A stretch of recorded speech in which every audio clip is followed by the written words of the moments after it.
As the day of Christmas rapidly approaches, we all tend to wait until the last minute to do our holiday shopping.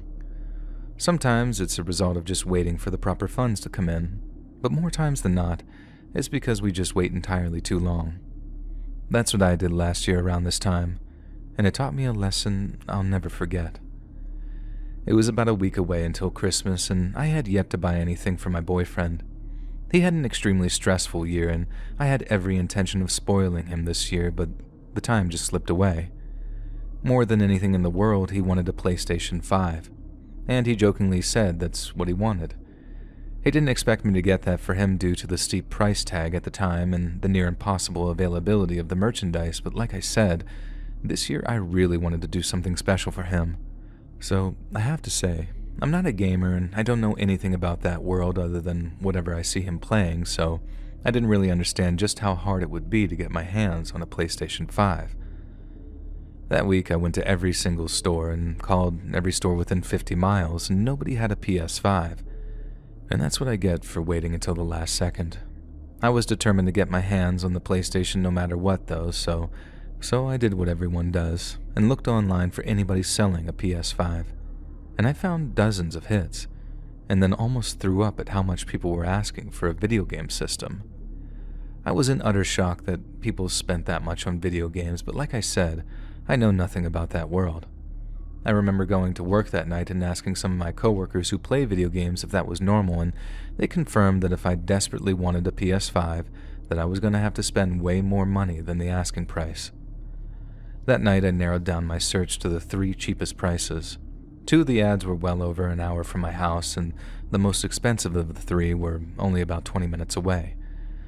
I decided to text the number and see if the machine was still available, and if it was, I was going to get it for him. The guy's name was Alan, and he wanted all inquiries to text him to the number he provided, which I did. We chatted for a bit, and he seemed like a pretty alright guy, other than the fact that he was hoarding and selling PlayStations at a jacked up price. We agreed on a time to meet up at 9 p.m. that Monday. I was not crazy about that time, but he said he could only do nights because of his job. He seemed a little sketchy, like anything on the internet, but I needed that PlayStation, so I was going to make this happen no matter what. Monday night comes, and I certainly wasn't going to meet this Alan fellow by myself. I called my friend Rita, who agreed to come with me. Rita is a tough chick who I wouldn't mess with. In fact, I don't know very many human beings who would mess with Rita. Not only is Rita beautiful, but she's built like a goddess. She does professional weightlifting, and she's way over 6 feet tall. So just on the off chance that this deal ended up being something horrible, Rita would be there to regulate. The drive out to Alan's address was terrible. Of course, the snow started to come down hard when we were going to an area in the dark that we're unfamiliar with. A little over 20 minutes later, we pulled up to the address provided by Alan. The house was a beat-up looking shack. If not for the big red pickup truck outside, I would say that this place is certainly abandoned. I texted Alan that I was outside and questioned if this was the correct address. He said it was, and to just come right in. Rita said if I go inside, that she'd have to beat me up just for being that dumb. So I asked if he could come outside, and he responded that he had broken his leg, and he was not able to move, hence why all the lights were off. I looked at Rita and said, I have to at least check this out. He could be telling the truth. Rita looked at me like I was insane, and I think I was a little nuts. Rita said, Girl, this is clearly a setup. Get your man something else. It's not worth getting robbed or worse. I thought for a second, then looked at Rita and smiled, and I said, Well, that's why you're here, love, so I don't get robbed or worse. Just writing this, I feel sick about how horrible of a friend I am. I literally put myself and my best friend in danger for my own selfish needs. Anyway, Rita sighed and agreed to come to the door with me, but she insisted on leading the way. Right before we were about to get out of the car, Alan texted me again and said, Are you coming or what? As we got out of the car and started to approach the beat-up house, I was typing and sending a message just saying that we were walking to the door now. Well, good thing I sent that text, because right after I pushed send, we were walking by the red truck and I heard a buzz as we passed. Rita and I both looked at each other because that sounded like a phone vibrating right as Alan would have received my message. So the question to us was, why would he be in that truck? I received another message from Alan, and this time the message said, "I thought you were coming alone." I read the message out loud for Rita, who basically at this point was about to carry me back to the car. That message was my breaking point, and I didn't like any of this, so I decided to just get in the car and leave. At that exact moment, the red truck turned on and peeled out of the driveway, nearly hitting Rita, who drove out of the way. Rita was laying on the ground holding her arm in pain, and the red truck turned around, now heading back toward me in the driveway. I ran over to Rita to try to help her. She was slow to get to her feet, and when the driver of the truck was only a few feet away, he stopped and got out of the truck. It was a short man, but he looked like he was very muscularly built. He ran at me, grabbing my arm and tugged me toward the truck. I tried to fight him off, but he was incredibly strong for being that small. Thank God for Rita, though. This one-of-a-kind woman got up, ran at the guy, and shoulder-checked him. He let go of me, got back in the truck, and just peeled off once again. We helped each other up, got in our car, and sped off in the opposite direction of his truck. We took every zigzag that we could to find our way home. As we got back to Rita's house, we called the police and made an official statement. I gave the cop all the information I could, but of course, like all these scam artists, none of this information given by Alan was real. Neither Rita nor I got a good look at the license plate, and honestly, through the darkness, the snow, and all the chaos, I couldn't even tell you for sure which brand of truck it even was. I thought it was a Chevy, and Rita thought it was a Ford. All I know for sure is that Alan had a red pickup truck. The number was a burner phone or whatever those things are called, and his profile was of course fake and deleted. The cops did everything they could, and they tried to be more helpful, but unfortunately, we just didn't have very much information to go on. I owe everything I have to Rita for saving me that night. I told my boyfriend this story after Christmas, and he nearly lost his mind. Rita ended up breaking her arm when she dove out of the way, and that made the injury even worse when she shoulder-checked the guy. I felt so horrible. I even offered to help Rita pay her hospital bill, but she refused to let me. I will never wait until the last minute to do my holiday shopping ever again, and if I can't find what I'm looking for at the store or online, then I'll find something else.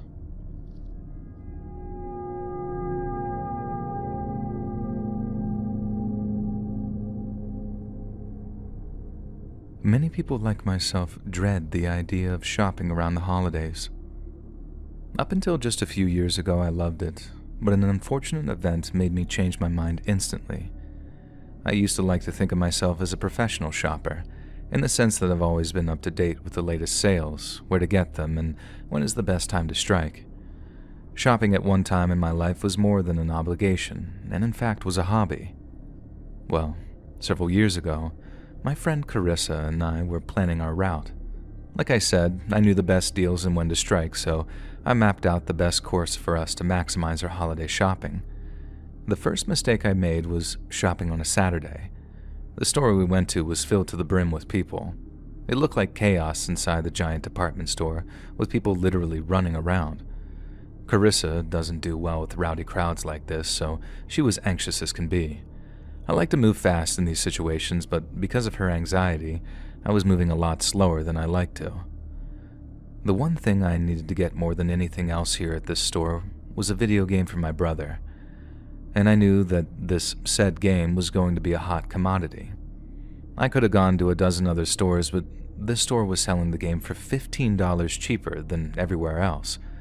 Once Carissa finally started to calm down a bit, I made a dash for the electronics department, and to my surprise and joy, the game was still on the shelf. As I grabbed the game, another woman came over and tried to grab the game out of my hands. I pulled away with some force and yelled, "Hey, watch what you're doing." I turned and started to walk away, and the woman started to shout at me, "That was my game. You took it from me." I just waved her off and kept walking as I shook my head in disbelief. I clearly grabbed the game first. Once I got back to my cart, I started to speak with Carissa, when out of nowhere, the same crazy woman pushed me over my cart. She pushed me with my back turned, and I fell into the ground. I got to my feet and tried to process what was happening, and before I could even remotely contemplate what was happening, this woman grabbed my hair and started to pull it. I kicked her off of me and proceeded to lash out on her with a verbal lashing of some choice words that I won't put on here. But let this be a lesson to all. Violence of any kind does not pay off, because security not only escorted this deranged woman out of the store, but I also got kicked out of the store as well. They didn't care about my side or her side of the story. They didn't want to deal with any trouble, so basically, we just got thrown out with the threat of legal action if we remained on the property. So, after all of that, neither of us got the game, or any of the other items I had in my cart already. I cooled off after a while, and Carissa and I got all of our shopping done elsewhere. I even found the game I was looking for. It was a little more money, but I still got it nonetheless. I wish I could say that this is where my story ends, though.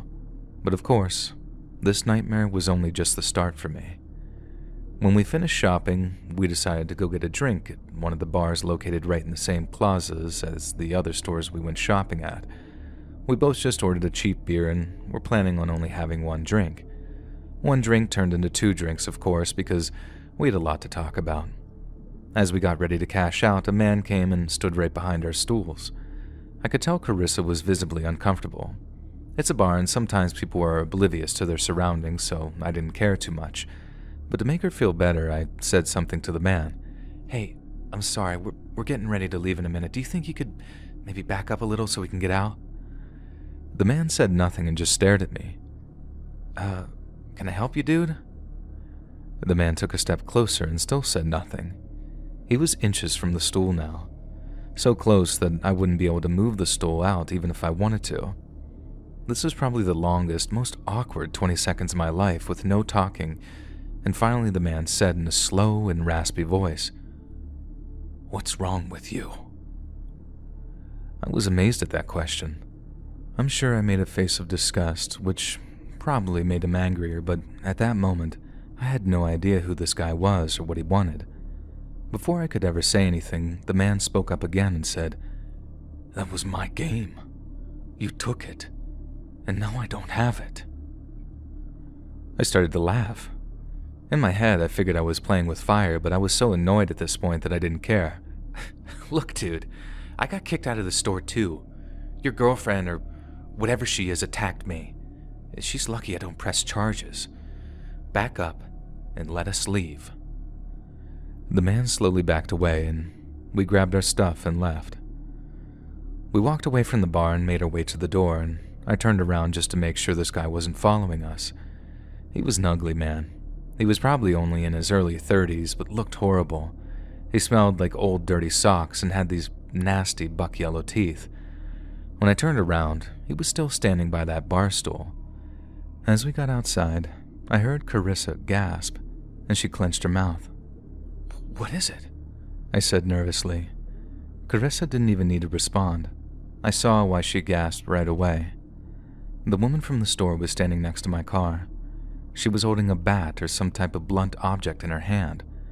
I wasn't about to say anything this time because it seemed like my mouth kept getting me in trouble.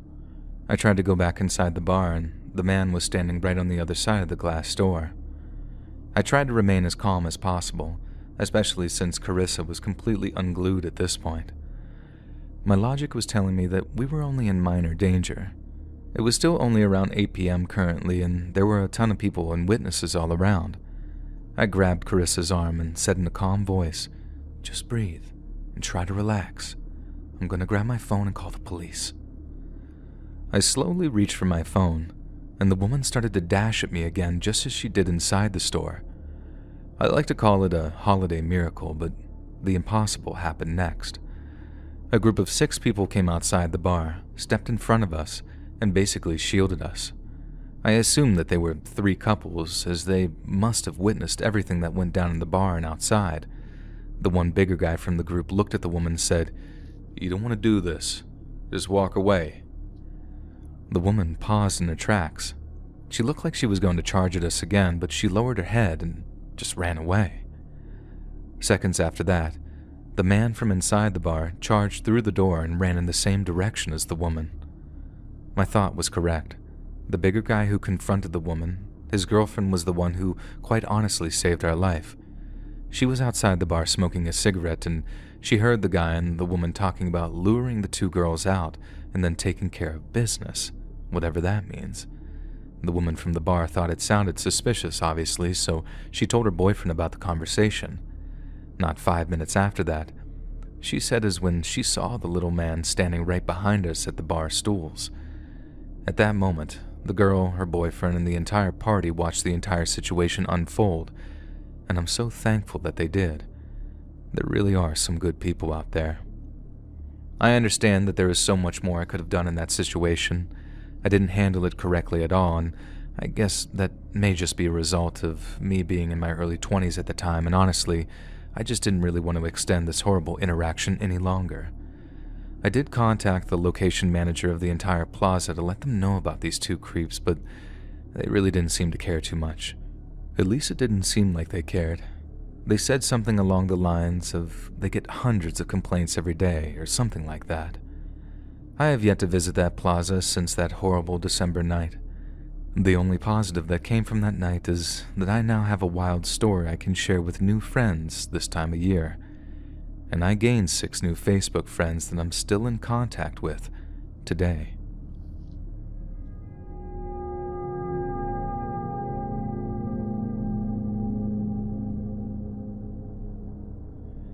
I may be a negative person, but I hate the holidays.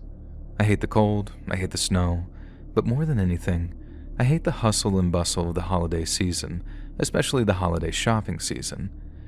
Maybe I'm just jaded from working in retail my entire adult life, but people are a special kind of rude during Christmas. Also, it's possible that I am just extra jaded right now because this story is very fresh and actually just happened a few days ago. So, full disclosure, I apologize in advance if anybody reading this loves Christmas or the holiday season.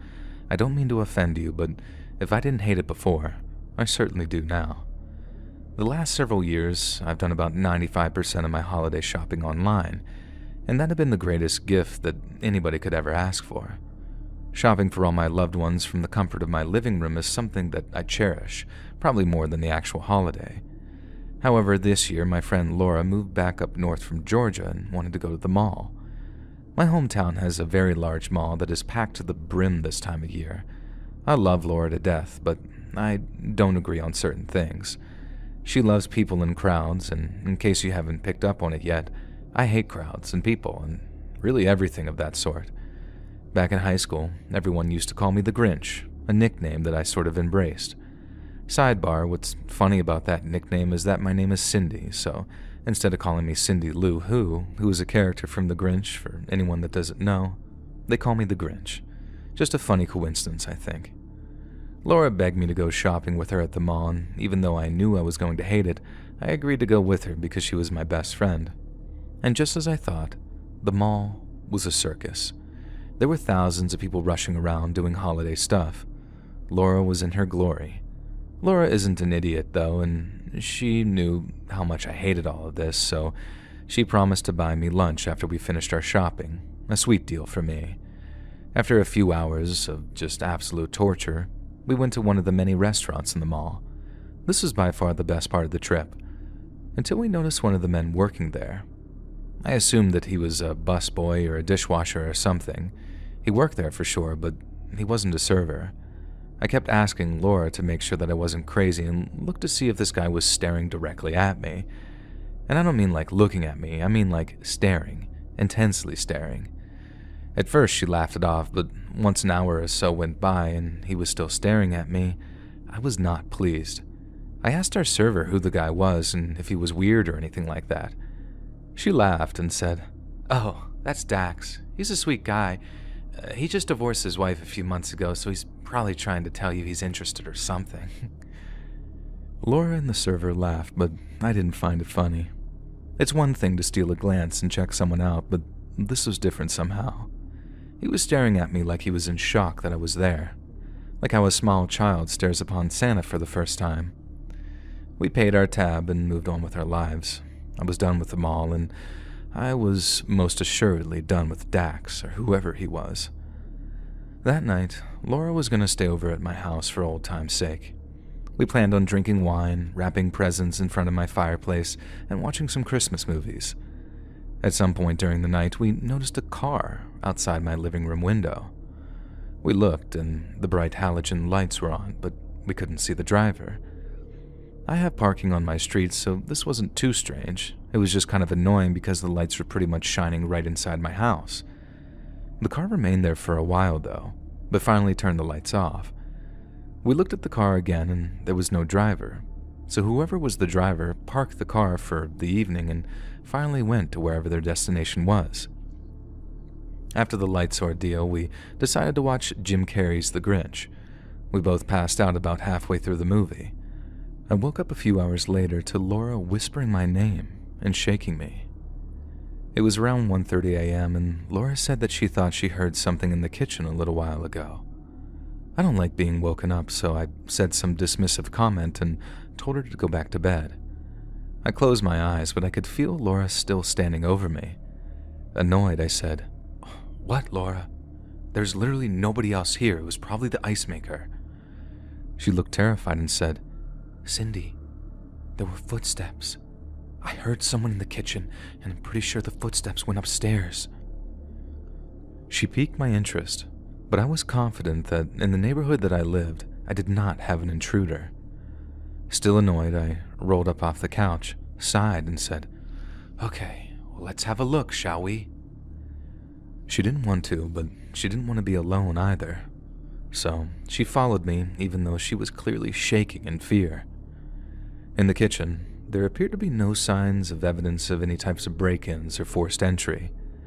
I started to walk up the staircase, and Laura begged me not to.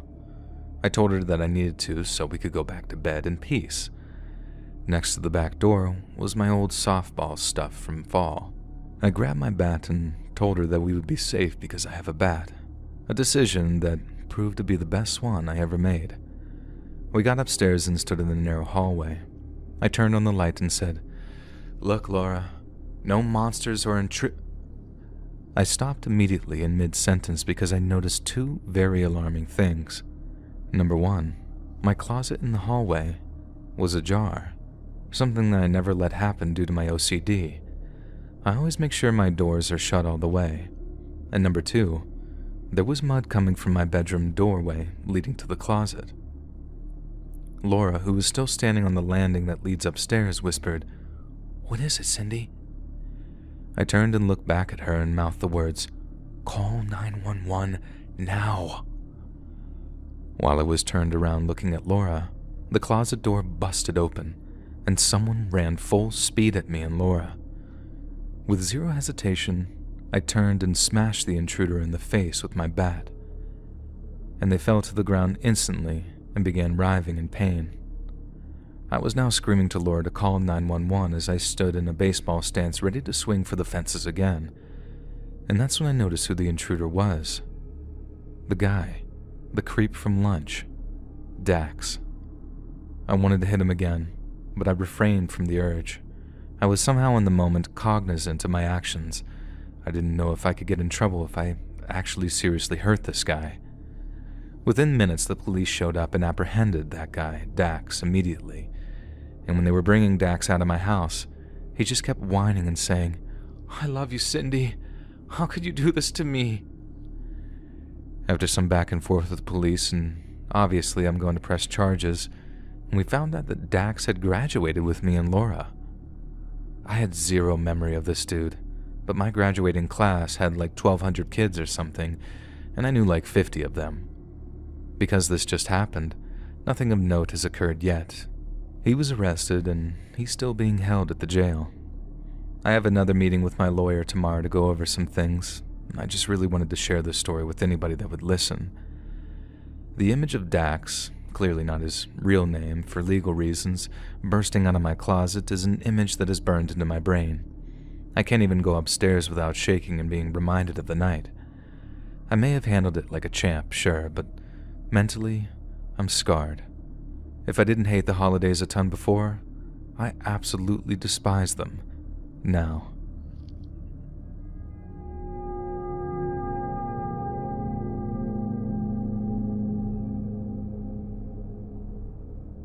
So many people that I know personally really hate the Christmas shopping season. To them, it's more like a nuisance to shop for loved ones, as if they're only doing it out of some sort of requirement. Me, on the other hand, I love this time of year so much. So much, in fact, that I went and got a job at Kohl's part-time just to assist with all the holiday shopping, and I love retail and customer service, which I realize makes me sound actually insane, but I do love it. I only work maybe 10 hours a week just as a cashier. They really liked me there and constantly offered me more hours, but I didn't want to sacrifice my main job for slightly more than minimum wage. Like I said, this was just a part-time job because I love helping people during the holiday season. I was always so cheerful and bubbly to the customers. I tried to have my temperament come off as infectious, as I tried to spread holiday cheer to every customer who came through my line. During my time as a cashier, I had every type of customer you can imagine. Great ones, bad ones, and everything in between.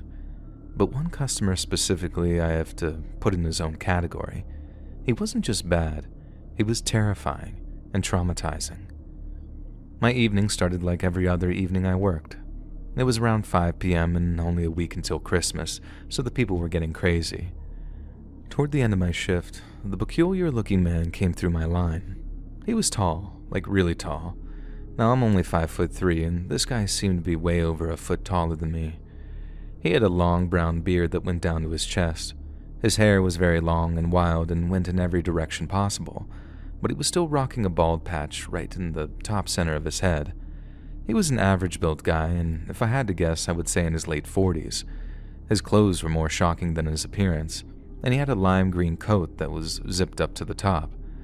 Across the back of the coat was the phrase, "Santa's Helper." He was wearing aviator-style glasses, but they had no lenses in them. It was just the frames. He had 2 front teeth, and that seemed like all of his teeth, at least that I could see. I don't know what you would call his pants. They were like pants that you'd see in an old American movie or play, like something George Washington would wear. And he had the high stocking to go with the pants. I know they have a name, but I can't remember what they're called. Sorry, I know that was a long and overly descriptive explanation, but I really want you to be able to visualize this weirdo. When he finally got ready to cash out, he was literally buying one throw pillow that you'd put on a love seat or a small sofa. It was a pillow with Santa's face on it. A creepy Santa, not a cute cartoony one. I greeted the man and went through my entire Kohl's speech at the register. When I was done speaking, the man just stared at me with his blank and almost expressionless eyes. After a moment of awkwardness, he finally said, "You're perfect. You know that." Not the weirdest thing anybody has ever said to me, but coming from him, it was a bit alarming. I just smiled and said thank you. I cashed him out quickly and gave him his receipt and said in my chipper voice, "Have a nice day." And I smiled at the man. He didn't walk away for a few seconds and continued to stare at me. I finally just turned to the next customer, who forcibly threw all their stuff on the counter for me to cash out. All while this happened, the man barely broke his concentration on me and slowly started to walk away as he kept me in his sights the entire time. I finally decided to just ignore him and go on with my shift. Before long, it was so busy that I had forgotten about this strange man. He wasn't in the store anymore, and I have to say I did feel a strange sense of relief. I figured the guy was just a little strange, and I didn't want to hold it against him. That night when I left, I had one of my coworkers walk me to my car just because I felt it in my bones that this guy was some type of loose cannon. Again, I felt relief when I got to my car and saw that I had no giant man waiting for me. But that night when I got home, I told my husband all about the man and how creepy and weird the interaction was. My husband laughed because he thought it was just funny, and in that moment I kinda chuckled too. Before bed that night, as my husband and I were getting ready, we heard a knock on the door. We both looked at each other in confusion and with a bit of fear. Who the heck is the person at the door, we thought. My husband shouted, "Who is it?" Instead of a verbal response, the person at the door responded with another knock. Then followed that knock with 3 more knocks, all about a second apart. We approached the door together and looked out of the living room window where we could see who was at the door. I kid you not, it was the man from my line earlier. My husband looked at me and said, Is that the guy you were telling me about? How does he know where you live?" I couldn't even speak. I just stood there frozen. My husband approached the door and yelled from our side, "Hey, listen. If you leave now, I won't call the police." I was watching the man through the living room window during this interaction. After my husband said that, the man took his hand off the door and just stood in front of the door. I mean, legitimately just standing in front of the door. It looked like his nose was touching the door from my vantage point. When the man didn't respond, my husband said, "All right then, police it is." After he said that, the man started to bang on the door harder and harder. My husband stood there holding the door as he called the police, and even though I don't think this man could have broken through the locks, finally I yelled, "What do you want?" And the man stopped knocking again. He turned to look at me through the living room window. "Did you mean that? What you said earlier?" I looked at the man and said, "I have no idea what you're talking about." The man walked toward the window, now standing right in front of it. "You told me to have a nice day. Did you mean it?" I didn't answer him. I probably should have, because now he started to bang on the window and he yelled, "Did you mean it?" I just started to scream. My husband stood in front of me and basically stood on the other side of the window waiting for the police to show up. The man grabbed a rock from the front of the house. He threw it, using it to break the window. As the glass shattered, my husband ran at the man and kicked him as he tried to climb through the window. He fell back, and as he got back up to approach the window, the cops were pulling up to the house. 2 police officers ran up to the man as he still tried to climb inside, even though the cops grabbed him and pulled him back. As the cops were trying to apprehend the man, he said again in a loud voice, "Did you mean it?" The cops pulled him away and put him in the back of the squad car. My husband talked to the cops, and I just sat there trying to process the insanity of the events that just happened. Clearly, the man was arrested and charged, and as far as I know, he's still in custody as of currently. The scariest part of this entire story is the next morning when we went outside to assess all the damage. The Santa pillow was right outside the window, and it had a note on it attached to the back of the pillow that said, "Have a nice day." Click the join button to become a member today for exclusive content. The holiday season is a wonderful time of year for friends and family, if you have that. Unfortunately for me, I don't see eye to eye with my family, so I moved about 18 hours away from my hometown. As for friends, well, at the time of this story, I didn't have any to speak of, until I met Chet. He was an alright guy, your average everyday man. The reason why I say he was instead of he is because Chet and I don't talk anymore. Sometimes people in your life can be just toxic, and that was Chet for me. He was always getting me into weird and strange situations. Just for a little bit of backstory, I met Chet at my job. Nothing special, we both work at a local Target. Our friendship started out on a bit of an awkward note as Chet asked me out on a date. Unfortunately for Chet, I wasn't looking to date, and I also don't like men. Chet took the news well, and we honestly still hit it off as friends. The good parts of Chet were great. We watched basketball, played Xbox, and talked about movies all the time. It was nice to have a friend. As I mentioned earlier, he was always getting me into weird situations. For example, he constantly set me up on these blind dates that I didn't ask for, and they always went horrible. I tried to not be too hard on Chet because I figured that he was just trying to help. Then the weird situations got much worse. We go out drinking downtown, which was a decent-sized city, nothing huge but big enough, especially for me since I came from an extremely small town. Now, while out drinking, Chet would take me to these strange dive bars and then just leave me there.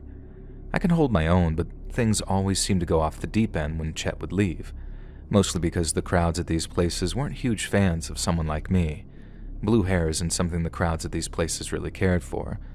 So now you're probably asking yourself, why the heck do I keep hanging out with Chet if he keeps putting me in these horrible situations where I have to find my way home? The simple answer is, I'm an idiot. I was lonely, I was young, and I liked Chet's company most of the time. After one very bad accident when I got jumped trying to walk home, which is its own horrifying story for another day, I confronted Chet. I told him that the friendship was over. As much as I valued him, I couldn't put myself into those situations anymore. He was upset and apologized repeatedly. I accepted the apology, and we both moved on with our lives. We stayed friends on Facebook and Xbox and all that, but that was it. No more hanging out or texting. No more invites to strange dive bars or blind dates. About a week after this conversation, Chet got fired or quit. I wasn't sure what happened, and that event really bummed me out. As the holiday season approached fast, I realized just how alone I really was, and it made me sad. I had been in my new town for about 8 months, and I still had nobody to share the holidays with. That weakness was the catalyst that caused me to text Chet, a decision that deep down I knew I would regret. Chet texted me back right away and was thrilled to hear from me. To be honest with you, I was thrilled to hear from him. I wasn't ready to go out drinking or anything like that, I just wanted some company, so I asked him to go out shopping with me. I figured since I didn't have anybody to shop for, I was going to do some holiday shopping for myself. Chet seemed pumped, and we met up that Saturday and started our shopping. We picked up right where we left our friendship, the good parts, that is. It was as if no time had passed since we last hung out. We went to a bunch of stores, and I bought myself a lot of awesome stuff. Before calling it a night, Chet asked if we could go to one more store. Not even remotely being concerned about Chet or my well-being, I said of course and asked where we were going. Chet looked at me and smiled, and he said in a confident voice, "You just wait. You're gonna love this place." I shrugged and said okay, not for 1 second thinking of all the times this dude left me at random places. Like I said, I'm an idiot. Probably close to 20 minutes or so of driving, I finally asked him where we were going, and he responded, now in a much different tone than before, and said, "We're going somewhere great. I already told you. You're gonna love it." This was the magic moment where everything clicked for me. Now, about 20 minutes too late, I remembered Chet's game, and how he always put me in these horrible situations. But this felt different. Chet felt cold, and now this wholesome situation somehow felt sinister. Call it whatever you want, but I just knew something was wrong. The only person I knew in the area that I could text was my boss, Michelle. We were not close or friends or anything like that, but at least she knew me. I texted her my location and my situation. I told her I was with Chet, who used to work at the store, and that I had a bad feeling in my stomach. I apologized for texting her and told her that I had nobody else to text. First off, hats off to Michelle for texting me back right away, but what Michelle said made me sick. She texted back and said in her message, "Send me your exact location right now. You may be in danger. I'm coming to get you." What did that mean? I thought to myself. I kept sending her my updated location as Chet just drove in silence. We finally arrived at a broken-down looking barn in the middle of nowhere. Chet got out of the car and told me to get out. I told him I was going to stay put until my ride got there. Well, that development made Chet very angry. He started to kick the dirt and mud around the car and started shouting, "Your ride? What ride? I wasn't even doing anything wrong." Yeah, I'm not sure what he thought he was doing, but this was definitely wrong. He started shouting at me from the outside of the car, saying, "Just go in the barn. You'll love it. There's a market in there, come on." I told him it wasn't going to happen, and that he needed to step away from the car. He just screamed and cursed for a while, literally was having a temper tantrum. After a few minutes, he abruptly turned and ran into the barn. There was literally no other cars here. I started to think this was my chance to run. He was in there for about a minute or so, and that was when I decided to quietly leave the car and sprint as fast as I could down the main road until hopefully Michelle or somebody passed by. At this point, she must have been anywhere between 5 and 10 minutes away. I'm not sure exactly how long I'd been running, but it felt like a while. Thankfully, I ran cross-country in high school, so I was able to run a great distance, and with the adrenaline of the situation, I felt like the Flash. Finally, I saw headlights in the distance. It had to be Michelle, I thought. I turned up my speed to meet this vehicle coming at me, and that's when I noticed Chet running full speed behind me. This lunatic was chasing me down, and I had no clue that he was even trailing me at that moment. Thankfully, the vehicle was Michelle. She pulls over, and I got into the backseat quickly, and within seconds, Chet was at the vehicle screaming, "Hey, that's my date! Come back!" I just kept yelling, "Drive, drive, drive," over and over again, and once we made it back in town, Michelle took me back to her place. By the time we got there, I'd already had about 23 missed calls from Chet. Michelle told me that unfortunately, I should get the law involved. I'm the type of person who doesn't like dealing with cops or anything that requires that kind of work, but she was right. This wasn't just some random altercation. This was a potentially dangerous maniac. She told me that he did in fact get fired. It was for violently threatening a customer. I guess the law was involved then, but there was no evidence at all to press charges. He was only fired because it was like his 5th customer complaint. After everything was said and done, I finally have a restraining order against Chet. Due to all our friendly text messages and nothing of note at the barn that they found, the cops had nothing to really charge him with. I was told I could pursue this further, but I just wanted to move on with my life. I will say, as horrible as this memory was, I did gain a real friend out of this situation in Michelle. I got to spend Christmas with her and her family that year, and I'm planning on attending this Christmas as well. I never heard from Chet again after that night. He's not on Facebook anymore, and I have him blocked on everything else. I have no idea what Chet was planning, and the less I think about it, the better I am. Anybody out there who reads this, please don't be like me. Don't be an idiot. If you know someone is just not right, avoid them. There's always another cure for loneliness.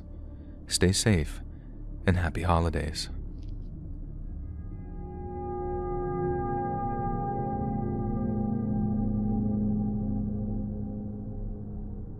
Around the holidays, I like to pick up some extra shift as a security guard at my local mall.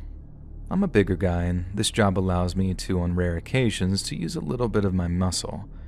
For my main job, I sit at a desk all day long from 8 to 5, so this part-time gig is perfect for me. For the most part, I walk around the mall in the afternoon and evening just trying to maintain as much order as you can around the holidays. My imposing stature is usually enough to keep people from getting too wild, but you know how it is this time of year. People get wild and crazy, and for the most part, I rarely have to kick people out or get the actual law involved, so for me, it's just easy money. However, one year my experience was different. It was so horrifying in the moment, and I'm not sure if I can articulate just how scary it was, but I will try to write my story to the best of my ability. With only a few weeks until Christmas, I started my part-time work at the mall. Usually I go in on a Saturday around noon and I work till about 9:30 or 10 p.m. This specific Saturday, though, I got offered by my supervisor to work a much different shift. I was going to be going in at around 6 p.m. and working overnight security. I loved the idea. The second half of my shift consisted of just walking around, doing all my checkpoints, and listening to music or a podcast all night. When I arrived at 6 p.m., the night was much like any other holiday night. It was insanely busy. People were everywhere, teenagers were causing issues, and parents were scrambling to finish their shopping for the year. The mall completely cleared out at around midnight, even the restaurants on the far side of the mall. I did all my checkpoints, and my night of podcasts was just beginning. Every hour or so, I would have to make my rounds and just check a few things. At 3:30 a.m., I was passing a section of the mall, and a door was open that should not have been opened. Most malls or department stores have these secret back rooms that essentially run through the backside of the mall. It's almost like a shortcut to get to different sections of the mall without having to deal with any of the foot traffic.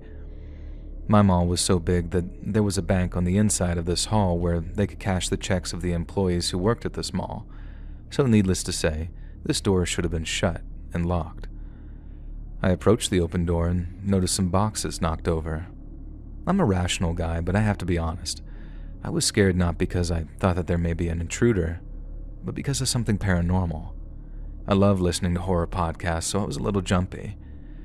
I took off my headphones so I could listen to the desolate hallway. I could hear a noise that sounded like shuffling but couldn't see anything, and my heart was racing. I slowly made my way down the hall. It was about 30 feet to the wall and then a right turn down another massively long hall. I made my way to the wall, and when I turned, I just about jumped out of my uniform. There was a person about 10 feet away from me, shuffling very slowly down the hall. He looked like he was almost ice skating on the ground. I shouted to the guy, Hey you can't be here. If you leave now, I won't call the police."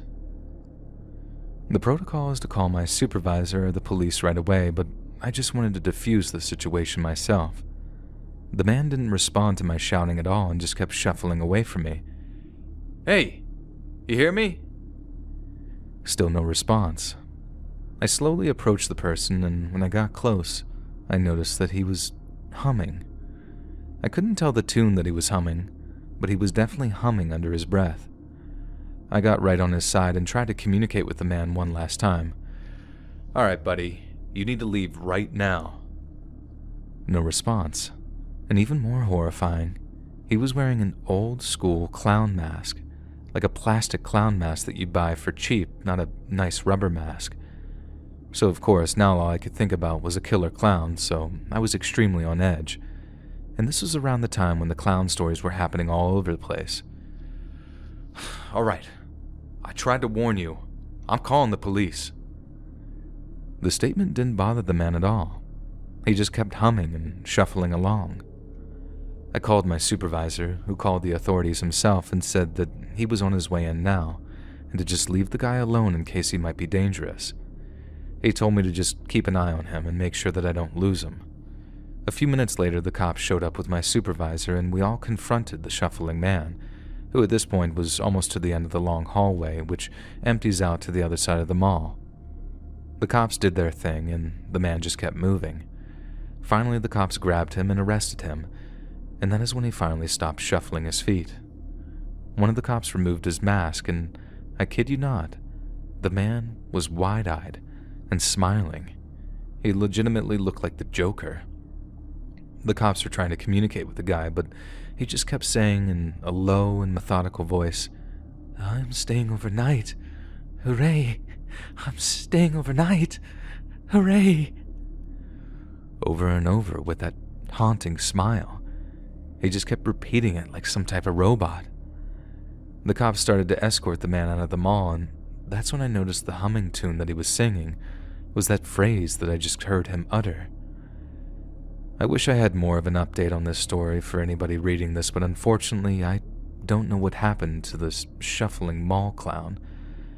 I mean, he was technically breaking the law just by being inside the mall and being in a location he wasn't supposed to be, but calling the authorities is as far as I took it. I'm assuming this man was not right in the head, and I hope he got the help he needed. Now every holiday season when I work my security job, I'm always on the lookout for this strange mall clown. It's been a handful of years now, and I haven't seen him yet. Maybe this holiday, I'll hear him shuffling by again.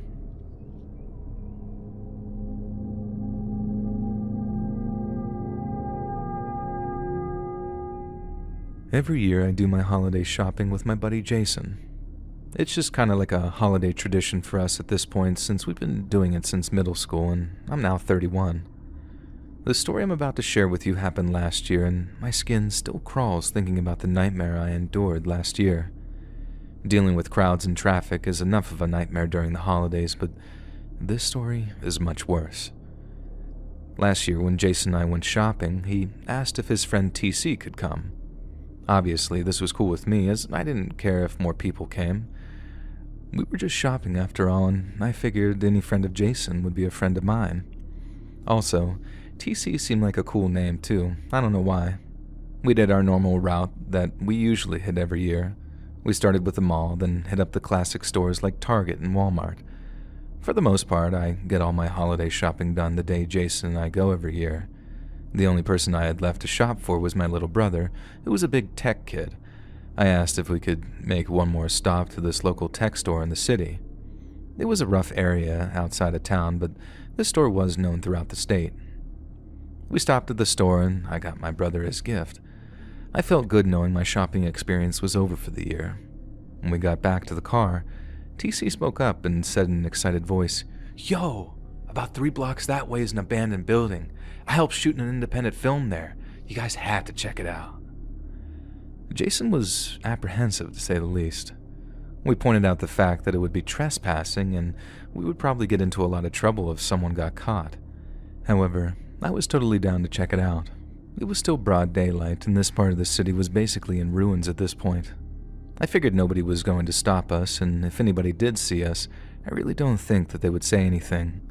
Jason agreed to check it out, and even though I could tell that he was super uncomfortable with the situation, after the very short drive, we approached the abandoned building. I think I'm just weird, but I love buildings like this. They have such character and history, and now they're just shells. There's an eerie beauty to these abandoned buildings. I imagine to myself that they're like modern-day ancient tombs. The inside of the building was awesome, too. TC was somewhat giving us a tour of what he remembered of the place, but he seemed almost as if he was winging it. There were some scary corridors that were pitch black. We had to use our cell phone flashlights to see. After traversing several flights of stairs and making our way through the maze-like building, I didn't really have an idea of where in the building we were. The building was falling apart, it seemed, as structures seemed to be knocked over all throughout the building. Jason and I continued following TC down some halls, and then we started to approach another dark corridor. We pulled out our phones again, and that's when TC shouted, "Check this out." He was a little in front of us, and he stood there pointing to a room off the dark hallway. All 3 of us shined our lights in this dark room, and it was spooky, I must admit that. There were symbols and all sorts of graffiti on the walls. I stepped into the room to take a closer look. I stood in about the center of the room, waving my hands slowly above my head so I could read all the writing and symbols on the ceiling. Jason and TC stood in the hallway, still shining their lights in the room where I was standing. As I looked at the ceiling, I heard TC say, "You guys hear that cracking noise?" Well, I heard it a little too late. The floor in the room I was standing in completely collapsed. It hurt bad, but I knew nothing was broken, thankfully. I'm coughing and shouting up to Jason and TC, Guys, I dropped my phone when I fell. Can you give me a hand?" I'm still dazed when Jason and TC came over and shined their lights down into the pit that I fell into, and all I heard was Jason scream.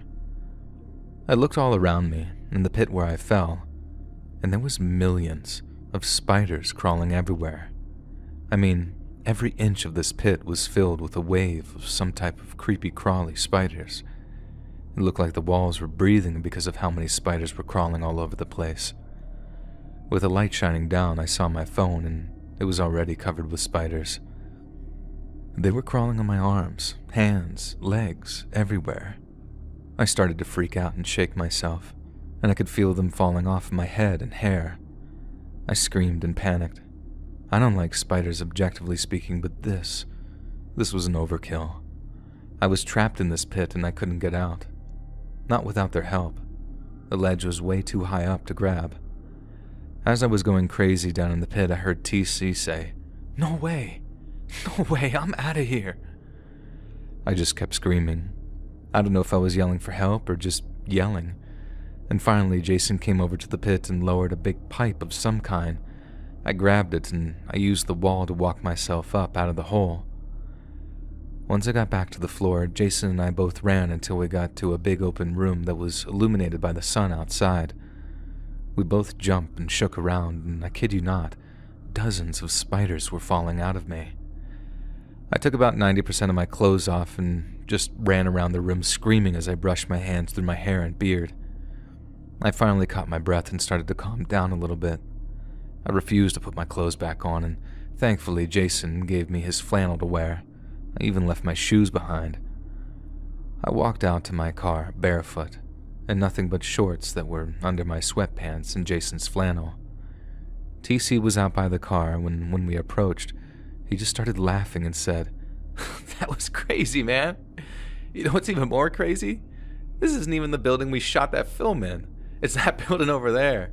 You want to check it out?" I stared at him like he was speaking another language to me. I told him to shut up and get in the car. And that night I couldn't stop itching. I felt like I had spiders crawling on me for weeks. Even as I write this, I have to keep stopping, just itching myself. And the worst part about this nightmare is that whatever kind of spiders these were, they were biting me. That night when I took a shower, I had little red marks all over my body from where the spiders were biting me. I have yet to talk to TC since the incident, and I don't think Jason has talked to him either. Next time I go holiday shopping, I won't be taking any abandoned building tours. Hey friends, thanks for listening. Click that notification bell to be alerted of all future narrations. I release new videos every Monday, Wednesday, and Friday at 7 p.m. Eastern Standard Time here on YouTube. And if you got a story, be sure to submit them to my subreddit, r/Let'sReadOfficial, and maybe even hear your story featured on the next video. And if you want to support me even more, grab early access to all future narrations and bonus content over on Patreon. Or click that big join button to hear about the extra perks and bonus content offered for the channel. And check out the Let's Read podcast, where you can hear all of these stories and big compilations and save huge on data anywhere you listen to podcasts. Links in the description below. Thanks so much, friends. And remember, the McRib is biblically accurate.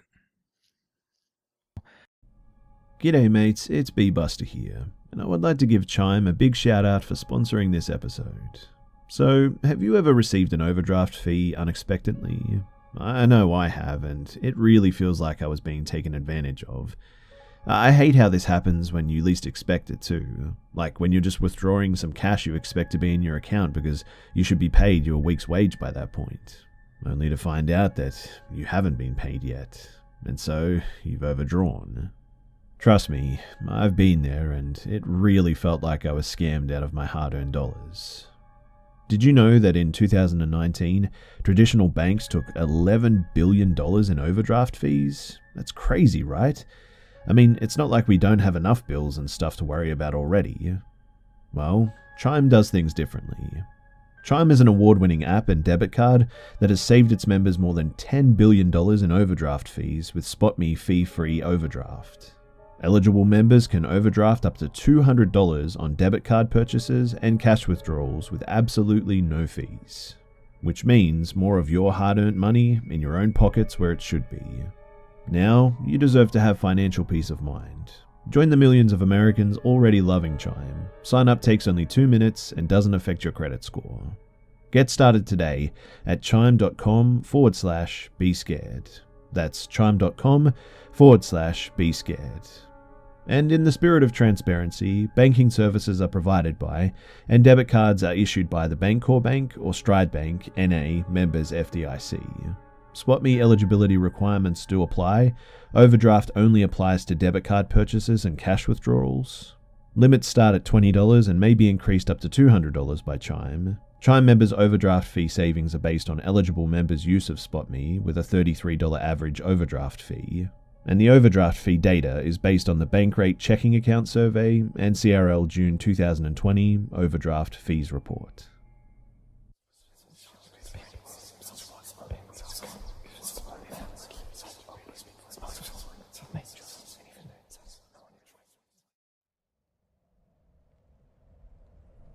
It was the fall of 2009, and at the time, I was 16 years old. I live in the central part of North Carolina, and nowadays, the cities are loaded with things to do for Halloween season, but back then, the most form of entertainment that I could come up with was to visit the Devil's Tramping Ground with a few friends. The Devil's Tramping Ground is a local legend, and it was about an hour away from where I lived, and I had just gotten my license, so why not? For those of you who are unfamiliar with the locale or its legend, the Devil's Tramping Ground is a perfect circular spot of dead soil in the middle of the woods, and despite the greenery around it, nothing grows in that circle. The legend says that if you drop or leave anything in the circle, it's moved and or disappears by morning, as the devil supposedly comes here to plot his evil doings against humanity late at night, pacing in a circle as he thinks. That's basically the gist of it, but feel free to do a little bit of research if you're interested, because it's a decent read. Anyway, The city is a sticks and barns town with long barren roads that seemingly translate to "don't stop until you get the heck out of here." It was one such road too where I began to feel uneasy. Rural areas always have that heavy sort of Twilight Zone energy, and the road that we were on, conveniently titled Devil's Tramping Ground Road, was completely lacking streetlights. The only thing illuminating the overworked asphalt was the fading yellow headlights of my 2002 Mercury Cougar and the useless glow of a crescent moon. In those dim lights, we began to see splattered graffiti on the road leading up to the location. Creepy things that I really didn't expect, I guess, but never really would have understood the impact of until, well, I saw them. In white paint, the road was decorated in crude warnings.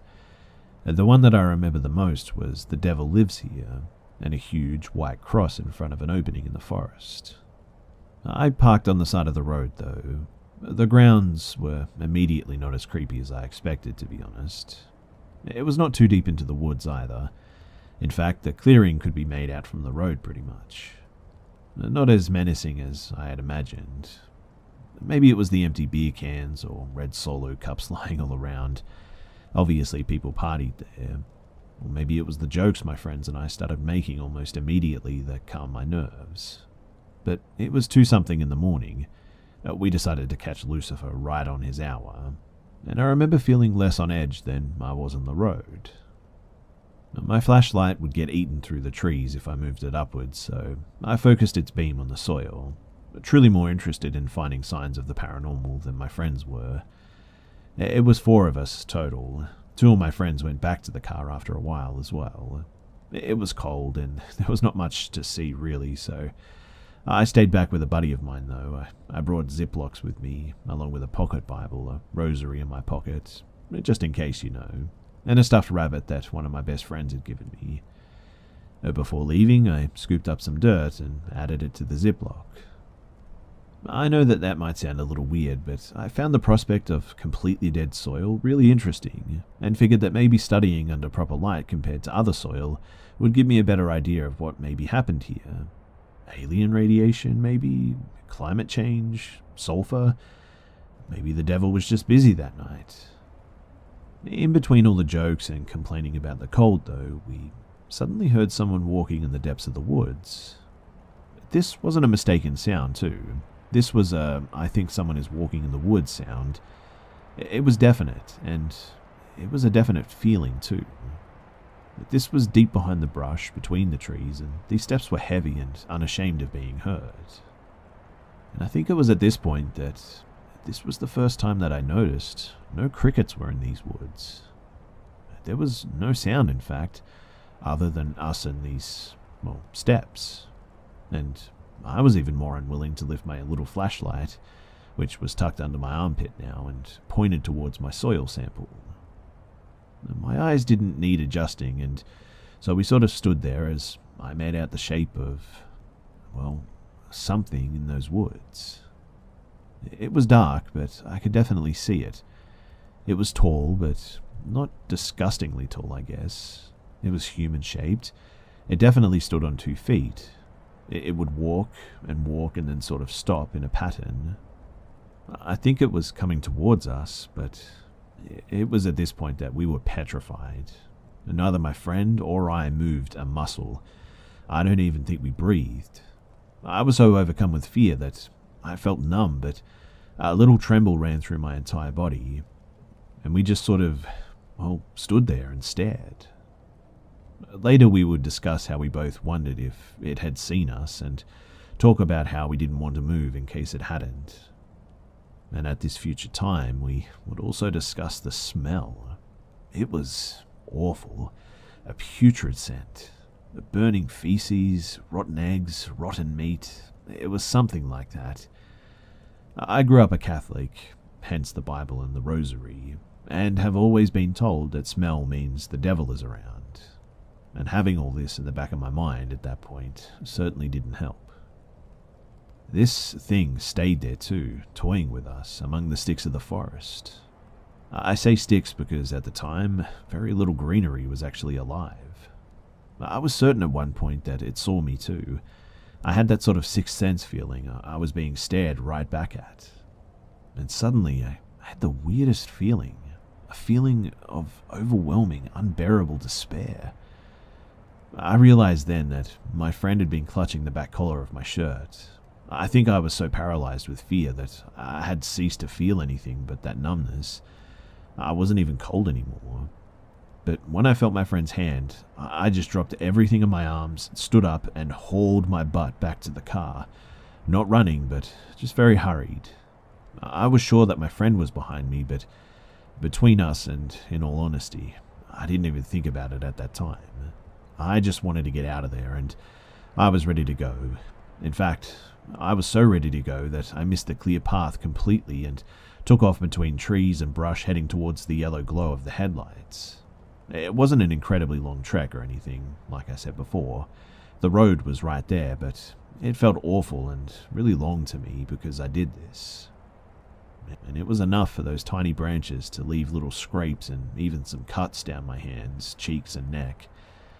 And although retelling this story makes it seem like it went on for a long time, this whole ordeal couldn't have lasted very long. When I got back to my car, though, the keys were already in the ignition. The other two friends had the heat on, and they both asked me what happened. The friend who stayed behind with me got in the passenger seat soon after, and we took off. Our other friends, the ones who had been in the car, suddenly pointed out, though, that our eyes were swollen and like bright red. I think maybe we'd been crying, or at least it looked like we had been. I looked in the rearview mirror, and my pupils as well were like abnormally dilated. My eyelids were puffy and tender and red. Keep in mind, this could all have some form of explanation. Maybe the fear made us cry without us knowing. Maybe the darkness combined with our nervous reactions enlarged our pupils. Maybe the dirt did something. But the whole thing was still very odd. I realized long after that I actually left my Bible there, my stuffed rabbit, and my Ziploc bag of dirt in the circle. I considered going back the next day in broad daylight, but I haven't been back since. Oddly enough, too, I still wonder and worry about what or who might have my stuff.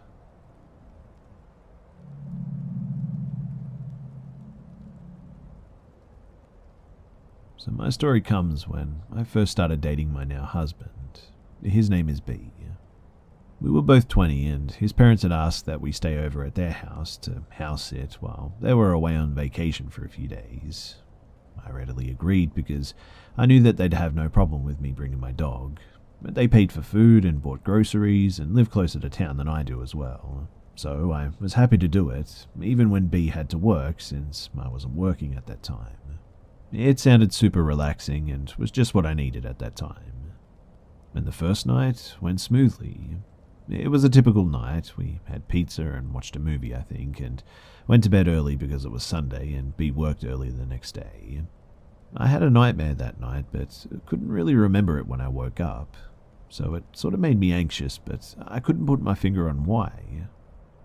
My dog Abby is an ESA, now retired since I have SD, and so she did her thing and was immensely helpful. I cleaned some, did some laundry for my mother-in-law since she was behind, and just sort of hung out. At some point I got a call around midday that B's cousin was dropping her dog off. There was a disagreement between her and her parents, and the dog was going to live with my in-laws from now on. And I thought, cool, I love that dog. Its name is Oakley. I was more than happy to take him in for them early. B came home and all was well. Now, my in-laws have an entertainment system and bar in their basement, so we decided to go downstairs to watch our favourite shows for the night. My Abby girl went down, but Oakley would just not go downstairs. Plain refused to at the top of the stairs. He was so freaked out about the situation, he started shaking harder than I've ever seen a dog shake. He was petrified. I finally told B that we should just stay upstairs. It was no big deal. And as we ate, I started to think about how Abby never let her guard down in the basement. She would always face the bathroom that they had down there and would never leave my side. She would stand in front of me, and a few times she even growled. But It's an old house, I guess, so I figured that maybe she was hearing the house moving or something. I went to sleep that night, and that was the night that I had the most real and petrifying nightmare that I have ever had in my life, still to this day. I was laying in the bed that I had fallen asleep in. I looked up, and then at the wall across from me, it was there. It was this black thing, and it smelt like death and tar. Extremely tall, bending in the middle to not hit its head. Its proportions were all wrong. Arms were way too long, legs too short, and angled sort of awkwardly. It had long black hair that looked wet with how it clumped together, black holes for eyes with blue lips. It was veiny and made an awkward sort of sucking noise when it breathed. It had both dull and sharp teeth, almost like some were broken or something. But the worst part, believe it or not, was its limp. It made this sort of thud and dragging noise while it walked towards me, laughing. And not a booming laugh, but sort of like an internal laugh. Like when you're trying not to show someone that you're laughing. But its maniacal smile gave it away. It was excited, and I was scared. I started trying to scream, and at some point, I must have woken up, but when I did, he was still there, still coming towards me. I couldn't move, couldn't breathe, and was sobbing. I kept trying to scream, but it felt like I had a piano laying on my chest. Oakley came running from the living room and let out a huge snarl. I finally screamed, and I was so frantic I screamed for my mum, since I thought that I couldn't get my husband's attention. But he flew up and turned on his side table light and looked at me, and when he did, it was gone. For a moment there, I honestly felt like I had just skirted by death. I called Oakley up on the bed, who was crying now and trying to get closer to me. He laid in my lap and essentially just hugged me. My husband checked the entire house, armed with a bat. He found my poor Abby locked in a bathroom, crying and howling, as she had been with Oakley when we went to sleep, so I'm really not sure why or how she got locked in there. Once let out, though, she came and immediately checked me out and traded places with Oakley. Oakley then went to look around with my husband. He checked everywhere with him, except the basement. He again refused to go down, so my husband did a quick check and found no one down there. When he came upstairs, I explained that I just had to leave. I just had to get away from that house for a while, so I took the dogs and we went out for an early morning food run. Then we drove for a bit. It was snowing like crazy, and probably not my best idea, but I still felt safer than I had at that house. I did end up going back. The next night was my last night, so I just didn't sleep and stayed on the couch with the dogs laying on or near me. And I've never been so happy to leave somewhere, trust me. I no longer house sit for them, and they have heard the story. Don't get me wrong, I'm fine visiting for a few hours, but I can't do any more than that. I still feel watched too and stalked when I go there. You would think that his parents might find me a bit nutty, but the worst part of the whole thing is that when I told them, they weren't surprised. They knew exactly what I was talking about.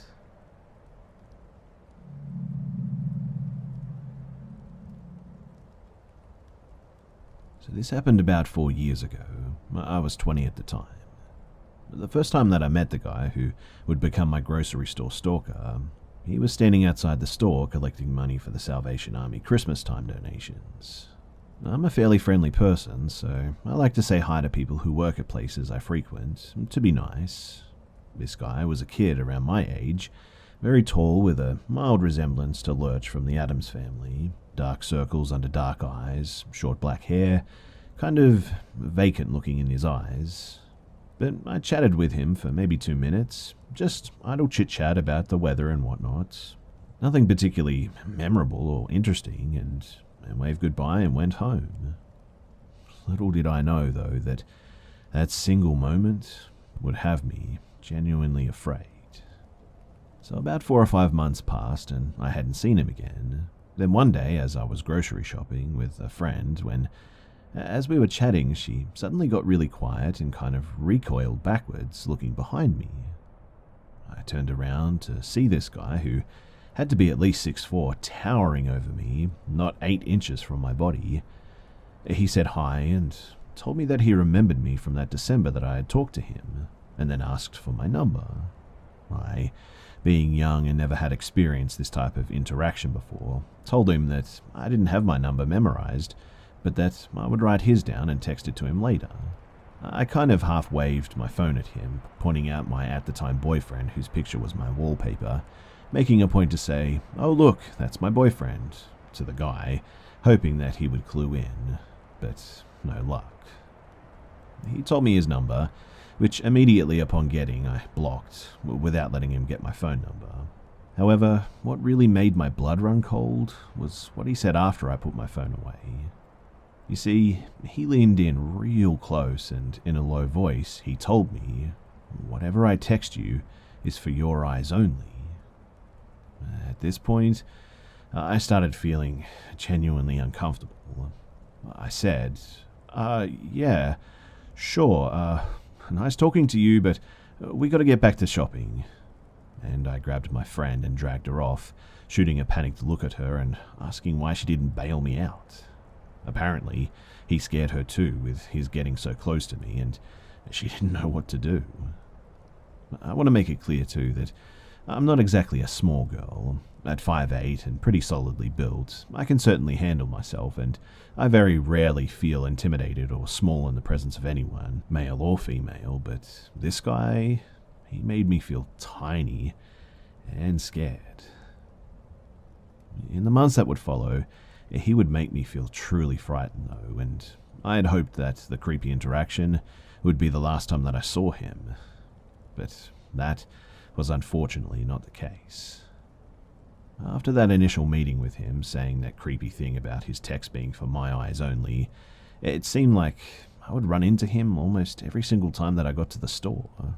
No matter what checkout lane I was in, he always seemed to appear at the end of it when I was finished shopping, and every time I was in the store I would notice him out of the corner of my eye, just watching me, no matter what area I was in.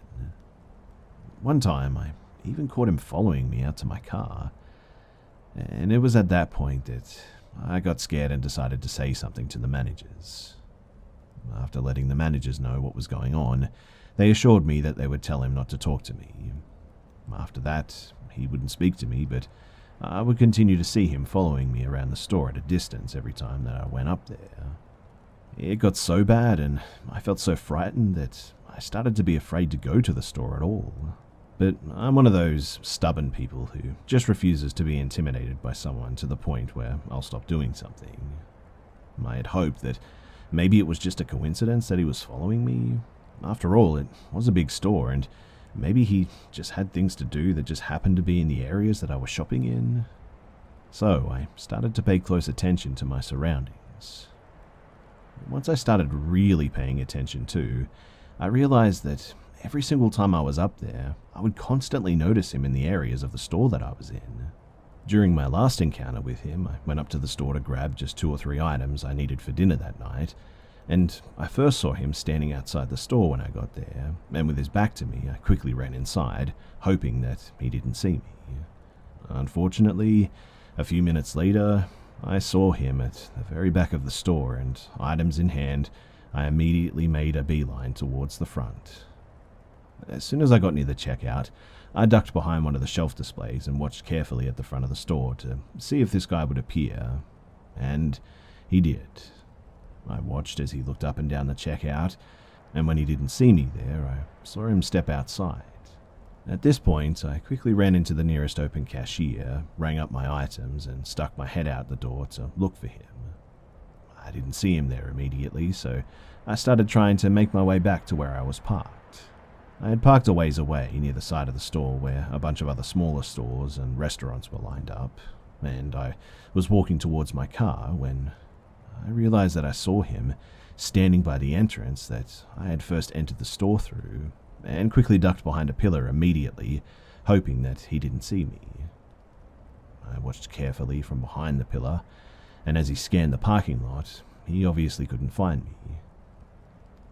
After a minute or two, he started to walk out towards the direction of the parking lot in front of the store, and so I took that opportunity to make a run for it to my car as soon as he was far enough away that I felt safe. Now, as soon as I got into my car, I locked all the doors, and to my horror, when I looked up, he was standing there about 15 feet away from my car with a shopping cart in front of him. I knew, too, that he had followed me, and he knew that I knew as well. I fully believed that he had chased after me, and when I made it to my car, he grabbed the nearest car to make it look like he was collecting them for the parking lot. And I just remember feeling absolutely terrified at that moment. I quickly went home and immediately told my grandfather what had happened. I began crying and shaking, and my grandfather told me to get in the car. We were going to settle this. He and I drove up to the store in his car, and he walked me into the store and demanded that we spoke with the managers immediately, both of them. When the managers arrived at customer service, he asked me to tell them what had been happening, and demanded that they ensure he left me alone or he would involve the police. The managers swore up and down that they would take care of it. As far as I know, he wasn't fired immediately, because my friend, who first encountered him with me when this whole thing began, told me that she would see him from time to time when she was there by herself, but that any time that I went with her, that she would never see him. I fully believe that he knew whenever I was there, only this time instead of stalking me, he was avoiding me now. Eventually, everyone who knew the situation stopped seeing him there, so I think he may have gotten fired, or maybe he moved on from that store. Either way, I haven't had any issues since, but I have never, ever in my life felt so afraid of another human being as I did that day, seeing him eye contact with me in the parking lot as I was locking my car doors. It still really creeps me out too to think that he was watching me so closely every time that I entered that store, and that he could so easily avoid or follow me whenever and wherever he wanted.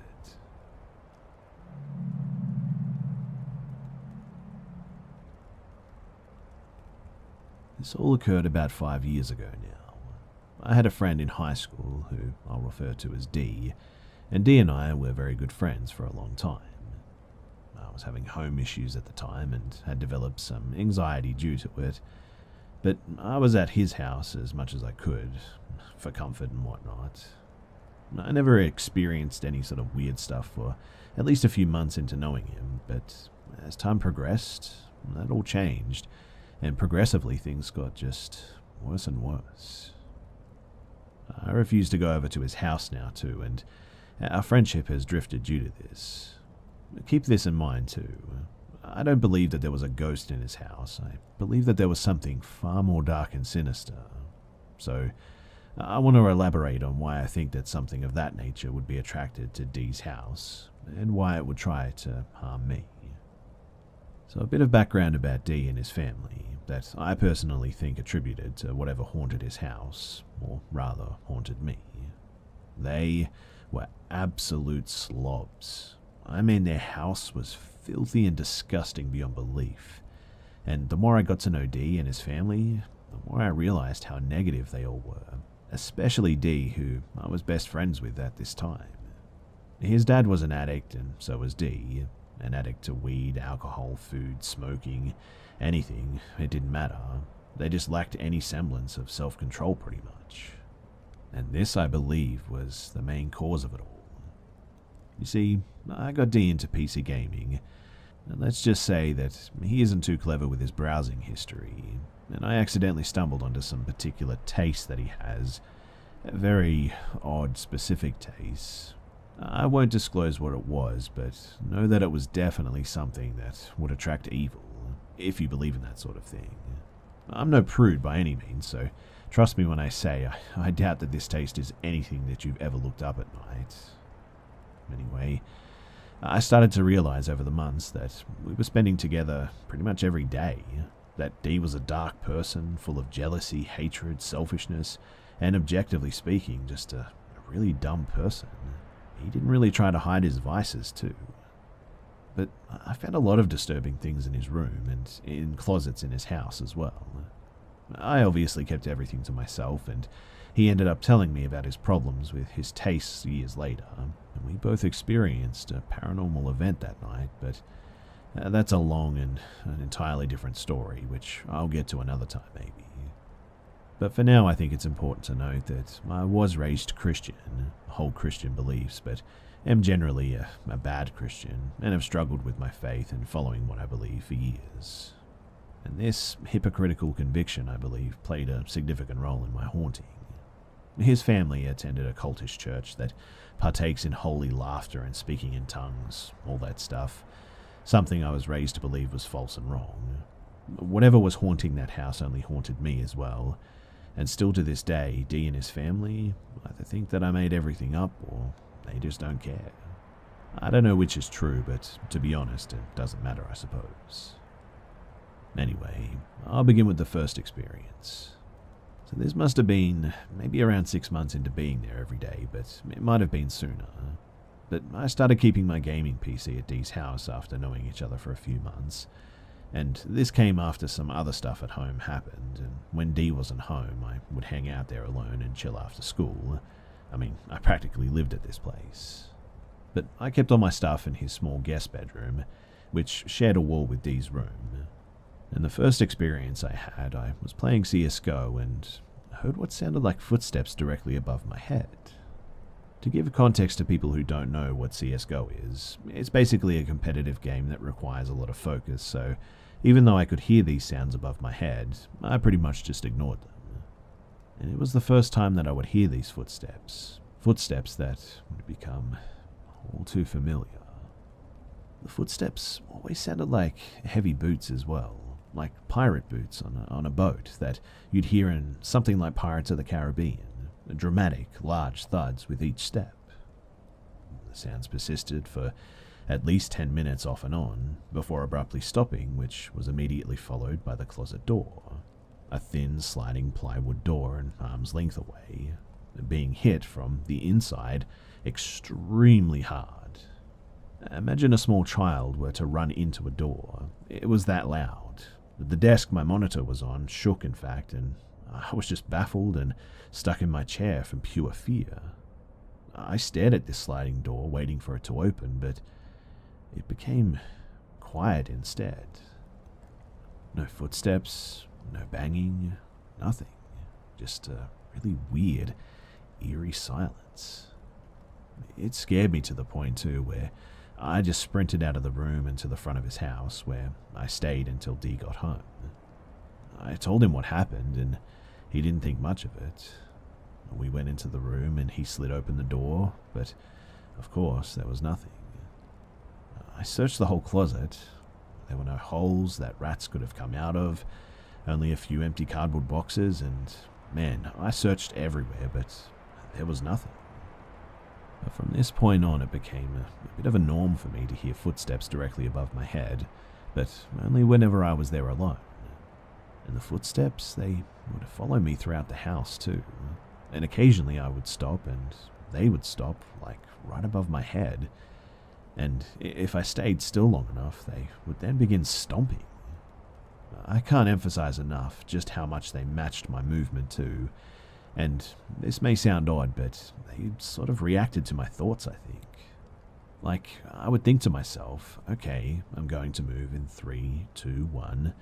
Then, before I actually move, the footsteps would stomp around and walk in circles.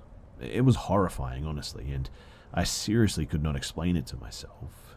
This was obviously disturbing me, but I really didn't have anywhere else to go, so I just tried to ignore it and chalked it up to rats or something.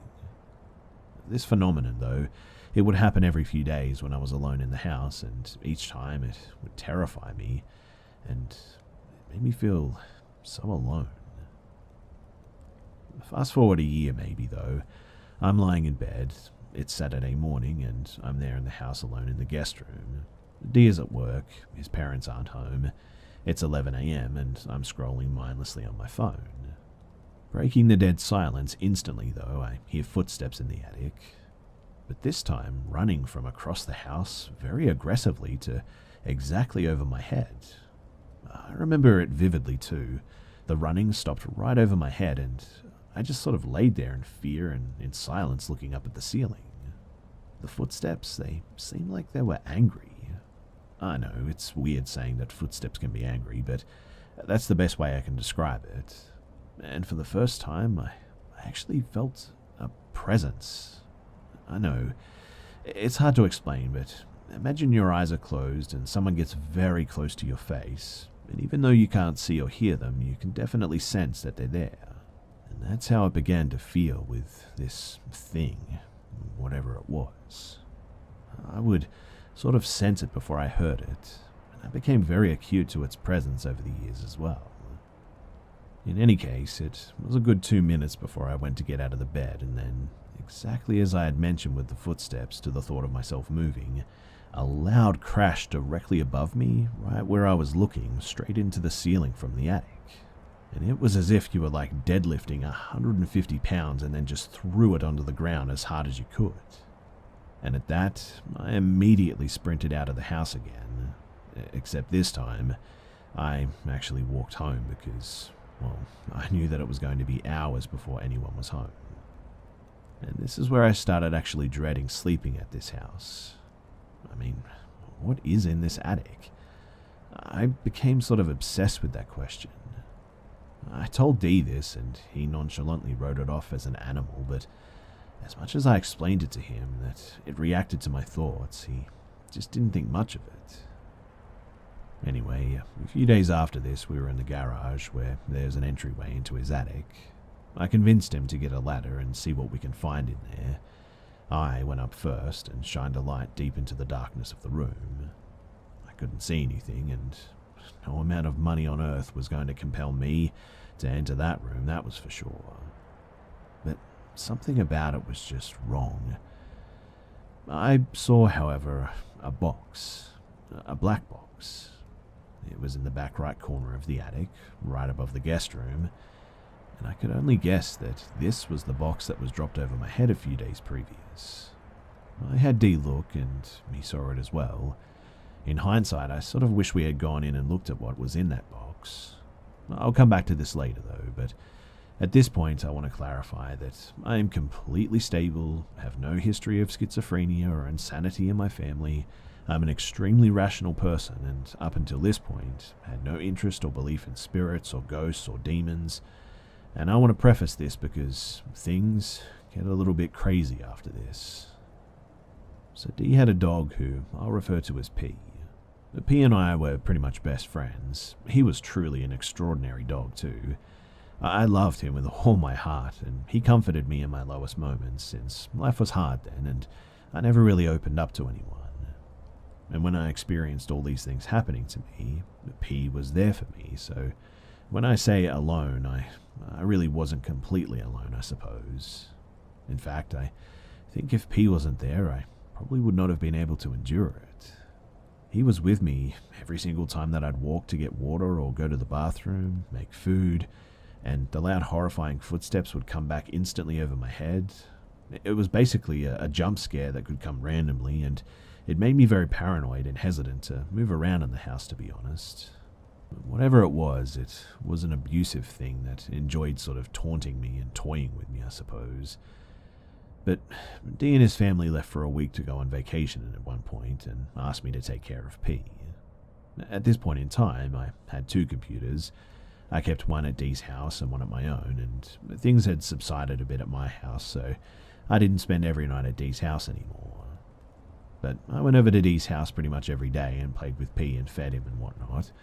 I would hang out there for a few hours and then I would head home. Now, 3 days after Dee's family left, I walk into their house and P is just sort of freaking out, barking at something in the middle of his living room. I try to calm him down, but he just won't. He's gnarling and barking as if something was in the middle of the living room. And finally, after what seemed like 5 or 10 minutes, I would guess, he relaxes a bit, still on guard though, and follows me to his food bowl, and then into the guest room where I played some games. There were no footsteps though, or presence that I was now very sensitive to be felt or heard, which was a rarity, I'll admit. I leave, and the next day I come over to the same thing. P is freaking out, this time way more aggressively too. He's moving around the living room, but his gaze and posture is poised around the center of this room as he moves around it. But this time, I definitely feel the presence, and as I watch P bark and whimper and freak out, I sort of stand still and try and listen. I listened for at least 5 minutes, and I swear I didn't move a single muscle. But P eventually calmed down and looked at me as if he knew I was just standing there listening, and he knew that I knew that there was something there. Finally, though, I think, alright, well, I don't hear anything. Maybe P is just upset that Dee and his family are gone? This is the first time they left since I had known them, and they spent a lot of time in the living room together. And as I barely moved, like even a centimeter, there were like massive booms right above my head. I must have jumped at least 5 foot in the air too, but stomping and jumping and clawing on the floor above my head, P starts freaking out and starts to almost attack the air in the middle of the living room, biting and gnashing his teeth. I am thoroughly freaked out, so I just run over to P's food bowl, pour in a lot of food, and I just bail out of that house. And it was around this time that I realized that I really just do not ever want to be in that house again, alone or not. The next 2 or 3 days I go over there. P is still freaked out, but no barking or anything related to the living room, and I just quickly fed him and then I left. But on the last day before Dee and his family came home, something happened. I enter the door and immediately I feel this presence. It's almost as if the air itself gets sort of humid and thick. I'm on guard and P is sort of crying this time though. I mean, he's literally crying and jumping on me and whimpering as I enter the door. I take 1 step into the room and there's a loud footstep right above me. The first step I took into the house, I had gotten almost annoyed with this thing at this point. It was the first step that I took into this house as well, which sort of surprised me a bit. It surprised me a bit too, because normally it sort of takes a minute or two, but this time it was right off the bat. I had gotten almost annoyed with this thing at this point too. I didn't want to bother to stop and listen too, so I just headed straight to P's food bowl. I walk over to the side room where it's kept, and it's missing. The food bag, which is heavy and zipped, is still sitting there obviously, but the bowl is missing. I looked around, and as I walk around the house, I hear the footsteps following me in the attic above my head like normal. P is whimpering and every few seconds barking. I walk back out to the living room, and what I saw next literally has changed my life ever since. P's food bowl is sitting directly in the middle of this living room, right where P had been barking and attacking the air a few days prior. Not only this, it was completely full of food. In fact, it was now overflowing with food, as if it was a message. I knew why you were coming here. I remember walking backwards slowly out of the house at this, just sort of stunned. I honestly just barely could believe my own eyes. I shut the door and I got into my car. I forgot to mention too that I drove over with my girlfriend and it was late. She knew about Dee's house and the things that I'd experienced there, so she came to sort of give me, I don't know, some confidence. But she said that when I got out to the car that I was as white as a ghost, and apparently even had tears streaming down my face. Before I even said a word though, I had the car pulling out of the driveway. She frantically was asking me what happened, and it was at this moment that I decided that I would never go to this house alone, ever again. Dee and his family came back, and I told them what happened. His mum looked at me like I was a joke, and she half listened to me and sort of half listened to the TV show that she was watching. I told his dad that maybe a homeless person was living in the attic and that he has to look in there. And to my surprise, he finally accepted, and he and Dee and I walked into the garage with a ladder, and his dad peered into the attic with a flashlight. He said that there was nothing in here, and I said, look into the back right corner, there's a black box there. No, there's not. Dee and I sort of looked at each other. And for the first time ever, I actually think Dee was finally a bit scared because he definitely saw that black box himself. Dee and I told his dad about the box. I told him that it was thrown at the ceiling floor when I was in the house alone one time. But he didn't care. He just simply shut the attic door, climbed down the stairs, and put the ladder back. I told Dee that I was done sleeping at his house at this point, and I was done staying here at all, period. I told him that if he wants to come over to my house, then that's fine, but I was going to take my computer home, and that was that. He was really angry about it, but I told him that over the years he never took me seriously, and things were going on in this house, and I was done. It simply was just too scary for me to be there, and after spending so much time there and enduring a lot of hardships in my own personal life, I associated the horror of that house with the anxieties and worries of my own life too. Leaving that house for good too was a life-changing decision for me. I don't know why those things happened to me, but in a weird way it made me a stronger person, I guess, because I had to decide that I was done, and I didn't care how I made Dee feel.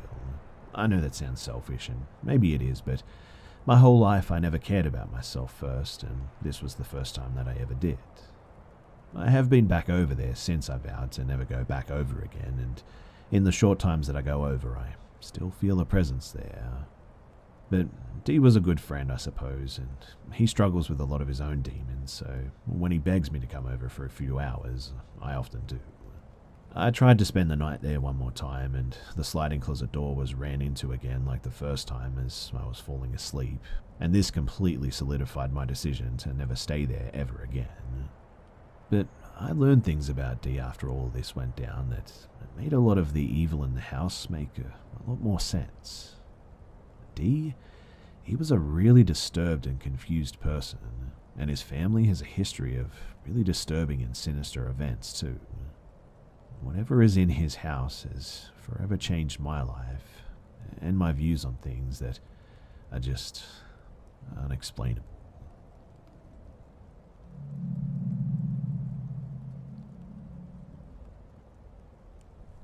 One day I was making a 6-hour drive. It was one that I had made several times as I was selling a house in another state, also while relocating. I was a female in my late 20s and was traveling with my puggle. He's a good dog and would try to protect me, but he just doesn't have the size to do much. So I had about 2 hours left of my drive and needed to get some gas or petrol. I pulled off the interstate to a small town with a gas station not far from the interstate. It was a very sunny day, and I didn't even think about jumping out to pump my gas. After I started pumping, I realized that I'm like the only vehicle at this station. It was then, too, that I noticed 2 men standing around the front of the station, and they start walking towards me in my vehicle. At first, I think that they're just going to ask for money, but then I get this really creepy feeling with the way that they were looking at me. I start to panic, and knowing that I probably can't get the hose out of my car and get back in before they're upon me, at that moment, a minivan pulls in with a mum and 2 large teenage boys. The boys hop out to go inside, and as soon as they are seen, the men walk back to where they were standing. And now, I know that they didn't just want money. I get in my car and I call my then boyfriend, now husband, and tell him the story as I'm a bit shaken. He gets the location and quickly calls the local police, and they know where this station is and said that they would go and check out the men. A little later, they end up calling my boyfriend and tell him that they were thankful that he called, as the men, they had warrants out for their arrest, and they had brought them in.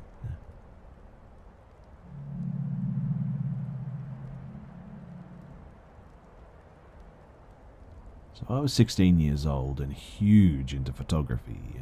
I lived in a rural area, and I like to go out for hikes on Tuesdays after school to a local reservoir to take some pictures with an old SLR. I pretty much parked in the same spot every time too. This is because it was a great way to get to the main trail, and I could also go either way. Usually I was by myself. It wasn't a hugely populated area, and not many people were ever there too. The parking place was usually used for school buses to turn around pretty much, and that was about it. But after a while of going there, I started to see this little blue Toyota there, and there was some little old man in it, but he didn't say anything or get out of his vehicle ever. He would just wave at me, and I would politely wave back. But one day, I was sitting in my back seat with the door open. I was prepping my film and getting the rolls I needed for the hike, when suddenly, he was right next to me, and before I could react, he put his arm around me and told me, "I'm going to kiss you now." Man, I didn't know how to react, so I just shoved him. He was an older man, maybe in his late 60s or so. He didn't fall, but he definitely stumbled. And he told me that I should have expected it since I was coming up there teasing him all the time like that, and said, "I'll see you again soon, sweetie." I watched him drive off and promptly just broke down. Obviously, I cancelled my hike for the day and just sort of sat there for a while before going home. I didn't tell a single person about this experience until like a year ago. I'm not sure why this experience bothered me so much too, but still to this day, it just makes my skin crawl.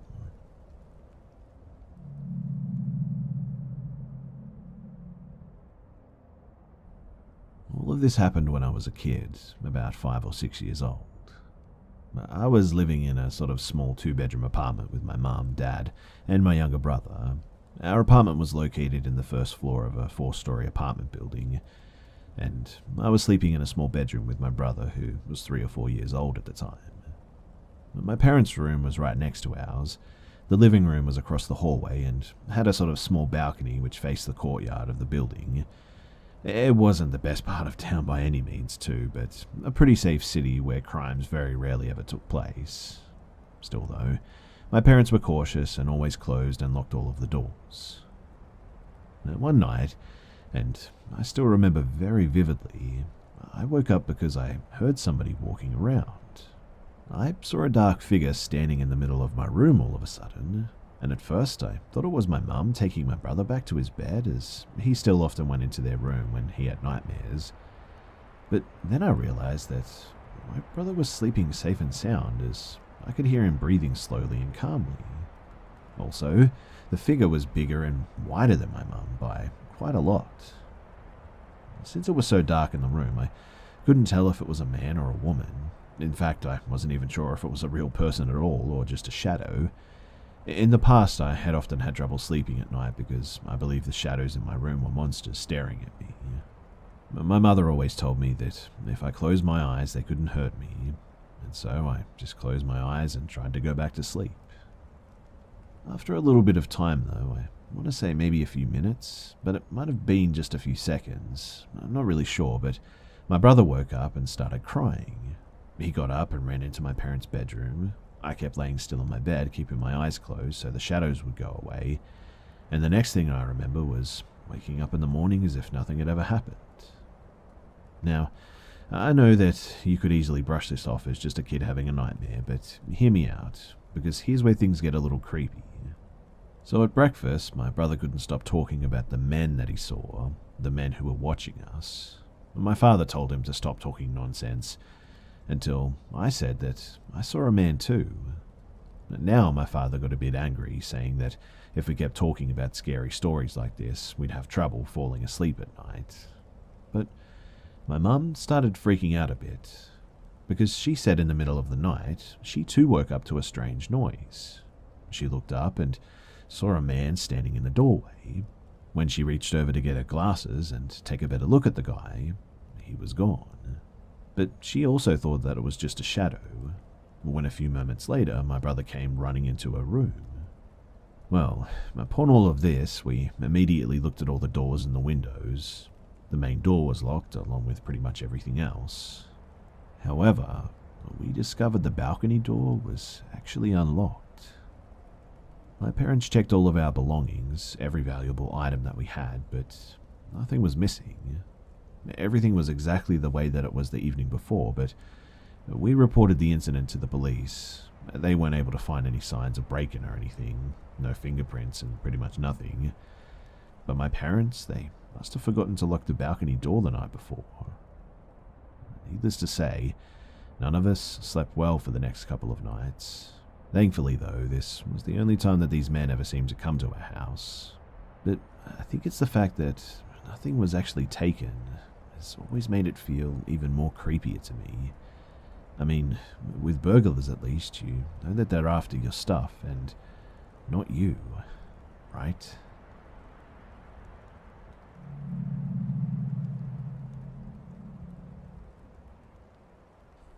So first off, I just want to say that I don't really remember this story because, well, I was just a young kid when it happened, around 4 or 5. But I do remember the nightmares, and also my parents and I still talk about it. So, when I was just a kid, my parents moved into a larger house to start a family. I had an older sister who was around 17 at the time.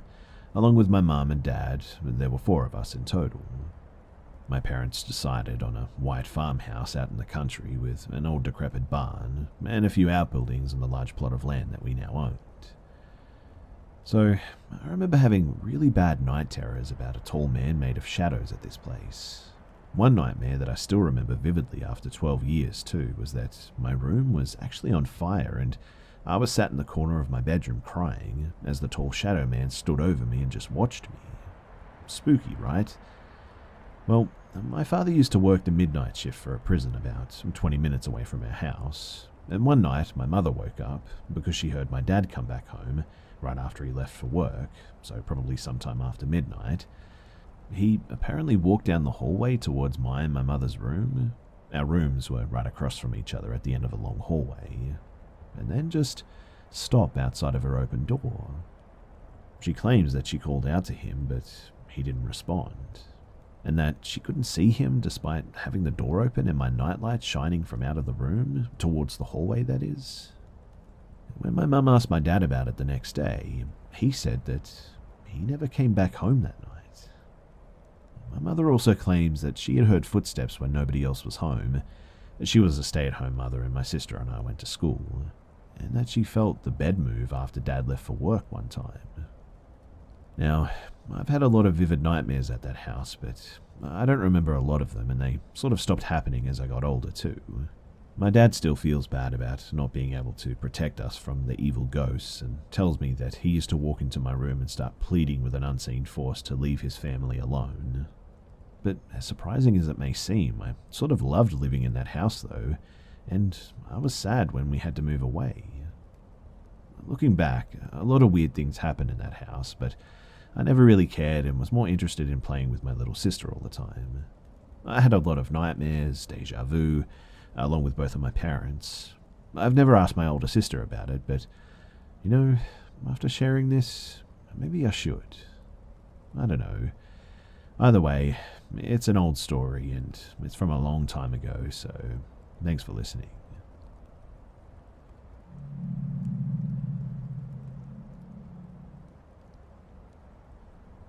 When I finished college, I was living in a one-bedroom townhouse. I met a guy on Plenty of Fish, and at that time, I wasn't exactly smart about my online digital footprint. Not like I've really changed, but at least now I'm not as ridiculous as I was.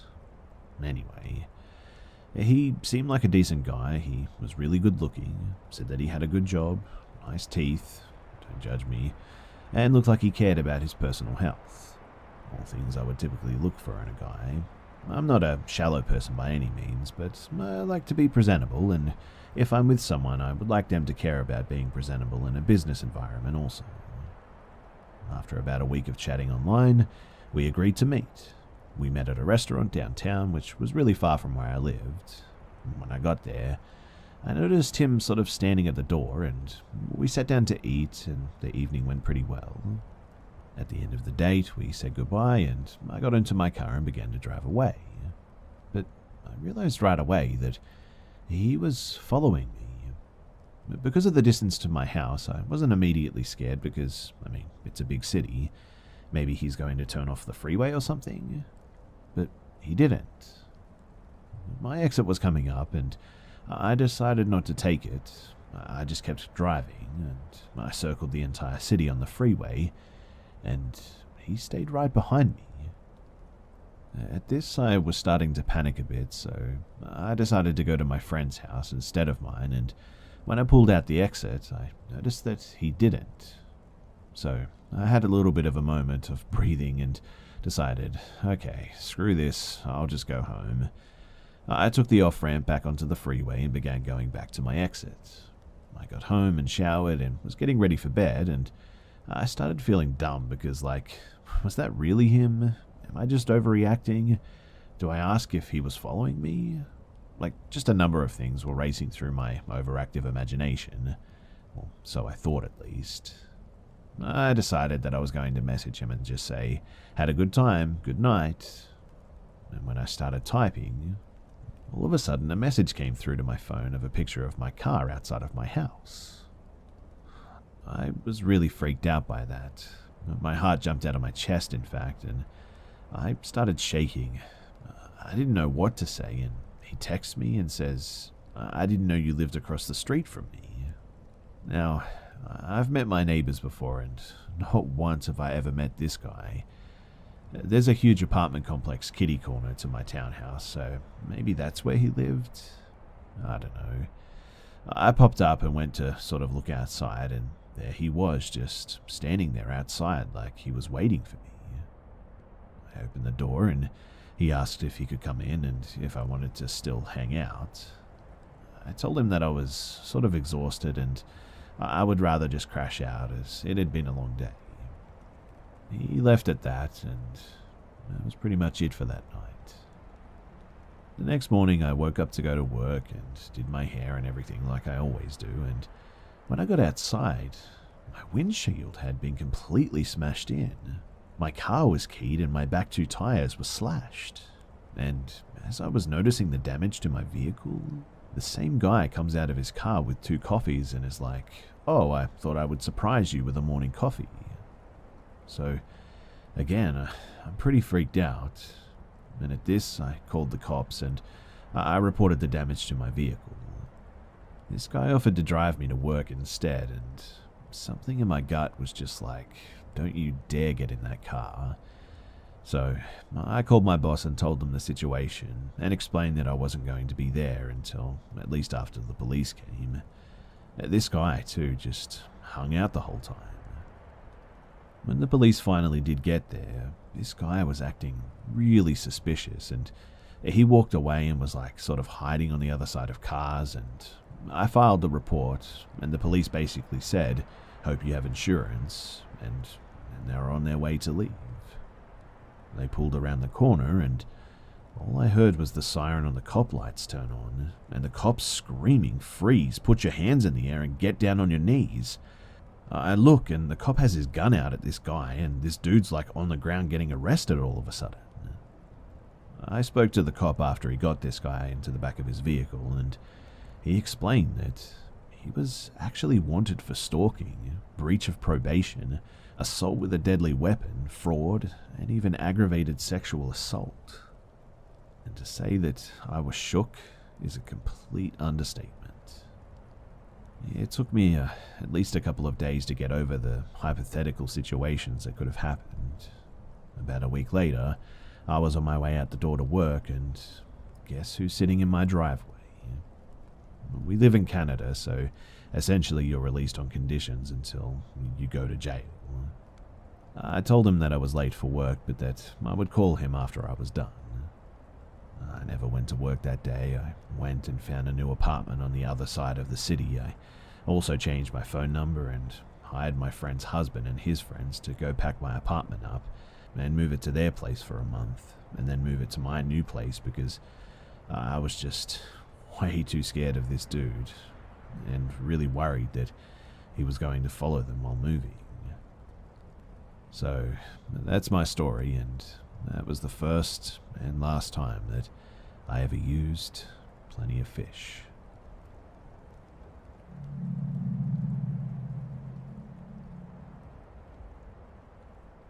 The year was 1994, and I was a freshman in high school. My family had just relocated to Michigan, and we moved into a private golf course in a small town outside of Detroit. But for some reason, too, I really, really wanted to get a job at the time, and the restaurant in the neighborhood clubhouse was hiring dishwashers. Since it was pretty much a stone throw away from our house, my parents okayed me to be able to work in the later evenings after school. So, a little bit about teenager me. I was a super sensitive kid, and my feelings were easily hurt if I was talked down to. I was also a rule follower and extremely submissive to authority figures, which apparently made me an easy kid to raise, according to my parents. But anyway, given that this was my first job ever, while having no confidence and paper-thin skin as well, I was destined not to last very long under the high pressure of the restaurant industry. I was doomed to fail, in other words, but I still went for it. And sure enough, the chaotic pace of working in a high-end kitchen quickly overwhelmed me, and I found myself having a hard time keeping up. On top of that, my boss was an absolute tyrant. I basically felt habitually crushed as he'd scream at me to keep up during the dinner rush. I was as much of a mess on the inside as the mess I was trying to clean up. But the worst part about it was that after the restaurant would close, I would have to stay for like an hour or so alone with him to close up. Nobody around, just me and him. During this time, he would continue to yell at me and, at best, roll his eyes if I needed help. Even as sensitive as I was, I kind of knew that his rage wasn't a personal thing, though. He was just a really disturbed individual by the looks of things. One night that I had off, I also caught an episode of the TV show America's Most Wanted. I don't know if it's still on, but basically they would do these segments, with extremely poor reenactments, mind you, of criminals that were on the run from the FBI. Sometimes they'd have real photos of the fugitives, but other times they would just have police sketches instead. During one of the segments, a sketch came up of a subject that eerily looked similar to my boss. They said that he had murdered several victims on the West Coast, and that's where he was last seen a while back. They also identified him with a different name, which kind of put me at ease for a moment, but the drawing looked a lot like him, and their description of his height, weight, and other attributes fit him to a T. Well, I convinced myself that it must have just been a lookalike, but I just had that weird twisting and turning in my gut that maybe it was actually him. I mean, I was about to quit anyway, so it didn't really matter, I guessed, but the next day I went into work, and he was a no-show. In fact, he ended up leaving town, and no one ever heard from him again. In fact, he pretty much vanished like a David Copperfield magic trick. We didn't have internet at the time too, so there wasn't the opportunity to immediately jump on social media to investigate. I don't remember reading anything in the newspaper, but the rumor of his disappearance definitely went around town. Unfortunately, or who knows, maybe fortunately, I also don't remember anything else about him. I can't recall his name or really even his face these days, just the creepy and really odd experience. I mean, who knows if it actually was him or not, but to think that I may have been alone with an angry murderer as a teenager is a tad bit uneasy, to say the least. Anyway, if it was him, I'm very thankful that I got out of that one unscathed.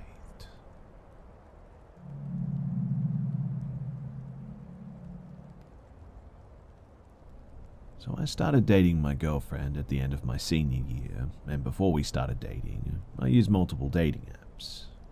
In many of my dating app profiles, I had my Snapchat listed so that people could add me. This is important too, but nothing led to anything within the dating apps themselves. I would talk to people for a bit, and eventually the conversation would just die out. When I began dating my girlfriend, I had deleted the apps but never really deleted my account, meaning that people could still see my profile and my Snapchat in it. I realized this only after a few people would add me, but it didn't go anywhere because I would tell them that, well, I had a girlfriend. As you would imagine, too, the conversation would pretty much always end there. But there was this one guy that added me. His name was Adam, and he asked me if I was available. Being straight, I was used to guys adding me, so I gave him the usual response of, "Sorry, I'm straight, and I actually have a girlfriend." And honestly, I sort of expected him to just leave me alone, but he didn't. At first, the messages were fairly normal, like, "How was your day? What did you do today?" Simple stuff like that. Being the nice guy that I try to be at least, I responded because I thought that this guy just wanted to be friends, and having a gay friend is alright by me. Then the messages, though, they progressively got more and more creepy. Like, he started asking me questions about my girlfriend, and not the basic questions. Questions like, "Do you guys make out a lot?" or "Does she like you in bed?" I simply responded with, "Those are kind of personal questions, dude, and I don't feel like it's right for me to share my dating business." Adam would always apologize, and he wouldn't talk to me for a few days after that, but then he would hit me up again and ask some more creepy questions. I eventually told my girlfriend about the situation too, and while my girlfriend is super sweet, she's also very aggressively protective over me. So she adds this guy and basically tells him that he needs to leave me alone. Unfortunately, though, this seemed to enrage Adam, who responded with saying that I needed to dump this girl now because, well, expletives. Naturally, I defended my girlfriend and blocked Adam, and everything was pretty cool for a week, until another account added me. The guy's name was Tyler, and he was super chill. He was really nice to me and respected my relationship with my girlfriend. As the days go by, I start to notice that Tyler's vocabulary was actually very similar to Adam's. I wasn't sure about it though, so I didn't make any assumptions that it actually was him. So I gave Tyler's snap to my girlfriend, who adds him to investigate, and as soon as she adds Tyler's snap, Tyler flips out at her, which confirmed that it was Adam. As soon as this realization is made, though, I block him again. From here, though, everything goes quiet from Adam for probably about a month, I would say. So, I live in the suburbs of Chicago, and both my girlfriend and I live down the street from each other.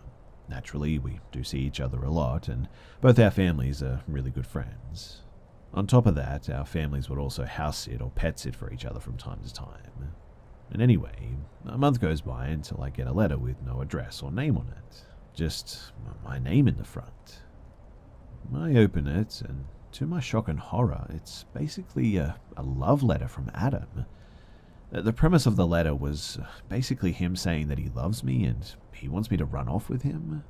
The letter also takes a very sexual turn halfway through, with him describing what he wants to do to me and vice versa. And at this moment, two horrifying realizations suddenly hit me. One is that he knows my address, and two, he dropped that letter off himself, meaning that he is in my town. Well, I immediately called my girlfriend, who is equally as shocked as I am, and after consulting with my parents, we eventually called the cops. Unfortunately, since I had blocked as well as removed Adam's social media information, and that the letter had no return address, there was really nothing that we could do about it. But day after day, letters would keep appearing in my mailbox until they also started appearing in my girlfriend's mailbox as well. Her letters were way worse than mine. Adam wrote of how much he hated her and how much he wanted to, hurt her and stuff. He also started stating many times of the ways he would inflict pain upon her, until she broke up with me, that is. Just like me too, she took this to the cops, and again though, they couldn't really do anything about it. My girlfriend's family had plans to go to Hawaii for a vacation though, and I was actually going to house sit for them. And the first couple of days went pretty much without event, until around maybe one or the last nights of the week. I can't exactly remember, but as per usual, I was over at their house just watching TV on the couch, when all of a sudden the power went out. Mind you, it's around 1 a.m. and it's pitch black when those lights went out. The next few seconds were silent, but then I heard a window smash from the office. To understand this a little better too, let me quickly give you a layout of the house. So, When you entered the front door, to your left was the living room, straight ahead was both the kitchen and the stairs, and to the right was the office and the dining room. On the upstairs level, as soon as you reached the top of the stairs that is, my bathroom was straight ahead and my girlfriend's room was on the right, and the other bedrooms were on the left. So, immediately I shot up and grabbed a kitchen knife. I ran upstairs to hide while I called the cops. I quickly got into my girlfriend's room and slipped into the closet, and as soon as I was able to contact the operator, I heard the pounding of the intruder running up the steps. Thankfully, I had relayed all the information to the operator in time, who then stayed on the phone as we both remained quiet. The intruder took a left when he reached the top of the stairs, which gave more time for the cops to arrive and for me to get ready just in case I needed to defend myself. A few minutes go by until I heard the intruder start walking toward my girlfriend's room. In the only few precious seconds that I had, I slipped out of the closet and positioned myself next to the door, and as soon as he opened that door and started to enter the room, I took the kitchen knife and went straight for his shoulder. A young man screamed in pain as I heard a heavy metallic object make a large thud as it hit the ground. From there, I bolted out of the house, where I was met by 4 squad cars and cops with their guns raised. I quickly threw my hands up, shouting that he was upstairs in the right room. A few minutes go by, and the intruder was eventually dragged out, still screaming in pain. With the siren lights flooding the street, I got a glimpse of this guy's face, and it was Adam. I was informed later by an officer too that the metallic thud that I heard, it was actually a handgun that he had dropped. Adam was from Texas and had traveled up to my state to be with me, apparently. He had rented a room at a local motel and would put letters in both my girlfriend's and my mailboxes daily. He would do this in the early hours of the morning, which was confirmed by the security footage of the motel that he was staying at. That night, Adam, he actually had plans to kill my girlfriend and her family, so I would apparently choose to be with him. He had managed to pry open the power box, then switch off the power to her house along with the neighboring houses, and broke in with the intent of her being there. And well, unfortunately for him, she was enjoying a tropical vacation. To be honest, I have no idea how this outcome would be different if they didn't go on vacation. Maybe they would have stopped him, or maybe something else would have happened. I don't know, but I'm grateful that I still have my girlfriend as well as her family alive. And also, I'm very grateful that Adam is now locked up.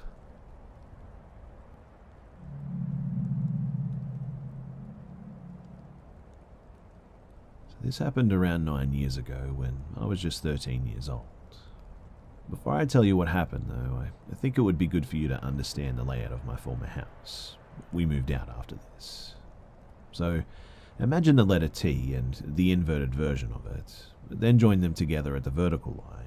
The vertical line is the hallway, and there are 2 rooms at the top facing each other, and at the bottom there is 1 bedroom and the bathroom facing each other, and there's my room between them facing the hallway. Now, I had always had a bit of a sleeping problem growing up, so I was wide awake at 3 a.m. like normal. I was watching the dark hallway like I usually do when I couldn't fall asleep. But on this particular night, I was more restless for some reason and felt like something was wrong. The feeling of uneasiness sat in the pit of my stomach for quite some time.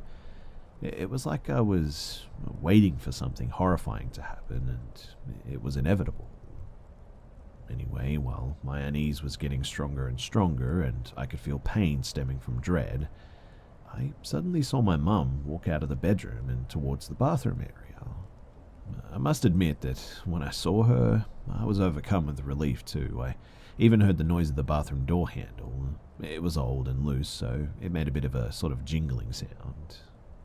I got up and out of bed to talk to her so that I could thankfully calm myself down. But when I walked past the doorframe and saw that the bathroom area was completely empty, I just sort of stood there frozen in place. Words can't even describe the horror that I felt, but I had goosebumps all over my body. I also felt like cold water was just splashed down my head, and I stood there, unable to turn my back to the dark hallway, and glanced at the bedroom. And there I saw my mum and my dad sleeping peacefully. unaware of what had just happened. Somehow I found the strength to walk back to my bed, got under the covers while shaking from fear. I don't even really remember falling asleep. Maybe I passed out from fear or something. I don't know, but to this day, even after 9 years, I'm sure what I saw was identical to my mum.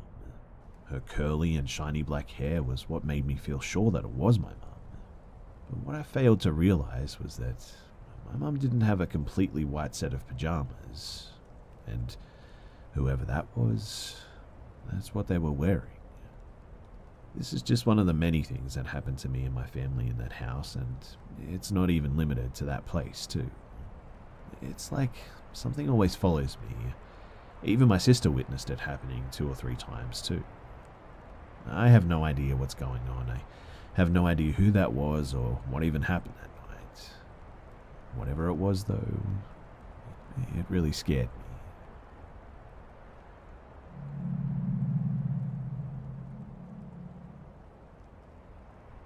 My wife and I travel pretty often, city to city, and at one point we settled down in Vegas for a few months. There was one night too where we were arguing after work about something, headed towards Henderson, city outside of Vegas, lots of isolated streets out that way too. I was sitting reclined back in the passenger seat when we ran over something and the tire definitely popped.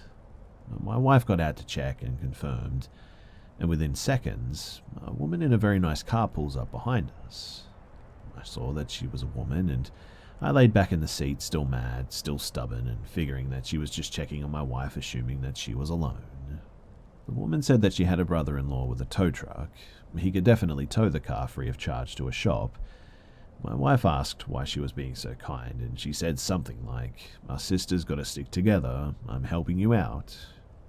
She then got back in the car, and my wife told me that she was going to follow us with her hazards on to this empty and dark parking lot in front of some grocery store, apparently nearby, to get us out of the road. I still didn't think it was weird at all. My wife was very confident that this woman was genuine and just really wanted to help us. So we pull into the parking lot, and my wife gets out. I'm still laying back, and this woman doesn't even know that I'm here yet. She starts talking to my wife about how she changed her life within a year, but she could put her on to what she does. It seems believable, to be honest. She looks really nice, and her car was definitely expensive. My wife keeps insisting that she could just call a tow truck. She felt bad that she was taking her time, but we could afford it. But this woman, she just kept insisting that her brother-in-law was coming, be patient, he really doesn't mind. She even offered at some point to drive my wife around the area looking for a shop that was open, but my wife had already Googled some places. She told her that's smart, and they kept talking. No suspicion, honestly. But she then starts asking my wife why she's in Vegas. We had New York plates. She says for adventure and doing something new and blah blah blah. The woman asks if she has family she's close to or maybe a boyfriend. She could introduce her to some friends to help her get well acquainted or something like that. She motions over to me and says, "Well, I have a husband." And this woman, she honestly looked like a deer in headlights. I politely waved. She leans over and finally sees me, stares for a few seconds, and just immediately gets in her car, instantly. I've never seen anyone look at me like that too, like she had to get away from me or something. She tells my wife that she has to go to a store that's opening soon. Her brother-in-law is taking too long, but he'll be there in like an hour at least. She told her not to leave, that he was going to come and help. 1 hour. My wife was really confused and tried to ask if she'd be there too, but the woman just drove off. We knew then that something was wrong too with that situation, and we both just sort of stared at each other in confusion. I have no idea still why that happened, but we called a towing company and fixed the car within like 40 minutes, drove back to wait because my wife was persistent in believing that this woman was going to come back, or her brother-in-law would, and she wanted to let them know that she didn't need their help. I told her that I really don't think that they're coming back, but we did wait. No one came too for like nearly 2 hours before we drove home, and I did some research and found out apparently a lot of traffickers use women because they seem more trustworthy. Vegas obviously has a large presence of these things as well, and the woman was almost desperate to keep my wife there for some reason. It was all just really weird and gave me some really creepy vibes, that's for sure. These days when I look back, it seems more obvious that there was danger there, but in the moment, the woman was just so charming and endearing that it seemed like she was genuinely trying to help. To be honest, I'm still not 100% sure what happened that night, but I'm pretty sure that she ran off because I was there, and she didn't anticipate a man being there.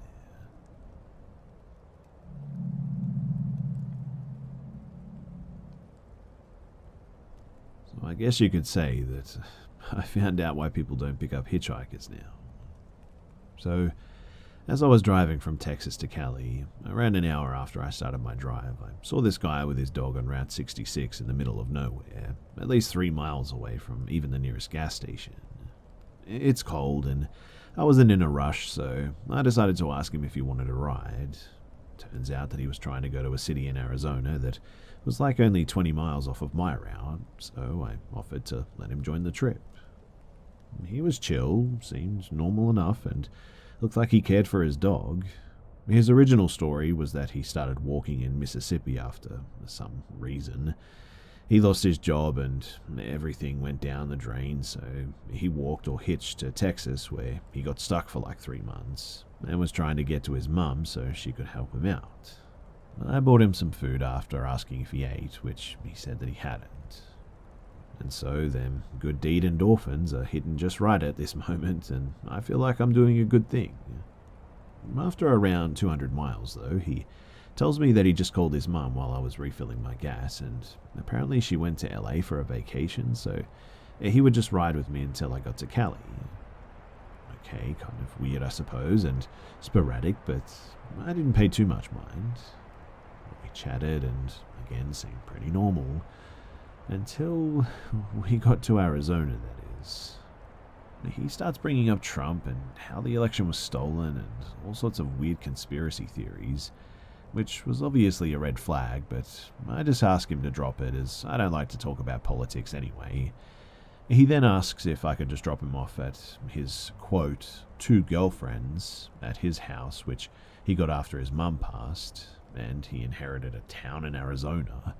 He said that he called beforehand and they are expecting him after 3 months. He also mentions, almost like nothing during an earlier convo, that he has mild schizophrenia. Obviously not much of that made sense, but I started putting it all together. I don't think he even has a coherent goal of what he's doing, so when we get to Arizona finally, and we're in the last 10 miles to his now 1 girlfriend, which he claims that he loves, I start to wonder, am I about to drop a mentally ill man off 2 states away in the middle of nowhere where it's about to get freezing? Oh, and plot twist too, I didn't even notice at first, but apparently he wasn't even using a real phone. He didn't even have one. Anyway, as we got to his girlfriend's house, I told him, "Hey man, do you want me to wait here just in case she isn't home or something?" Thinking that I could at least talk him into letting me drop him off to a nearby homeless shelter or something. And exactly what I thought would happen, happened. He said, "I guess I got the wrong info, and she doesn't live there. My other family members live there, though. Yeah, let's just go to Cali to see my mum." As he sat down in the car, which I've now been driving with him for like over 9 hours, I think, I told him that maybe he isn't in the best mental state at the moment, and his mental illness could be playing tricks with him. And upon saying that, man, he totally flipped out of nowhere, and said that if I bring up his schizophrenia ever again, that he was going to kill me. He wasn't really threatening at all though, so I simply said, "Bro, I don't feel comfortable driving you to Cali, but I don't want to leave you and your dog in the about to be freezing cold. Do you at least want me to drop you off at a homeless shelter or something?" And then he just swore and said, "I'll just walk to Cali myself." Mind you, he said this in the mountain town of Arizona, where It's about to get freezing cold. He has no money, no food, no water, with at least 10 miles down a pretty uninhabited road, and I'm pretty sure that he didn't have family that lived in that house that he went to. And he just ended up leaving with his dog, and I sat there dumbfounded and then left as there was nothing more that I could really have done at this point. I don't know where this guy ended up in the end, but man, I hope that he's safe and getting some help, because that guy, I feel sorry for him.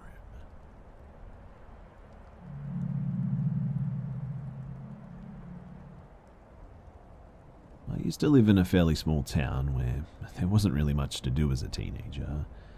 One of the things that I learned to enjoy from my parents was visiting antique stores and looking at all of the interesting old things.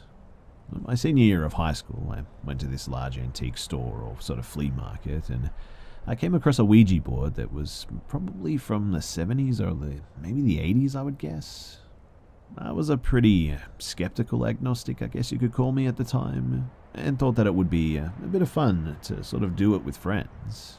And nothing really crazy happened, except that I had my first instance of sleep paralysis around that time. The next year, though, I went to college and I brought it with me. And my friend and I convinced some girls from his dorm to try out the Ouija board in a small cemetery on campus with the old landowners from like the early 1800s. That night, I stashed the board under my bed and I went to sleep like normal. But as I was dozing off, I kept seeing images of like skulls flying towards me. Almost like in that pre-dream, in between awake and asleep visual state, if you've ever experienced that. Anyway, I woke up suddenly from a nightmare around 3 a.m. and had the strangest feeling of being sort of partially paralyzed and then sort of released. It's hard to describe how I know this, but it felt as if there were like two long arms that lifted off of me and went under each side of my bed. It really creeped me out, and I looked under my bed, and I remembered that the Ouija board was down there, and so I didn't want to be alone. I was going to go to the 24-hour campus library. As I was leaving, my neighbor from across the hall came out of his room, and I told him about the experience, and he said that he would be willing to walk around the room with a picture of the Virgin Mary that was supposedly blessed by a holy man in Mexico. Obviously, I was a bit wary of that, being skeptical and agnostic like I was, but I figured, you know what, it couldn't hurt since I was so creeped out. The next day, I gave the board to that neighbor. I was glad to be rid of it, to be honest, and eventually I just forgot all about it. A couple of years later, I was in a bar with some friends, though, when who should I see but my old neighbor? After we caught up a bit, he said, "Hey, do you remember that Ouija board that you gave me?" Yeah, well, I took it back home and I gave it to my mum, and she said that some weird things like lights turning on and off and hearing voices had been happening ever since she got it, and eventually she actually burned it. That was weird to say the least, and upon reflection, that year of my life when I had that board was actually a pretty bad year. Obviously, I'm still pretty skeptical, but more open-minded about the supernatural after this experience, for sure. And I guess that's why I definitely don't want to be playing with any more Ouija boards.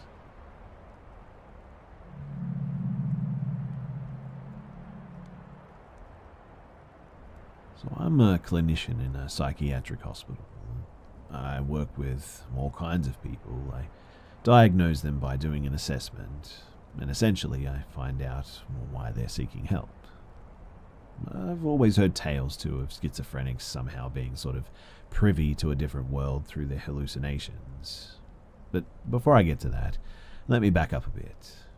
So I've read that schizophrenics can see our world in the layers that we cannot. I'd never believed it until I had a few experiences. One in particular, too. Before I was a clinician, I was a mental health tech. I looked after patients and put them in physical holds when they were endangering themselves or others. And one day, this guy Aaron, who had been fine all week, suddenly began responding to internal or external stimuli. He ran out of his room and broke a microwave, screamed like a banshee, and went into his room. I went into his room where he leaped at me from a chair. He grabbed my shirt and said, "Okay, I'm going to wear your body and we'll drive your car too. When I'm done with your body, I'll cover it in leaves." I calmly removed his hands from my neck and shoulders, and I escorted him into a safe room, which is what it sounds like, really. A room where only he resides, and we keep an eye on him with a camera. But as he sat on the bed, he suddenly blurted out, "You haven't talked to your dad in 6 years, and you have a brother who is missing in California."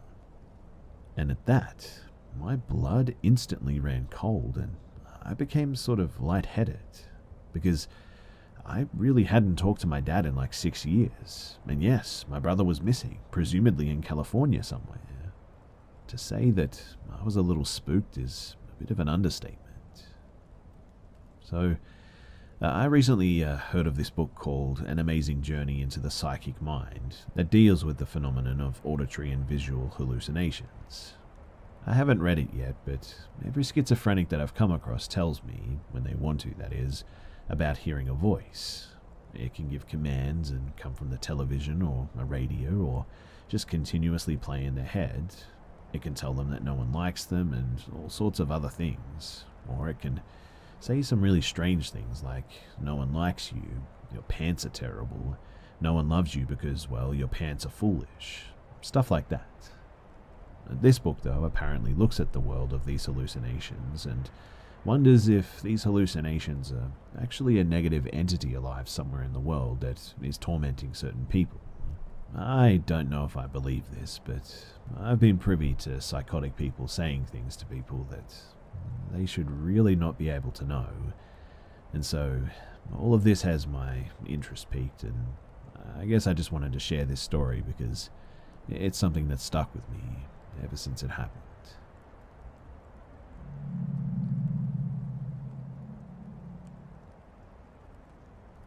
During the beginning of my freshman year, one of my teachers was actually having some health problems, so we had subs most days. This happened a few months after she came back. So one day, my dad was in the grocery store and I was waiting outside for him. I was sitting on a bench when one of the subs that we had came up to me. There was a gym across the street and he looked like he'd just come from it, as he was wearing workout clothes and was holding a large duffel bag. He knew my name and started talking to me about school. Me being young and naive, I just thought that he was being friendly and didn't really realize anything was off. After a while, he sat down on the bench and got really close to me. We had been talking about a book that I was reading for school, and then he started telling me that he had a signed copy of it in his car and that he would really like to show it to me. I know that I'm stupid, but at that point, I still didn't really think anything was off. He kept on mentioning his car and that he needed to drop his bag off, but he'd really like to continue the conversation and I could walk with him. About 20 minutes into the conversation, I would say. I know, it should have been a red flag. I mean, what teacher talks to a student in public for that long? But my dad finally came out and freaked out when he saw some random middle-aged man talking to his teenage daughter.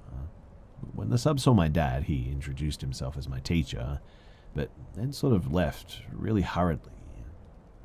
Somehow at that point too, I still didn't feel that off. Until a week later when I was reading the book that we had been talking about, and something just clicked.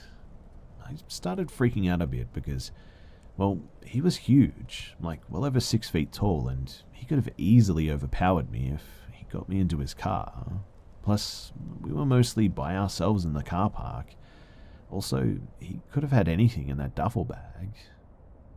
I think the final thing that confirmed his intentions, though, was when a few weeks later I had stayed after school to talk to a teacher and was sort of taking a shortcut through one of the campus buildings. I was the only one in the hallway and looked into one of the classrooms and saw him.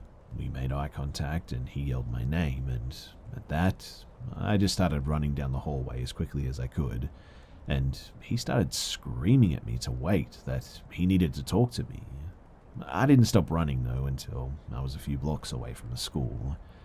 And after that, this guy just literally disappeared off the face of the planet.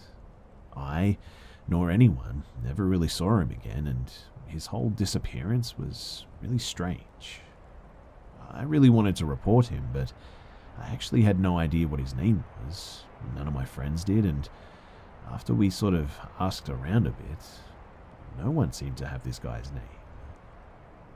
I feel especially bad about this, though, because what if this guy's done this to others since then? I don't know. I guess one silver lining of online school is, as a sub, he's probably out of a job, and the lockdown would make it harder for him to do that to others, I suppose. That is, if he was actually a teacher to begin with.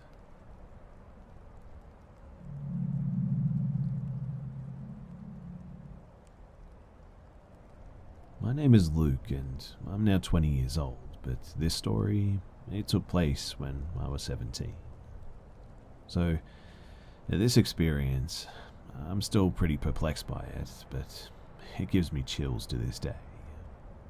In May of 2017, I found myself going out a lot more on my mountain bike. I was just getting bored of cruising around the streets too, so I wanted to go for a trail or woodland bike ride. I had never been to Ley Woods before then, and personally I don't think I'll ever be going alone again, but after some research into a few different areas, Ley Woods seemed to be my best bet. Living only a couple of miles away, it was a pretty nice bike ride.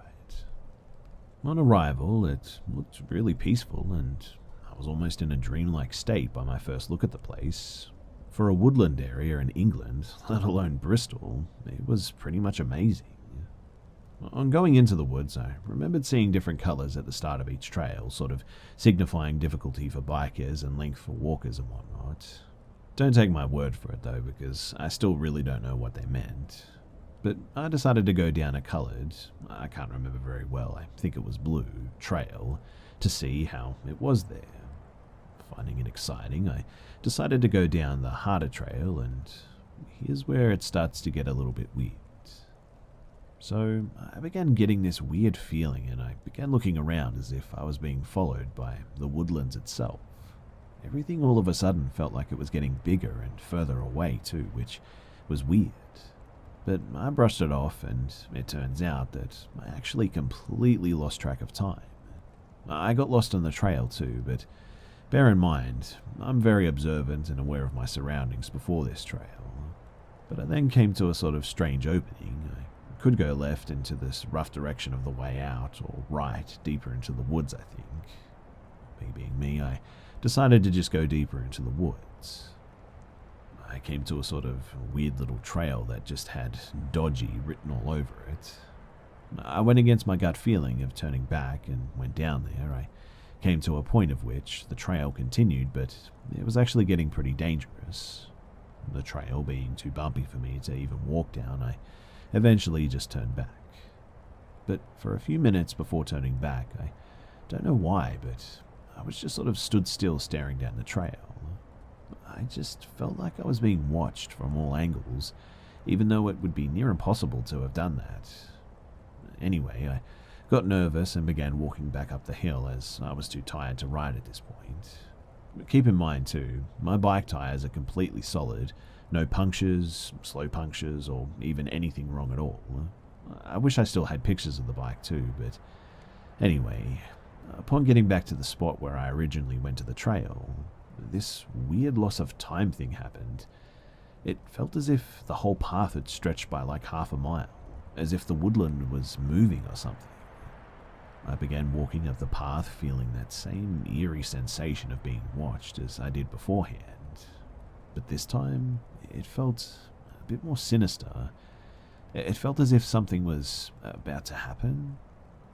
Bearing in mind, I hadn't seen a single person at this point in time since I went down that first trail. I'll explain the scenery though before continuing.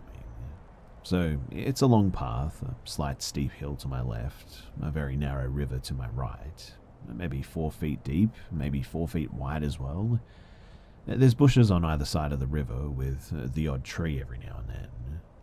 And upon getting about maybe a quarter of the way up the slowly inclining path, I then all of a sudden hear a woman crying from behind a tree up ahead.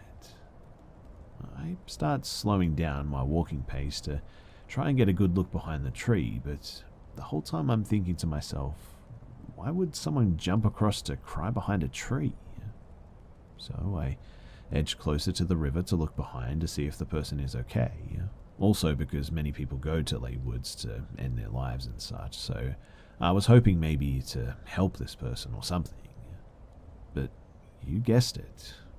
When I got there was no one there, and the crying just suddenly stopped. A bit weirded out by this, obviously, I just sort of slowly turn away and I start walking again, a bit quicker now as I was pretty unnerved.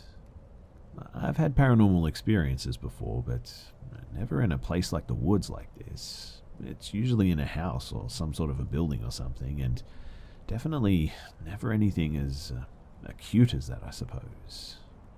So this whole thing was really new to me, and I had this sudden shiver though as I was walking, and maybe a minute or so later, only a couple of meters away from where I had heard the crying, it started up again. But this time it was right opposite me across the river.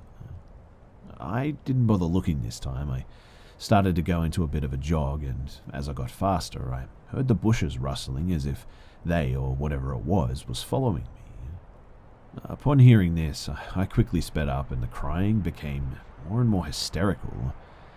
Bear in mind too that my bike was fine before this moment in time. I thought to myself, you know what, screw this, I'm gone. So I went to hop onto my bike with the adrenaline that was rushing through me, and I came to an almost sudden stop. My back tire on my bike had become completely flat all of a sudden, so I had no other choice but to just sprint with my bike and pray for the best that I don't trip up or end up having to throw it to run faster or something. With the crying person still close to me and keeping up, I'm running faster and faster, praying that I get off this path that I was on. I was almost in tears at this point because I couldn't actually do anything to help the situation or get out of it faster, but after what felt like, I don't know, maybe 10 minutes of running, I could finally see the car park.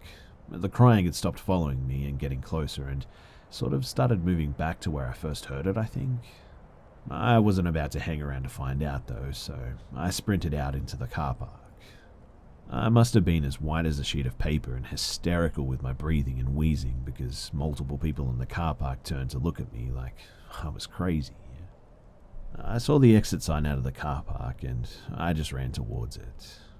But while doing so, I noticed that my bike, it was moving a lot smoother all of a sudden. I stopped to take a quick look and I could hardly believe it, but my bike tire, it had suddenly regained all of its air and it was solid again, as it was before the unnerving crying person shenanigans. I jumped off my bike and I got away from those woods as fast as I could, and since then I've never been back. But the thing that makes this really scary is that I have Irish heritage, and in Irish folklore, there's a demon woman called the Banshee. She's apparently seen in woodlands next to rivers and lakes, washing blood off of clothes. It's said that if you see her washing blood off of clothes, the person who owns those clothes will die. Alternatively, if you hear her crying, it means death apparently. I can't remember the meanings exactly of the deaths, but it means either you or a loved one will die, I think. Anyway, I don't know about all of that, but since 2017, I have lost my auntie and two of my best friends, and a dog as well, in a sort of streak of bad luck, I suppose, but I can't help but think about this when I reflect on it all. Ley Woods is no joke, that's for sure. There are many stories that have come up out of those woods. You can read online about them if you want. All you have to do is search up Bristol haunting and Ley Woods and stuff like that, and it should come up. Apparently it's rated like the 87th most haunted place in the UK, according to some places. Anyway, like I said, I haven't been back there ever since, and I'm not planning to, and I hope that you enjoyed the story.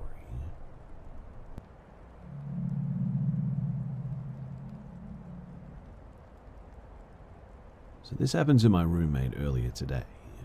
For context, she just recently started working at a clothing store, and it's within like walking distance from our place. We don't live in a terrible area too, but she's very small and pretty adorable, so I do worry about her. especially after listening to so many of the terrifying encounters here.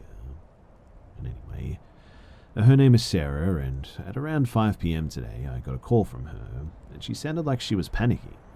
She kept just saying over and over again, "Please pick me up." I calmed her down and asked her what had happened, and apparently while she was working, 2 men walked in that immediately gave her the creeps. They were significantly larger than herself and wore all black clothes with hoodies pulled up and literally just textbook bad guy clothes. As Sarah was stocking items in the men's section, these 2 men approached that same section and start meandering the aisles, but their eyes kept darting around the store as if they were nervous or they were looking for someone. One of them looked directly at Sarah before nudging his buddy and saying something in his ear. Starting to get officially weirded out too, she began walking toward another department to continue her work. As she walked past the men, she heard one of them quietly say to the other, "Did you do it yet?" Unsure of what it was, she did her best to put a good amount of distance between her and them and continued restocking. After a few minutes, she looked up to where they had been in the men's section, and they were no longer there. She looked around, and it looked as if she'd actually left the store, so she felt a little bit relieved by that. That relief, though, was very short-lived. After about 5 minutes, she began to get a really strong feeling that someone was staring at her. She quickly turned around to find that one of the men was standing directly across the aisle from her, holding his phone up in a way that made it very obvious that he was taking photos of her. As soon as they made eye contact, he turned around and sped walked out of the store as though he knew that he'd been caught. Sarah immediately filed a report of the entire encounter to the store security guard, and he did a sweep of the store to see if the other man was still there. He had taken off too, and neither of them could be seen in the parking lot, so the security guard just took note of their appearances, and that was it. But having read about how human traffickers will sometimes take photos of their victims before attempting to abduct them, honestly, it was pretty terrifying. I wish that I could have been there with her all day at work to make sure that whoever these guys didn't come back, but the best that I could do for now is drive Sarah to and from work every day. There's no way that I'm going to let her leave that store alone and risk getting picked up off the street or something. And all I can say is that I really hope that those guys, they never come back.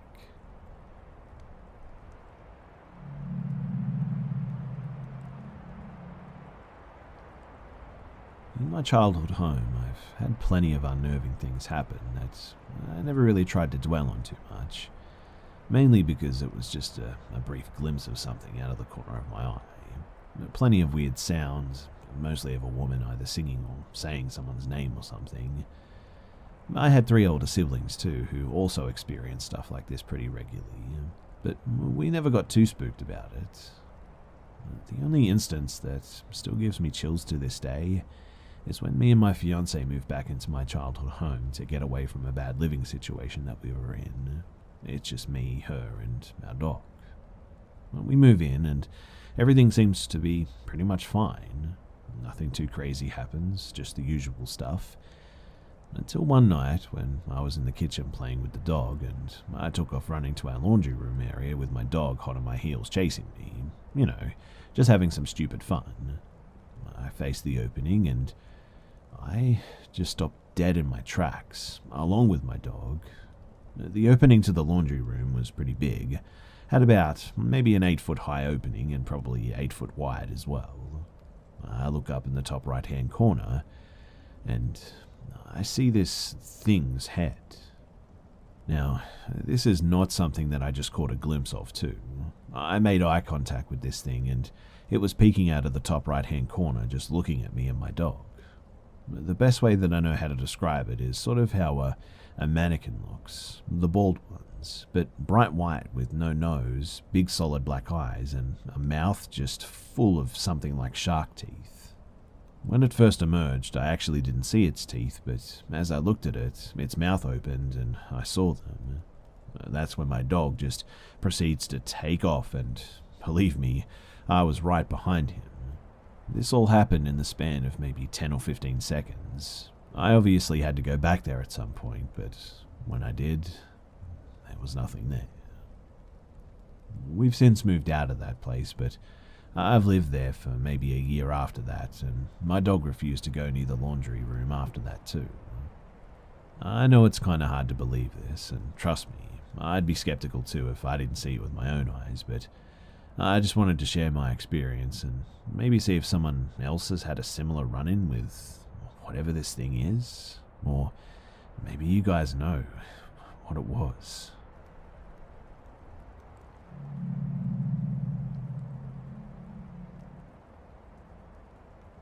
I was 11, almost turning 12, and my family decided to go to America for a holiday where we stayed in Las Vegas for a few days at the Stratosphere Hotel. The hotel is split between hotel rooms and a large casino that we would sometimes had to walk through to get out of the hotel. And one night, my parents had to go and do something, and they told me to just wait there. Pretty stupid of them, I know. But it had been quite a while, and they still hadn't returned. Later on, a black woman, probably in her late 20s, she approached me and asked me if I could accompany her in the elevator because she had a fear of them. My first thought as a naive 11-year-old was, oh, of course, as I loved being a helping hand to other people. However, I wanted to tell my parents where I had gone so that they didn't have to worry where I went when they came back. So I told this lady and then went on a quest to find my parents in this Vegas casino alone. Not really sure where they had gone, but wanting to find them fast because I didn't want to keep the lady waiting. I couldn't find my parents anywhere though, so I decided to go back and accompany this lady anyway, since I had nothing better to do and would probably be back before my parents got back. But to my dismay, when I returned, she had gone. Soon after my parents had finally come back, and after telling them, they explained that she was most likely going to try and kidnap me, but left because I said that I would tell my parents. In retrospect, I find it completely stupid to leave an 11-year-old alone in a Las Vegas casino for like 20 plus minutes. It was a recipe for disaster, and Lord knows what would have happened had that lady still been there.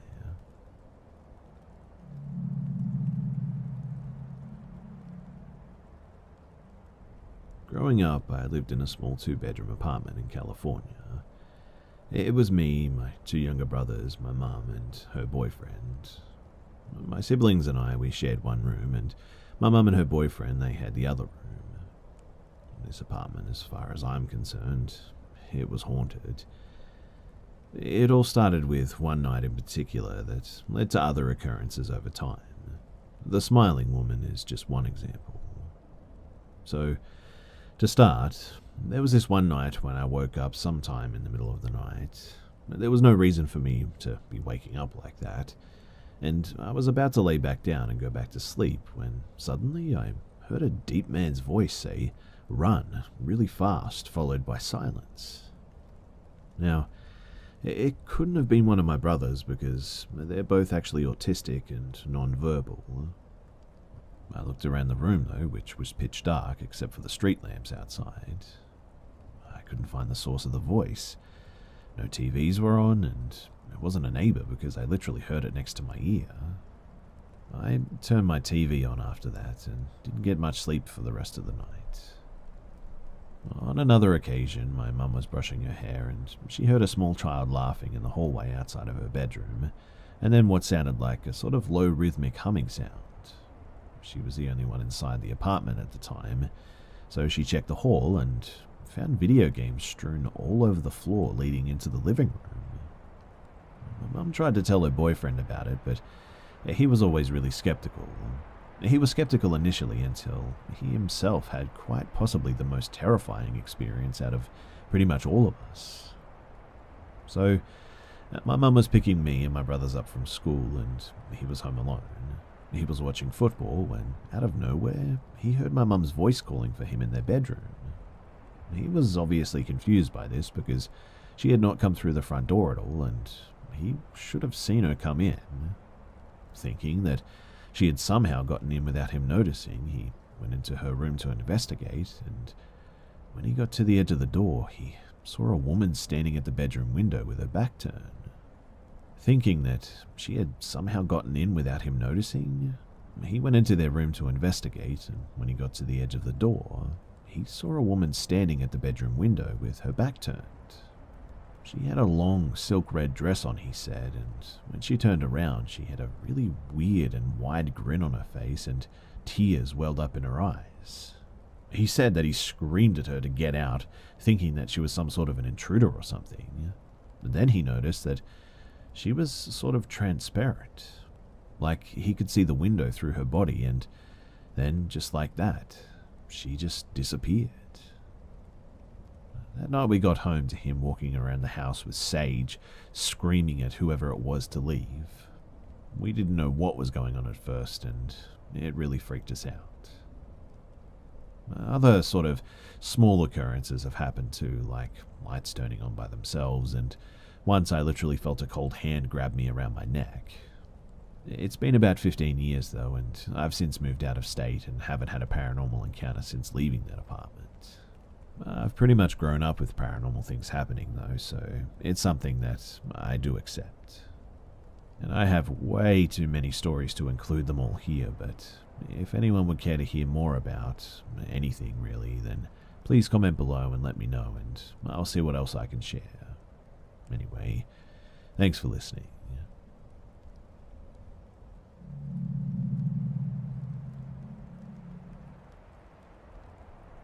So I drove out to the Blackhead National Forest yesterday as a kind of day trip with my friend. We stopped at this spot with trailheads along a sort of creek and river. And this state has weird ideas of what a creek and a river is, so who knows what it actually is, but it was fun and things were going pretty great. We found a waterfall and decided to go a little off trail to see the tiny creek that fed it. Not far at all. But we were looking at this sort of itty-bitty creek that was mostly swallowed by leaves, and then I felt like I needed to look up the stream a bit, but not at the stream, just in that direction. And I saw something about maybe 50 feet away. At first I thought it was a bird sitting on a table. It was very white or sort of light tan, stood out amongst the grey surrounding of the bare trees though, and the moment that I saw it, I kind of froze. To be honest too, I felt like I needed to just turn around and go back the way that I came, ASAP.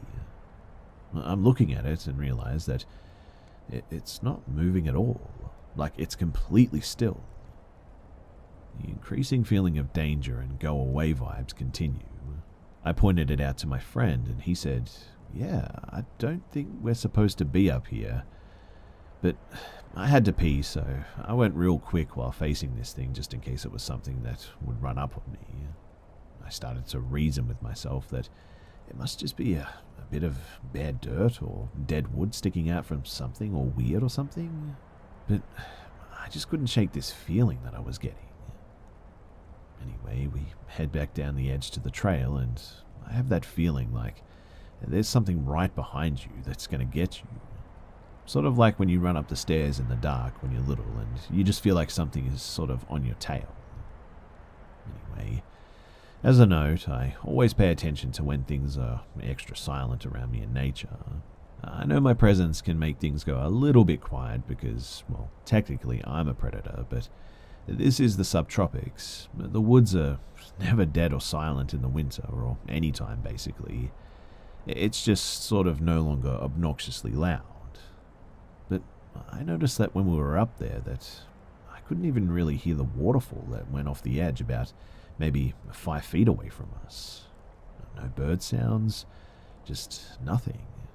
And these trees are tall, so often the birds just go up to the top branches and yell their alarm calls to each other, but there was none of this. I don't even recall seeing any life the entire time that I was out there. No fish, no insects, no flies, which was really weird. I even gently dug into some of the water spots to see if there was anything there because I think that stuff is cool, but there was nothing. Very weird. So we're walking away from this waterfall, and as soon as we go around this rock where we wouldn't be able to see the waterfall anymore if we turned around, I didn't have that something is right behind me feeling anymore. Like, at all. We had to turn back around though because we were a few feet off trail and it kind of dead-ended at the sort of drop-off back down to the trail.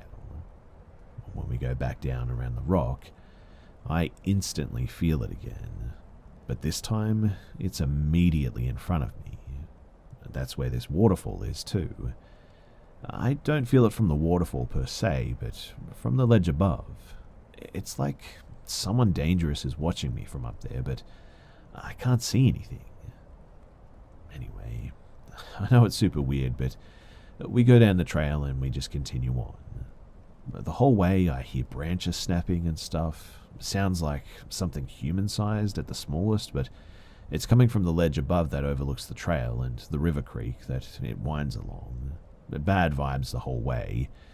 We see some sort of structure along the trail that had a fallen tree that had taken it down, so my friend says, okay, we got to at least go that far.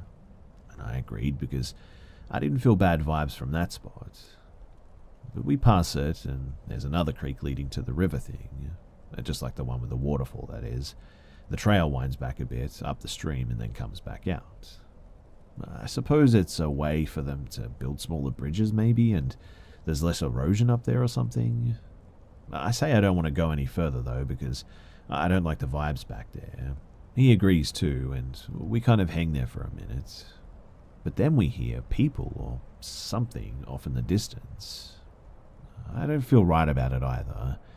Granted, I had some sketchy experiences with property owners years ago on a river in northern Tennessee, so I think maybe that's why I feel weird. I'm trying to talk myself down from the concern, I suppose, but I still have my guard up and I'm staying situationally aware, that's for sure. Kind of keeping my head on a swivel while still enjoying the beauty of nature. So we start heading back and I'm getting an increasing feeling of this thing is going to get us or me. It's still on the ridgeline coming back with us, but it's like slightly ahead, I think. Branches cracking, sounds of water.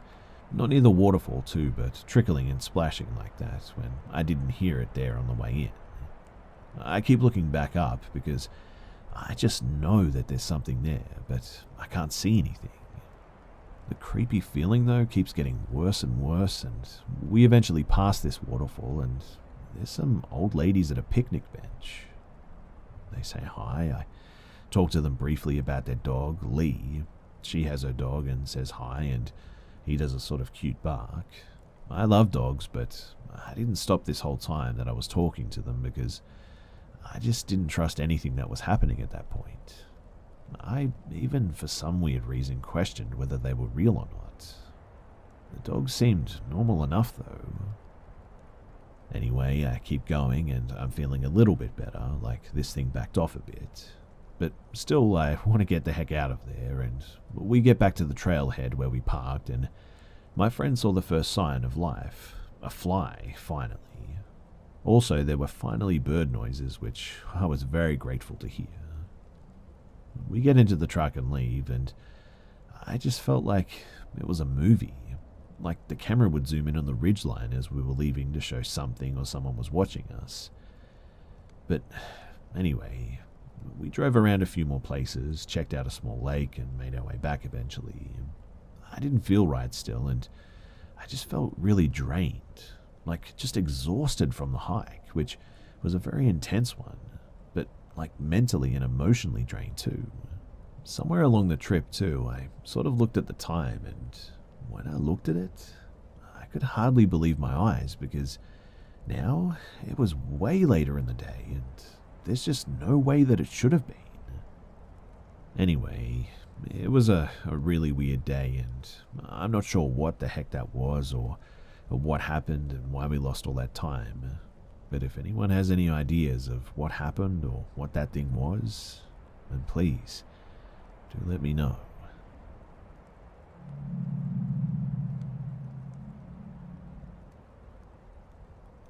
To many people, keeping your arms and legs under the blankets keeps the monsters under your bed. To many, sleeping with your back to a wall keeps the monsters inside the closet. But sometimes, the monsters don't follow the rules. I was about 9 years old when everything began. My sister and I were still sharing a bedroom. We each had a twin-sized bed.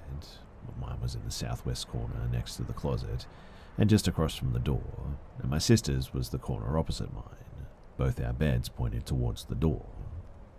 Our house was your typical 60s style house, 2 floors and a basement with dark wood paneling on the walls. The top floor had 3 bedrooms and 2 bathrooms. My parents' bedroom had the walk-in closet and a larger bathroom. The 2 other closets had the sort of sliding doors and not much room inside. But my sister and I, we shared the bathroom in the upstairs hallway as well. And, as most children do, we feared the utility room in the basement. Sometimes we would hear creaking from the furnace or creaking in the walls, and our first thought was ghosts. Most of the time, though, that's all it was, just a creaky old house. Until this one time that it wasn't. So this night was just like any other. I always had trouble falling asleep as a kid, still do. My sister and I, we slept with our bedroom door open. The bathroom we shared was just around the corner in a short hallway. I was laying there, on my bed, just looking up at the ceiling, telling myself stories until I would finally fall asleep, as I had done pretty much every night before this one. And then I heard something sort of messing around in the bathroom's trash can. I knew it wasn't Diamond, our blonde Shih Tzu, even at that age. I knew she was too proud of a dog to sort of go around in children's trash, but I laid there wondering what it could have been. My imagination ran wild about ghosts that we believed in our basement, and the next morning I told my parents and my sister what I'd heard. Of course, they all dismissed it as the dog in the trash, even though we all know better. But it happened several more times over the following few weeks. Each time I would tell my parents and my sister. Each time my parents would dismiss it as our proud Shih Tzu. But my sister, only 8 at the time, became less and less convinced that it was the dog, though. Perhaps my arguments that Diamond never had any interest in the trash during the day was starting to make sense to her. Now, this part is something that I've sort of tried to repress, to be honest, because my sister claims that one night I decided to get up and find out what it was that was digging through our trash can. I never described it to her, but apparently I told her that I was going to look at it and declared the next morning that it was not, in fact, our little Shih Tzu. This was again met with, "Oh, it's just your imagination," from our parents, and my sister and I, we just let it go. After all, it never caused us any harm, and it didn't seem to be doing anything other than messing around with the trash can. Except for scaring me so much that I can no longer recall going into the bathroom that night. I don't know. Weird, I know, but anyway. The bathroom creature continued to sort of shuffle around in there irregularly for the next few weeks. And during this time, my parents decided to repaint our room using a technique they saw on HGTV. They let us pick the colours. I chose purple, and my sister chose a reddish sort of pink colour. This technique was going to take a couple of days for my parents to finish, so we helped them move our dressers, nightstands and bookcase out of our bedroom and into the spare room. We took apart the bed frames and moved them into the spare room too. The only pieces of furniture left were the guinea pig stand and our mattress, which we made up with blankets to sleep on for the time being. My parents started painting, and first they primed it, then they let that dry and air out so my sister and I could sleep safely for the night. The next day, they started using a sponge to apply the pink and the purple colours that my sister and I had chosen, in sort of artful flowers, if that's the right word, all over the walls, one wall at a time. Each afternoon, they would open the windows and turn on the fans to get rid of the paint fumes. They'd move our mattresses back into place, and we would go to bed. It took several days for it to be completed, but the second to the last night my sister and I were supposed to sleep in our mattresses. It took several days for it to be completed, but the second to the last night my sister and I, we were supposed to sleep on our mattresses, and we were both a little bit sad that we only had a couple of nights left to do this. The novelty of our current sleeping arrangements had not yet worn off, but we went to bed, and I once again found myself laying there, unable to sleep, trying to tell myself stories and count sheep. A couple of hours passed, I would say, and I heard my parents come up the stairs and go to their room for the night. I could see the light of their TV bouncing off the walls of the hallway. Diamond had decided to sleep with us for the night and came into our room, jumping onto my sister's mattress opposite mine. About another hour passed, I would guess, and my parents turned their TV off. I sighed as I sort of rolled over onto my left side, putting my back to the small gap between my mattress and the wall. I looked out the window at the neighbor's house and remembered all the times that they would let us use their pool, and I started hearing a sort of slight clicking sound coming from downstairs. This sound was definitely new as well. It was as if someone was tapping a pen on the hardwood floors in the kitchen or something. I ignored it. I'd never heard it before, but it was an old house, like I said. It creaked. Several more hours passed. This was going to be another sleepless night. I considered getting up and having my mum make me some more milk again, but I never got the chance. Because all of a sudden, there was a snort from directly behind me, between my back and the wall. Instinct took over and my body just completely froze in place. I could feel the hairs on the back of my neck stand straight up, felt goosebumps on my folded arms. I faced the room, my back to the wall. There was a small gap, maybe a foot at most, between my mattress and the wall, and something was definitely now occupying that gap near the top of the mattress. It continued snorting as well, like a warthog. I could hear it sniffing our carpet and snort as if it sniffed my mattress. It even felt like it nudged the mattress with its nose at one point. I didn't dare move, though. This was definitely not our dog, and whatever it was, it made its way down the wall towards our open bedroom door. I thought that maybe it was about to leave. Maybe it would go back into the bathroom and go away. I prayed that it would, to be honest.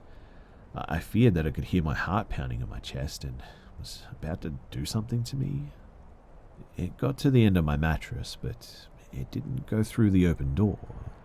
Instead, it turned, and the end of my mattress suddenly compressed under a weight. I pulled my feet towards my chest, away from this thing, terrified of it touching me. I felt it sniff the mattress with whatever it used as a nose, snorting the whole time. Slowly, it pulled itself up onto the mattress, closer and closer to me. I couldn't pull my feet up any closer to my head, and I started breathing heavily, fearing that this could be the end. But then, all of a sudden, it just pulled away. It smoothly slid off the mattress, and I heard the snorting fade as it left our room. I don't know where it went. I didn't get up to follow it.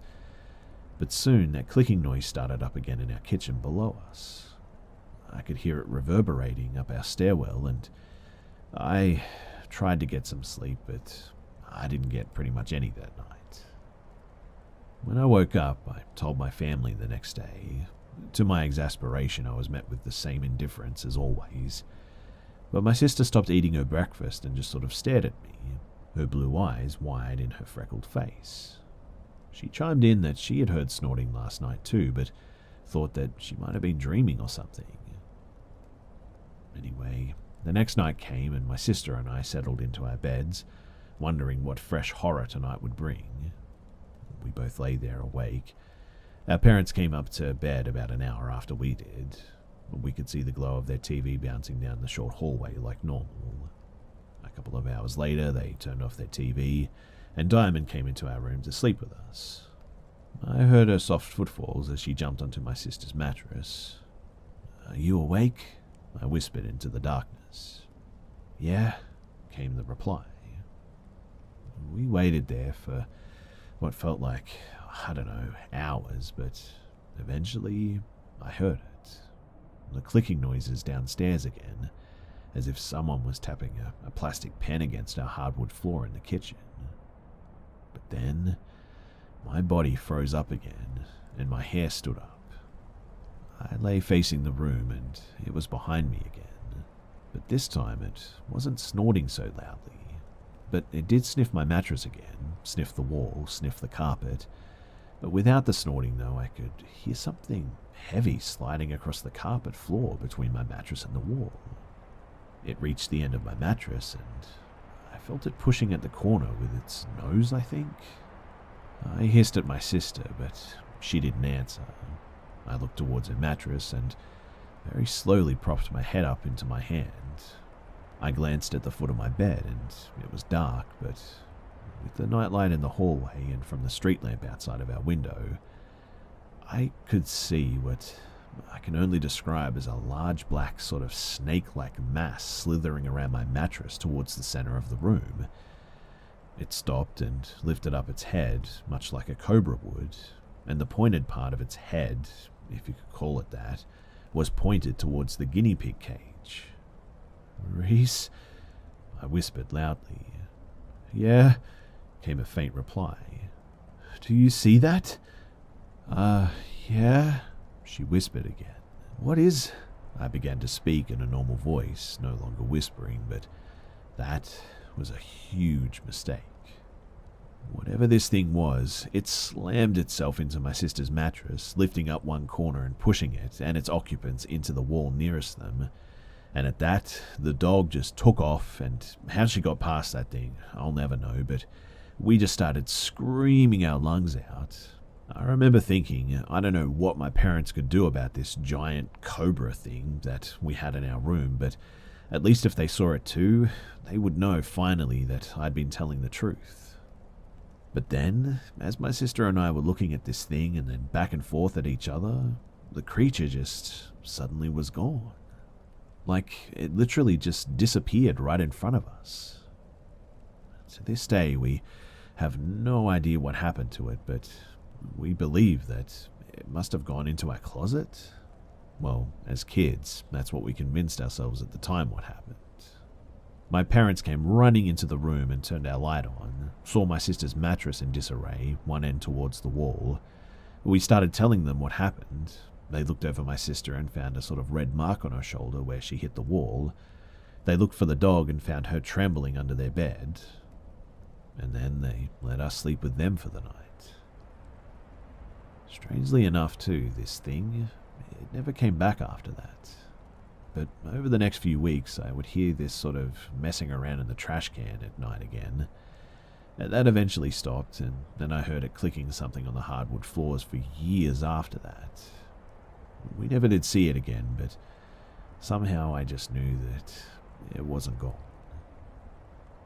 Obviously, I sort of reconstructed this story from talking to my sister and my parents, because I've actually sort of repressed parts of it, I think, and she had repressed others, but everything that you've just heard, I swear by it that it's true. In fact, I spent the next 20 years trying to figure out what the heck that thing was.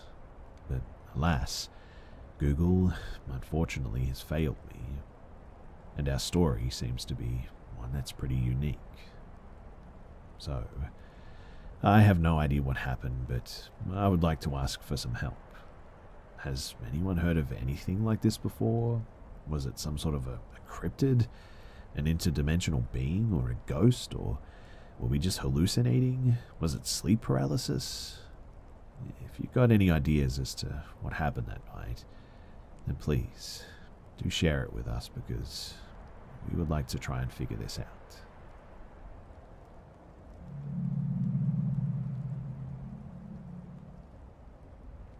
I decided to take my dogs for a walk today on one of the trails near my house. I told my husband that I was heading out and wouldn't be gone long. Vansittart Woods Environmental Education Center was where I ended up. I got there around 11:30 in the morning, and away we went. Absolutely beautiful day. Trails were totally empty, the perfect walk conditions pretty much. I had my 2 female Alaskan Malamutes with me. This is important later too. But we headed down the green trail since it was the shortest, and went by some marsh or bogs, and the girls loved to watch the ducks, so it was a nice time. The walk was pretty much uneventful for the first little bit, just the birds chirping, trying to get some birdie lovin', the wind in the trees, the usual forest sounds, and then I heard my name. Weird, but it could be someone with a radio on a different trail. Both my dogs were looking in the direction that I heard it coming from.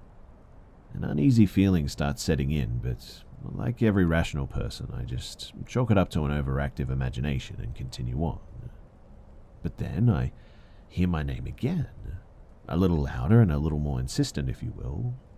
Instead of looking towards where the sounds were coming from, though, I look at my dogs, who are both staring in the direction of my name, and I notice that my older female's hackles were slowly raising. So at that, I thought to myself, yeah, it's time to go. She's not happy. I decided to turn around and go back the way that we came.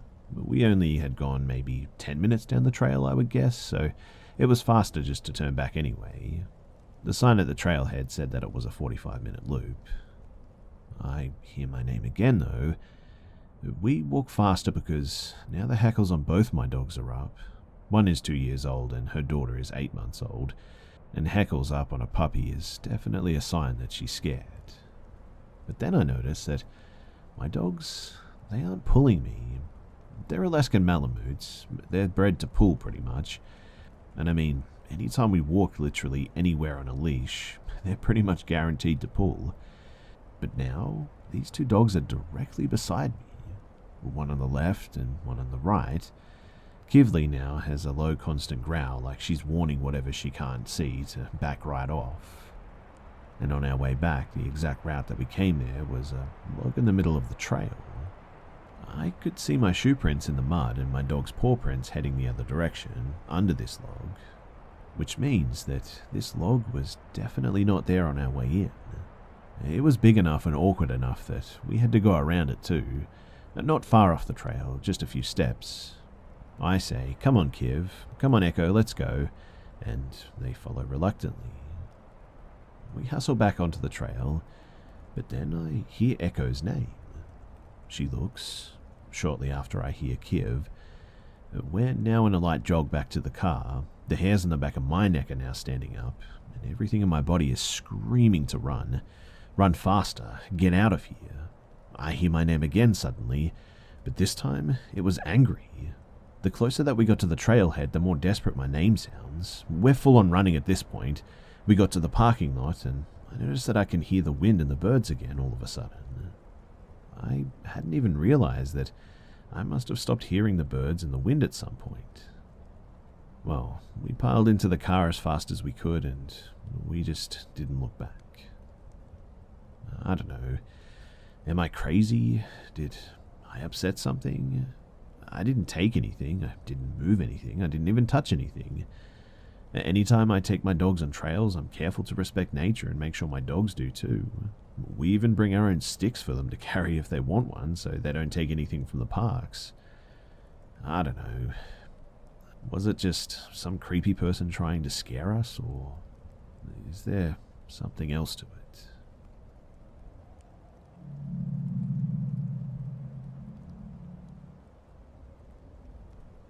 This happened when I was 13. I'm a girl as well.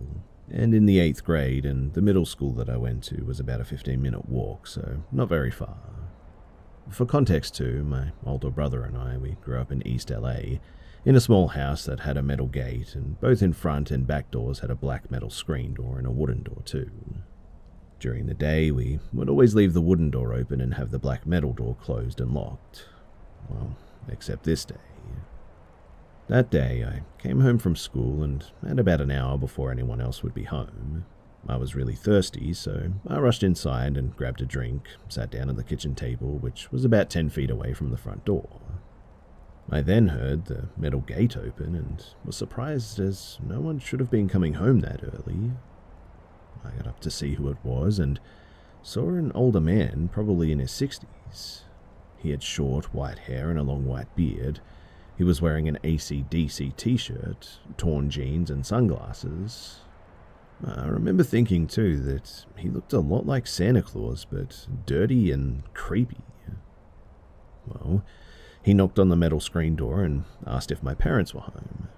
I was a dumb kid though and said that they weren't. He had a huge smile on his face at that point and said that he collected donations for needy children.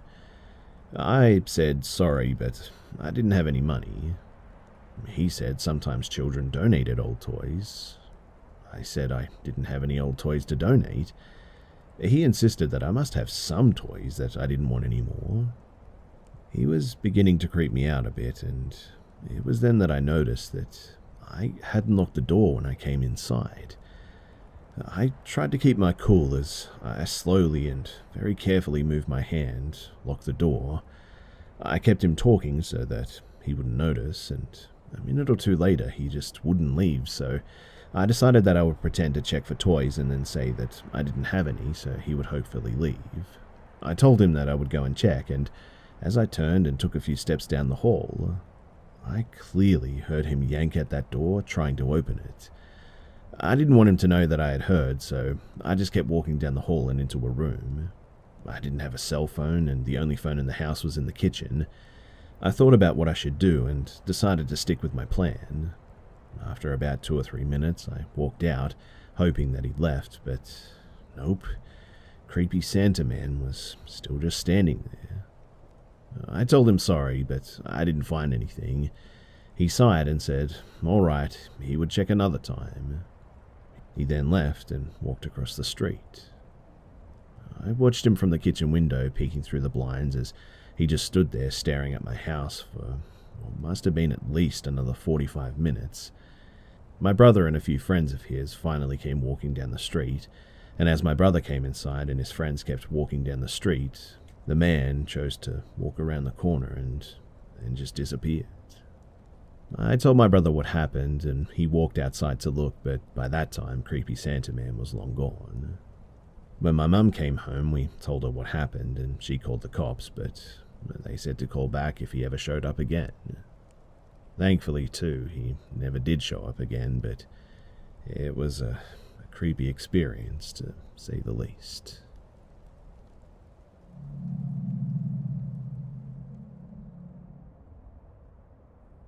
So as a bit of a warning for you guys, this is going to be a very long one. I'll try to be as concise and organized as possible, but this is my third draft now trying to tell this story as neatly as possible. There has been so many different events and there's lots of details to comb through. But the reason that I'm sharing this is to, well, share my experience. But I guess also to possibly seek advice. This has reached a bit of a breaking point that has left me scared and ready to possibly seek help. Be it a spiritual medium, an exorcist, or maybe even a psychologist. Whatever the case, I believe that something is harassing myself, my girlfriend, my house, my family, and very importantly, my children. I don't think that this is a passive being, and every time something new happens, I believe more and more that this is possibly dangerous. But before I get ahead of myself, to give some backstory, I'm 26 and my girlfriend is 22. Her name is B, and B and I have been friends for many years, but we've only been dating for a little over a year now. I have children from a previously failed marriage. They visit on the weekends. After the divorce, I moved in with my parents to sort of restart and get back on my feet. I no longer live there, obviously, but I found this information relevant as it is where most of the story takes place. I often travel for my job, and this is also relevant, but not until much later in the story. So, to be frank, B, she sees things. She also hears things, and she has described many horrifying visions and sounds, and I knew that she had experienced this. And while I have also had my own experiences, I've never experienced anything like what she describes. I have never judged her for what she describes, and I've always kept an open mind. I do believe in the paranormal, but I also believe in people needing psychiatric help from time to time too.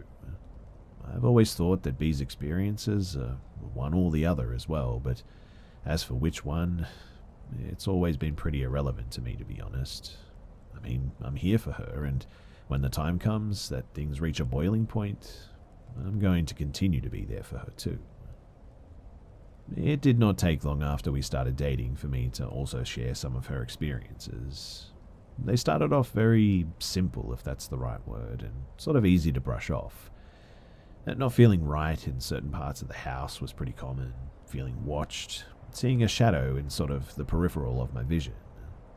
These are the kinds of things that we naturally write off as tricks of the imagination, just stress or what have you, even though we had both seen it at the same time. She says that the things that she usually sees are not of great detail. If she was to observe them, she would never be able to make out the details, nor make sense of the words that she hears. There's no facial details, clothing, anything of that nature. I don't know if this just means that they're pure black, or if they're more of a blur or something. I'm not too sure, but she says that there are two exceptions, though. Two things that she has seen repeatedly throughout her life, and they are the only two things that she's ever been able to make details out of. She refers to them as the tub man and the nose guy. I believe it's best not to give them names, but this is what she calls them. The tub man she has seen in several houses, her childhood home, a friend's house, and others. She describes him as sort of being skinny and lanky and wearing red shoes. She's never seen his top half too well, or his face, because whenever she sees him, he's already halfway in the tub. That's it. She'll see him crawling from the floor into the tub as if he was a spider or something, and she always catches those red shoes of his too. I want to say that she said that he's in normal clothes, but I can't say that for certain. The shoes, though, are what stand out the most. The nose man, on the other hand, she has only seen in her childhood home, and he's not so much a man as he is just a nose. I know, it sounds silly, like some sort of a Cronenberg monster, a giant fleshy nose man that just looks at her and watches her, if he even has eyes. I'm not sure, but now, I know that this may not seem that relevant, but trust me, I've tried to leave out any details that I find irrelevant. And now, I'm going to delve into our experiences together. So, when you enter my parents' house, there's this living room sort of immediately in front, the kitchen to your left through the passway with the pantry and the garage door, and stairs to your right. So left, kitchen, front, living room, right, stairs. Stairs going up and stairs going down. Upstairs is my sister's room and my parents' room, and downstairs is another sort of small living space, I guess, a bathroom, and also what became mine and B's room. I'm going to mostly skip over all of the smaller experiences of us not feeling right in that smaller living space downstairs. But to be brief, until we had moved in, it had went mostly unused, and shortly after we had moved in, I had realized that I really didn't like one particular corner of this room, and neither did B. But there were a lot of times where we would find the lights on in closets downstairs when nobody was home, or in the middle of the night too. Sometimes when we would pass by to go to the bathroom, we would feel like something was rushing at us. But the first real experience for both of us, that I can remember anyway, that really had us freaked out was while she was using the bathroom. So, I was in the bedroom, which is directly next to the bathroom, lying in bed on my phone. It was about midday, I would guess, and she had come back into the bedroom and asked what I wanted. I wasn't sure what she meant by that, and had asked her to explain, and she had said that I was knocking on the bathroom door, and was also asking to come in. She had said that it was locked and that she had asked me to wait. I had assured her that it was definitely not me, and that I would have heard someone knocking at the door. She seemed a little bit frazzled by that, and had assured me that it was definitely my voice. I jumped to us both showering one day, and we had wrapped up and gotten dressed in the bathroom. She went to leave and said something is holding the door shut. I was obviously in disbelief, so I came over and turned the handle firmly but slowly and opened the door. It barely had cracked open too before, and I swear on my life, the handle very firmly twisted the other way in my hand and then pulled shut. I immediately swung the door open and rushed out of the bathroom to confront whoever this was, but of course, there was nobody there. This is almost a year ago now, but if I'm trying to keep a sort of chronological order, I believe this is what happened next. I was off at work and she was still in bed. She had heard my computer chair creaking multiple times. She felt like somebody was in the room and had pulled the blanket up over her head a bit and taken a peek. And she later described to me that A pale and gaunt woman was sitting in my chair, just smiling and staring at her. I don't remember if she said that there was something unnatural about her smile, but I believe that it seemed like a large smile from memory. But she also had eyes, not blank, not black. I don't recall what color her eyes were, as I'm colorblind and that detail didn't stick out with me, but my ears work and my eyes don't. Regardless though, I don't remember. Though, if I recall correctly, her hair was not black and it was a lighter color such as blonde or soft brown or something, long and sort of wispy. I wish that I had asked more about this woman, to be honest, such as what was she wearing or any descriptive features. But B, she seemed very stressed out by this particular incident, so I didn't push for any more details. The reason this stressed her out so bad, though, was because she could actually see this woman. It wasn't like the other times. She was more like Nose Guy and Tubman. She could see every detail of her. But at this, she just turned back over, pretended to sleep, and waited for me to get home. But when I got into the room, I didn't see her. Before COVID had gotten too bad, and us being ignorant of how bad it was going to be, we had taken a trip to Michigan at some point. It was the whole family too, except for my sister. She had stayed behind and watched the house for us and fed the animals and stuff. We must have been gone for a week, and B and I had gotten home the following weekend before my parents. It was already late at night, when we were unpacking the car, and she had ran inside. I kept unpacking, but was suddenly overwhelmed with this really sickening feeling of being watched. It was worse than any other time before, and for some reason I sort of kept looking to the side to the house that led around to the back of the house. I eventually grabbed some luggage though, and then just sort of rushed inside. I had gotten inside and closed the front door. Immediately my attention was drawn to the window in the back. I couldn't see anything there, but it just felt like something was looking right back at me, just out of sight in the darkness, and then I noticed, to my right, one of our cats was also sitting and just staring at the window. I tried snapping my fingers and saying her name. She didn't even flick her little ears though, she just kept staring. B had come back upstairs and we went outside to grab some more luggage. I had mentioned to her that I felt like I was being watched. I hadn't mentioned the window, but then she immediately jumped in and said that she felt like someone was watching her from the back window. Oh. We hurriedly got everything inside and talked to my sister. We asked her how the week was, and she said everything was fine. We noticed that she was in her room, and while that makes perfect sense for any teenage girl to be sitting in her room, it just wasn't like her. You see, she always sits in the living room surrounded by all the animals and watches YouTube videos on the TV. So we asked her if anything seemed strange while we were gone, but we were very vague about any details.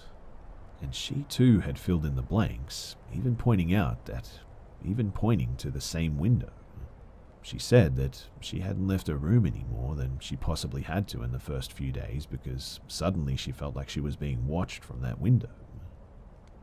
We eventually grabbed flashlights and investigated the backyard, obviously to no avail, so we moved on. The next event seems strange to note, but just like everything else, bear with me, there's a reason that I'm taking a note of it. So, while I was staying with my parents, I unfortunately didn't have a bed for both of the children. They both slept on the same bed.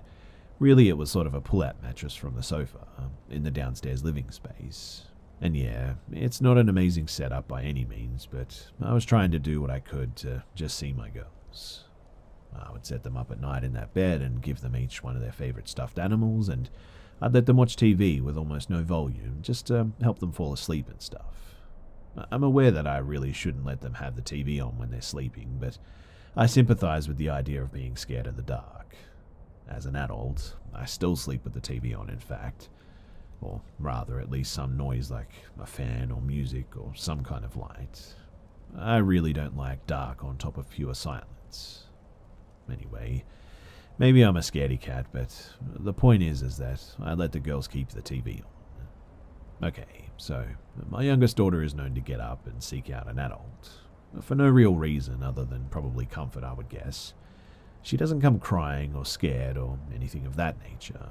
She just kind of gets up, finds an adult, and is like, "Hey, can I hang out here too?"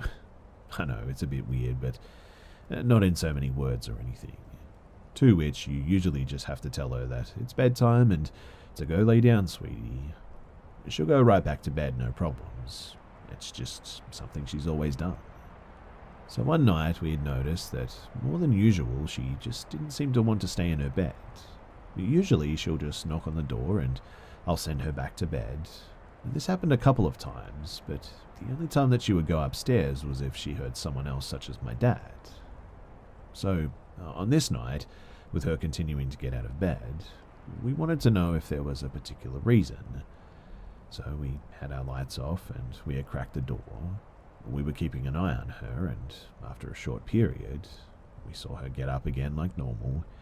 We didn't hear anything or see anything that would have made her get up and check if someone was there, but she walked over to the bottom of the stairs and just stared up the stairs. And she stared for a really uncomfortable amount of time too. We watched her, unsure what to do next.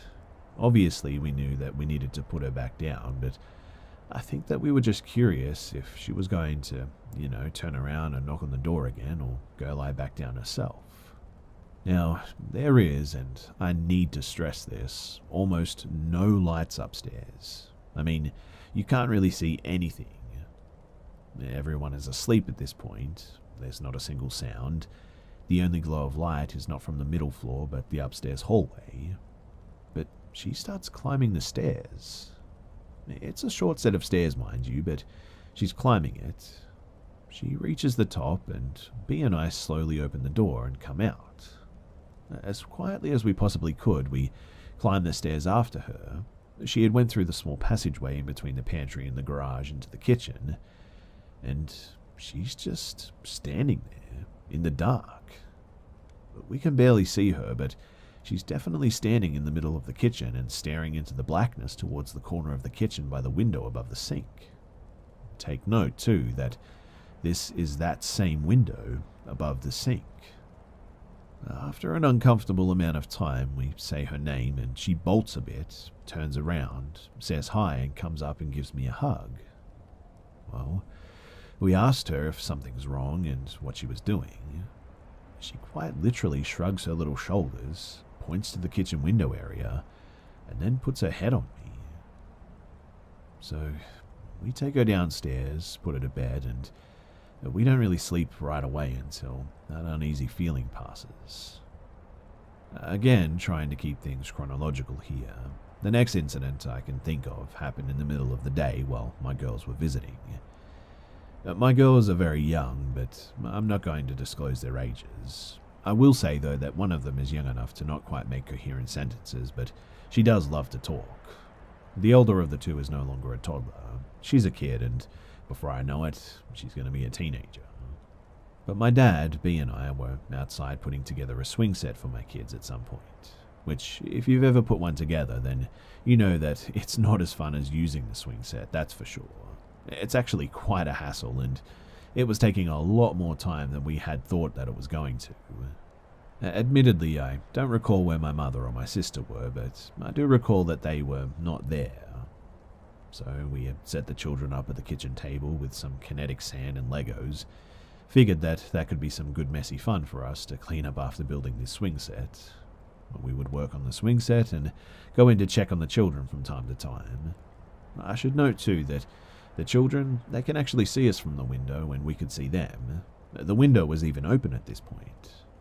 But B suddenly described feeling sick to me, like something just wasn't right. So I asked her to check on the children and kept on the swing set. She went in and was immediately struck with an even worse feeling. She asked my oldest daughter where her sister was, and she said that she went upstairs with Mormor, my mother. But my mum, she isn't home at this point. And even writing this out just makes me feel nauseous. Probably because my children are involved, right? But B ran upstairs and she described feeling a weird sensation. As she describes it, when she was talking to my daughter, she couldn't hear anything else. But as she reached the top of the stairs, she could very clearly hear my younger daughter screaming and crying that she wanted out. She tried the door and it was locked. She ran downstairs to get a butter knife and rushed back up, unlocked it, went inside, and she had to unlock my parents' bathroom door as well. She got her out and held her. She said that she had dried tears on her face, but she couldn't have been gone that long, surely.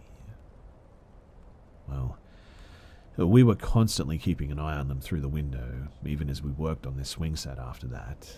And B said that she could hear her yelling the whole time all of a sudden after she reached the top of the stairs. All the way back into the kitchen, she could hear her. But the strange thing is why couldn't she hear her before? And why hadn't my older daughter heard her the whole time too? Not to mention that she knows how to lock and unlock doors, so how did she end up in that situation in the first place? Did she start to panic and couldn't get the door unlocked? I still think about my daughter saying that she went upstairs with Mom. That one really freaks me out. I just feel like something is luring my daughter, and the idea of that woman that B saw, man, it just makes me feel sick. Also, I just thought of a detail that kind of is important for later too. My parents have the master bedroom, of course. They have their own bedroom attached, and then from the bathroom is how you enter their closet. It's a sort of walk-in closet, and it's a very strange setup since it's somewhat of a series of doors, and it's kind of a bit bogus, but hey, it's not my house and it's theirs. But some time passes and my brother and his wife visit. Everything goes on normal and it's a good time. We play some Animal Crossing and we all hang out. They're getting ready to leave and somehow spooky stories are brought up, and they were brought up by my brother's wife, I think. Just fun stories. But we start telling them about some of the things that we've experienced in this house, and they exchange glances in an almost cartoon fashion. My brother's wife then asked us to go outside. I was puzzled, but we went outside. She then elaborated that she was afraid that somebody was in our house and that she didn't want them to hear us, like a squatter in our attic or something. They began sharing stories of how bothered they had been in the past at this house too. These were all before we had moved in, of course, some of which I don't recall at all, and at the time I couldn't relate to them. Some others, though, were definitely similar to our experiences in that same closet, and the same rooms would have their lights on with the doors closed and stuff, and some doors would open or close when they weren't looking, and 3 of the stories stood out to be, and so I'll briefly share those now too. So the first one was my brother was playing the new Star Wars game on his PS4 downstairs. His wife was upstairs. He had seen someone in the corner of his eye walk down the stairs and go to the bathroom and close the door. They had turned the light on as well, but after they had closed the door, he had assumed that it was his wife. But his wife was still upstairs, and when he had realized that, he went to open the bathroom door and nobody was in it. This is bothersome too, because it's the same bathroom where B had heard my voice when I wasn't there, and where something had turned the handle and closed the door when B and I were trying to open the door that time. The second one was when they were feeding the animals while the rest of the family was out of town. Again, we didn't live there yet, but my parents and my sister were out of town and they were feeding both dogs and both cats all weekend long too, when randomly, in the middle of the week, they could no longer find one of the cats. They had searched all over the house too, and finally they had gone upstairs and checked my parents' room. They had run out of options, but they hadn't checked it previously because they had no reason over the whole weekend to go into my parents' room. The cat was not in my parents' room, nor was it in the bathroom, but it was in that creepy closet. Now, you remember that setup that I mentioned earlier? I mean, how does a cat go through 3 doors and get stuck in the closet when nobody's home? This situation bothered me because, well, frankly, it reminded me of what happened with my younger daughter, and it really upset me. It's probably also a good time to note that we constantly find the cats in the closets. Sometimes we don't even let them out. For example, when everyone is in the house and sleeping, but her and I, we play games all night. We would go to the middle level to get her food, and we would hear sort of a door click open, look upstairs and see the male cat walk out of the towel closet very nonchalantly.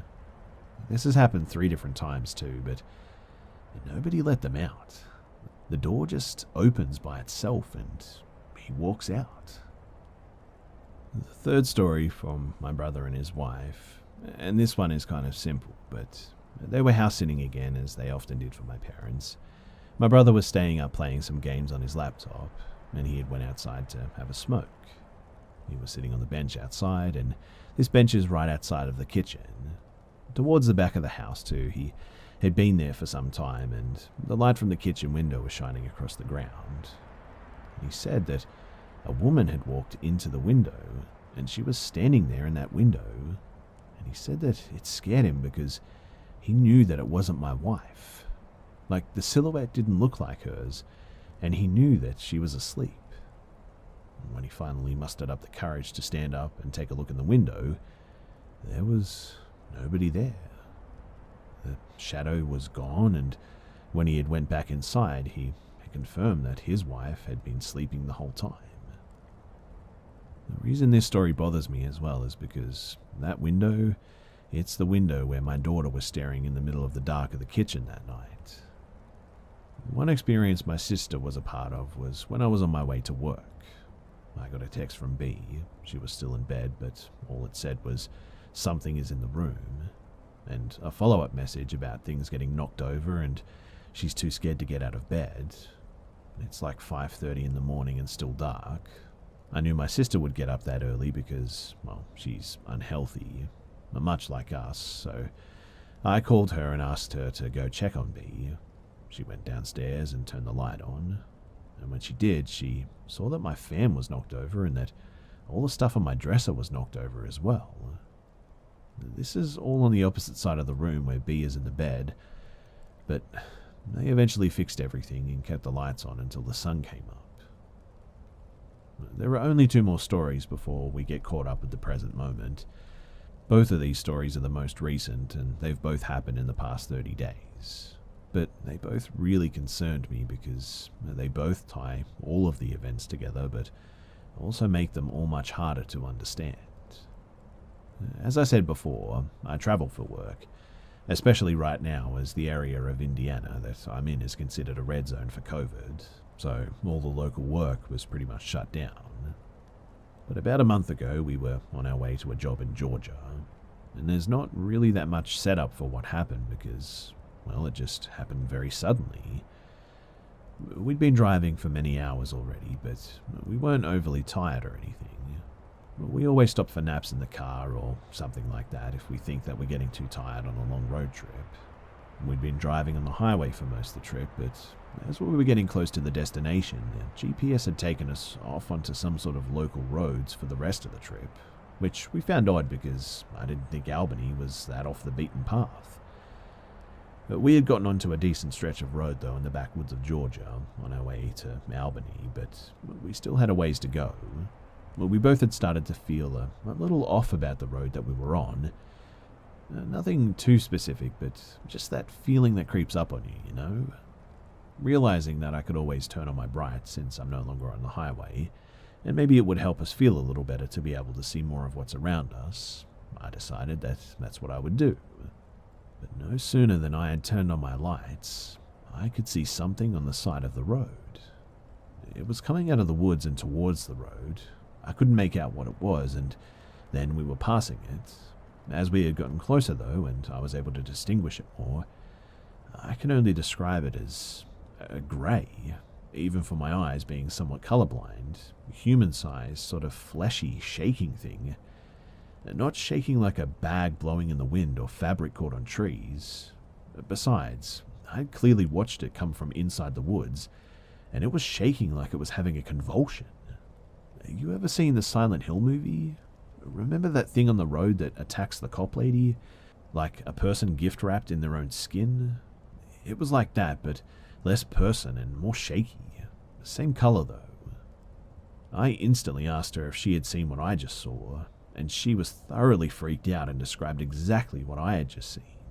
She said that it looked like the same fleshy material that the nose guy always was. Now, this part is strange to me though, because it's a bit of a departure, I guess, from everything else that we've experienced. It seems entirely unrelated to everything else, besides her relation to the nose guy, I suppose, but it's important to me because it's the first unexplainable thing that I've ever seen for myself. Every story until this point has happened around me. I felt things for sure. Everyone's stories kept matching up, and I did feel something close the door that time, but this was the first thing that I'd actually seen with my own eyes. But me being the stupid person that I am, I needed closure, so I actually turned the car around to go and check out what it was. When we did, there was nothing there. No semi-truck tarp caught on a tree, no amalgamation of small garbage bags creating a sort of larger, scarier garbage bag, and no spooky Silent Hill monster either. I was a bit shaken though, but on to the last one and the most recent story. So, I'm currently in Pasco, Washington, another job, and it was, altogether with naps and food stops, over a 2-day drive. We made the usual rest stops off the toll road at those designated rest areas. Everything was totally normal, but at one of the rest areas we had split and went into our own respective restrooms. Myself to the men's and her to the ladies' room. I had gotten out before and was checking out the snack machines, which, Wisconsin, why do you have cheese curds and pickles in your snack machines? Anyway, when she came out, I had taken note that she came out of the ladies' room on the opposite side of the rest area. I didn't think too much of it, but I did notice it. But she seemed sort of off, and we kept moving on. Thinking back, I should have asked her if she was alright. Rest areas can be shady after all. So we drove another day, and we were about 6 hours away from our destination. I remember looking at the woods next to us and remembering the thing that we had seen in Georgia, and I just got thinking about everything, and I asked her if it was relieving that I had seen it as well. My logic here is that she always questioned herself and the things that she sees, since she's the only one that had seen them, and I think that's kind of natural, right? She said that it was relieving in some sense that I had seen it, but it also terrified her because, well, it makes her wonder if everything else is in her head or if they're all real. She said that if they are all real, then she doesn't want to be alive anymore. Which, I know, it's super heavy, right? But I really don't blame her. I mean, if she's seen things like what I had her whole life, then I don't know if I'd want to continue either. Anyway, I got thinking about everything again and asked her out of nowhere if she thought that the woman that she saw was what lured my daughter upstairs. And she just started panicking. I mean, scared for her life. She started crying and telling me, no, don't talk about her. She was so afraid, she started looking in the back of the car to make sure she wasn't in the car. This idea and her panic really terrified me too, of course. And she told me through her tears that the previous day at that rest area when she had went into the first woman's room, that when she went around the corner and looked in, that she was in there. And apparently she slowly lifted her head above the wall of the stall and looked right at her. I assume with that same smile that she told me about before, but I can't say for certain. I mean, I didn't want to ask her. I just tried to calm her down at this point. She didn't want to talk about her or bring her up. She thought that even the fact that I had thought about her and mentioned her wasn't a coincidence. I reassured her, though, that it was, but it made me question it as well. I mean, we hadn't spoken about it in so long that it was very coincidental. The reason, though, that it terrified her so much was because this is the second time that she'd seen her. Only Tubman and Nose Guy have ever been repeating, but now she is too. The idea that something like that could follow us out of state, man, it really scared me more than anything as well. And unfortunately, that's all I've really got at this point. I've spent pretty much all day just typing this out and trying to make it coherent for you guys too. I don't know if anyone is really going to get through all of this, but I'm just kind of desperate, to be honest.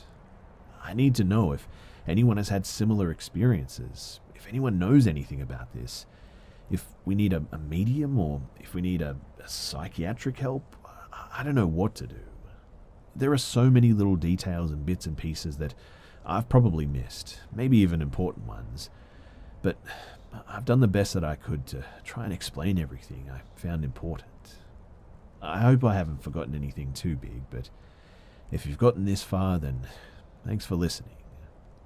Also, a bit unrelated, but if anyone is concerned about how much we travel during these times, let me reassure you that we very much keep to ourselves. We distance from everyone at stops, keep to ourselves at home, and my work is on oil tanks. The only people that I run into are on my crew. I can't provide evidence of any of the things that we've seen, only pictures of animals, the house, points on the map, I guess, pictures of the places that we've been, I suppose. Basically, I can back up every detail of my life, except for the paranormal part, obviously. But I guess if it really was that easy, then everyone would believe, though, wouldn't they? Anyway, thanks for your time, and please, do help me if you can.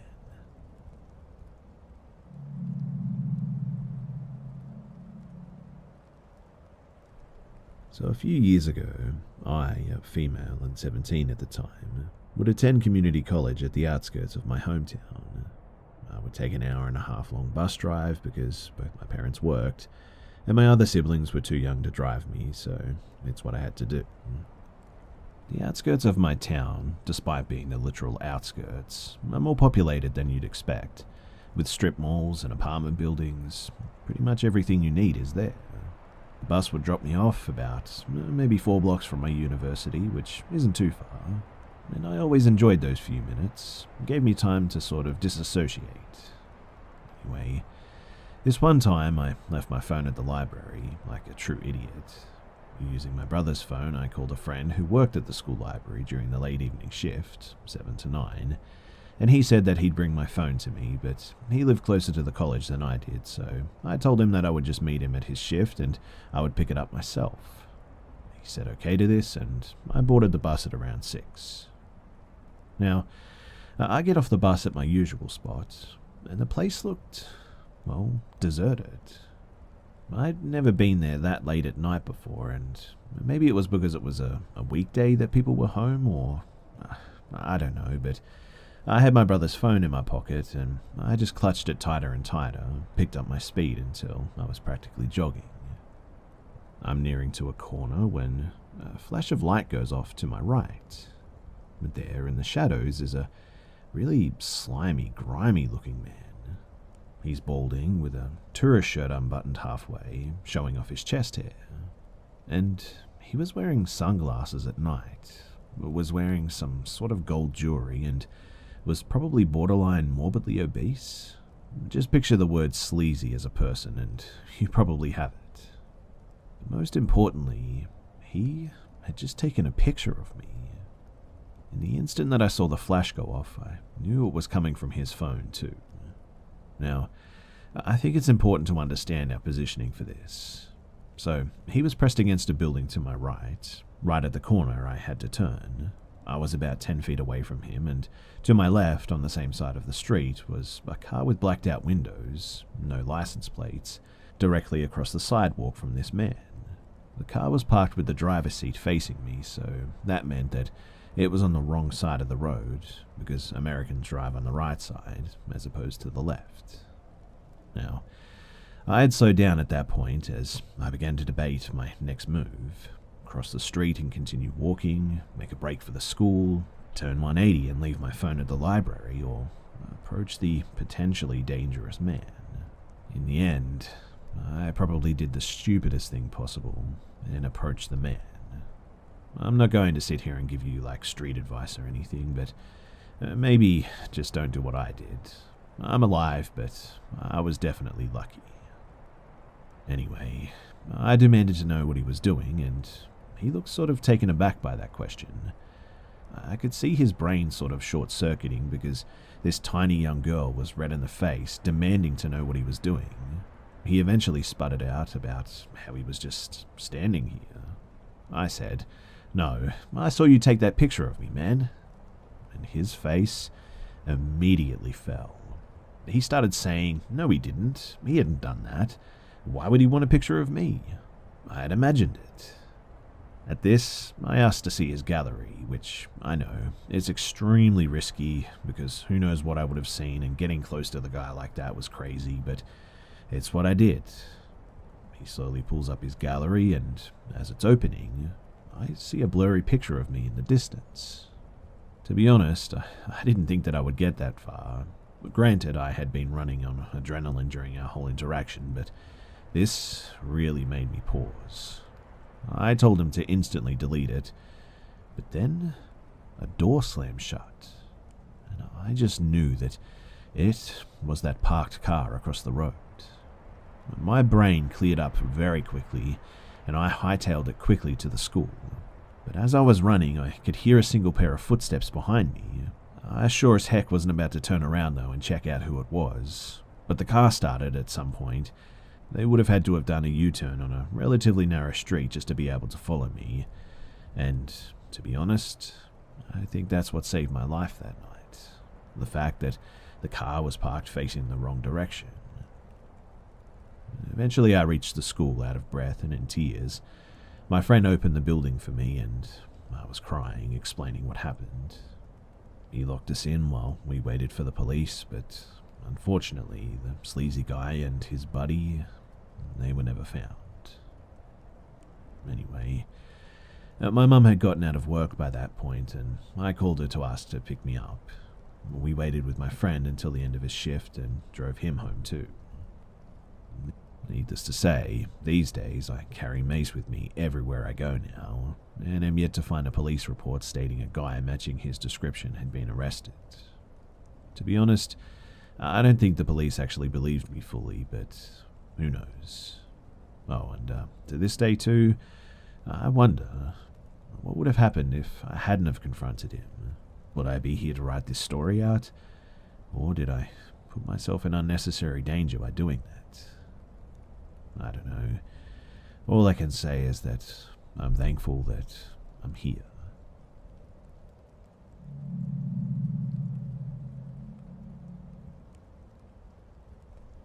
So I used to order pizza a lot.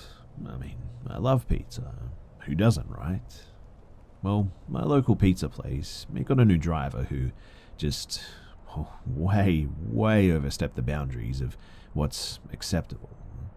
I mean, he tried to force his way into my home at one point to share dinner with me, and just really general creepy behavior. So I stopped ordering pizza altogether.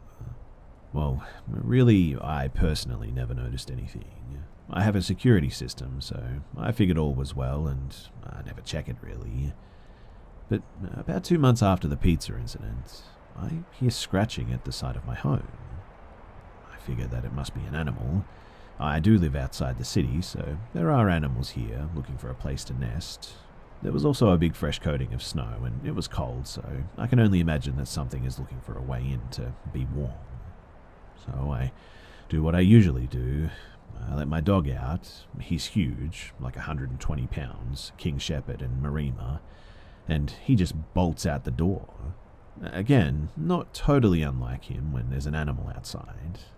But about 15 to 20 seconds later, I hear screaming and swearing, then screaming in pain and terror. I scream for my dog to come back, and he does. He's a good boy, and I call the police. Well, they do a search of the outside of the house, and what they find is blood, like lots of blood, and pry marks at the side of my house. We go through the footage of my security system, and sure enough, there's a person who's trying to force the window open. My dog charges him and tears at his butt and gets his leg pretty bad too, until I call him back and he gets up and limps off of my property. Well, at the front of my property, the entrance to my drive, I also have a camera. It's pretty well hidden. And I get the guy going to his car and also his plates, and the cops take it and they go to the hospital. Apparently, there was a lot of blood, and whoever this person was, they were definitely going to need medical attention. Well, the police eventually find this guy, and apparently he says to them, "Oh, I was just trying to surprise my girlfriend and I fell." But I'm a widow, and honestly, I never plan on dating again for the rest of my life. But they came back to my house, tell me this, and show me a picture. And sure enough, it was the pizza guy. The most disturbing thing is that they eventually searched his car and they found rope, duct tape, a camera, and a knife in his car. I hear a lot of stories on here about stalkers and whatnot, and a lot of people blow it off as not a big deal, but really, you should take it seriously because you never know who might be watching.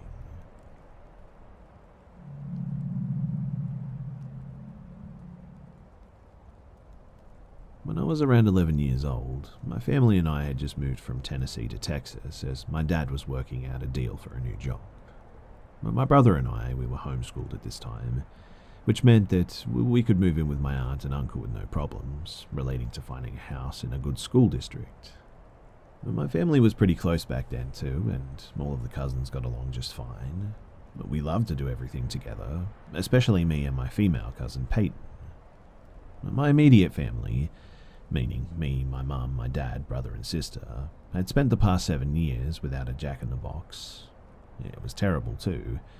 We were all born in Texas, so we loved it, but living in Tennessee, we had to go without it. Now, a particular night, however, all of our parents had gone out to dinner and told us very specifically to not leave the house. We were to lock the doors after they left and play games or something. You might be thinking that this is now becoming about an intruder, but I promise that this is 10 times more bizarre and I still have no idea what happened. So after the parents left, all of the cousins got together and we decided that we wanted ice cream and candy. Not that this is that important, but I remember Ben and Jerry's being the main target. So we devised a foolproof plan to sneak out and acquire the goods. Well, we thought it was foolproof. My older sister, the driver, my cousin Peyton and I, we all loaded into my dad's car that was left at the house and off we were to get some food. We shouldn't have even left, to be honest, but kids do stupid things, right? So on our way to the store, we get the snacks. We decided that Jack-in-the-Box sounded much better than some sugar, so off we went. And as we pulled up to the drive-thru, we decided that it was about 3 cars too long and that we should just go inside and order instead. And that was a big mistake. When we stepped inside, there was one girl in this restaurant. She was short with a small figure and wearing winter clothes, so she looked completely ready for an outing. The girl asked the cashier for a water cup and proceeded to fill it with either Sprite or some other soda. I remember the guy at the register sort of looking at her, extremely confused, but it was a late night and he couldn't care less, I'm sure. When she finished filling up her cup, she drank it extremely quickly and started to turn around to throw the cup out and leave. Now, I have an awful memory, but I will never forget her eyes being wide open as if she had seen something scary. At this point, we had been standing at the entrance doors for the entire interaction, just sort of watching, for whatever reason. We were just nosy kids, I suppose, but as she was walking out, I looked down and noticed that she was gripping a large butcher's knife. And you guys, this thing was huge. Immediately my heart dropped and I heard my cousin begin to freak out. So this knife-wielding girl leaves the restaurant and we go on to order our food, talking about it to the guy at the register and kind of laughing it off, but also still very curious, confused, and a little bit scared, I admit. As we leave with our food, we see the girl crossing the street to the CVS. Now, it was kind of late, but there was still a good number of cars driving on this road at the time. She didn't look either way, just crossed with ease as if invincible. But we brushed it off and assumed that she was just doing her own thing. After a while of eating some tacos and talking about how fun it was to be out without permission, we saw maybe a dozen police lights start to enter the CVS parking lot.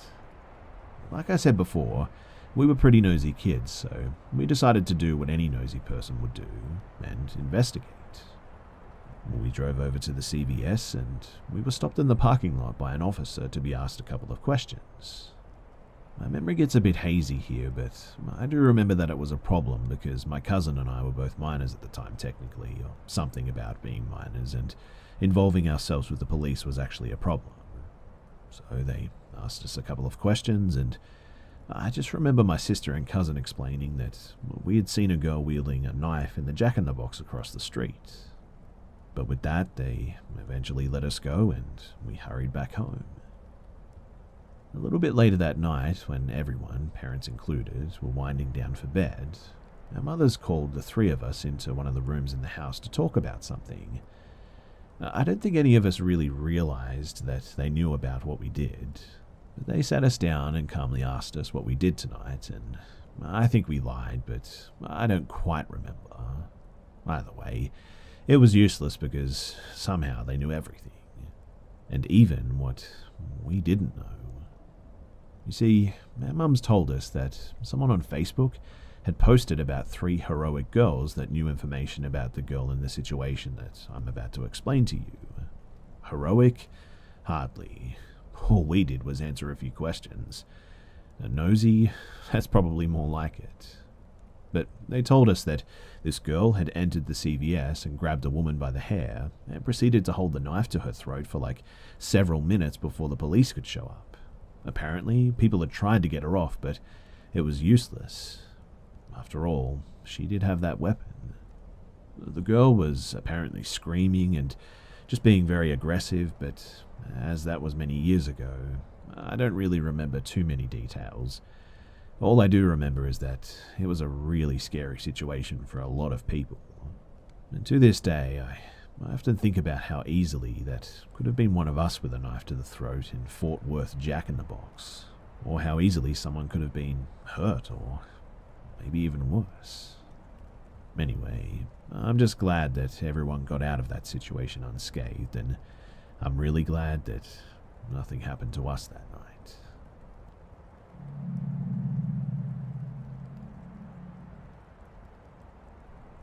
I live in good old northeastern Maryland, closer to Delaware, and during the time of this story, I lived in a fairly new development. My family was the first family that lived in the house. In fact, we owned the house before it was even built, and it's still surrounded by forest and farmland too. I also explored the area by myself a bit, sometimes traveling miles to different areas of woods, sometimes closer to home.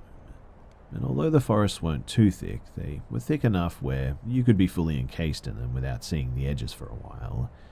I've got lots of fun stories about that place too, but I'll get to this one.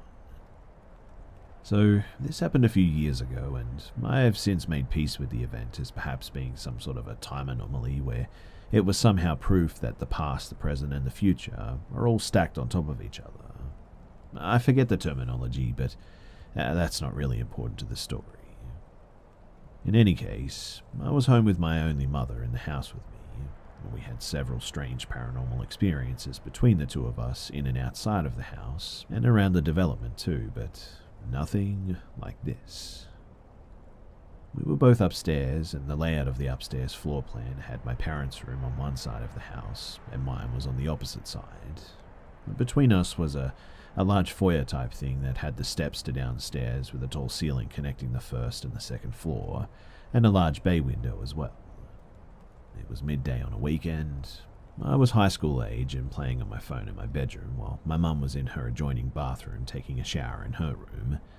It was quiet enough that I remember noting actually how eerie it was.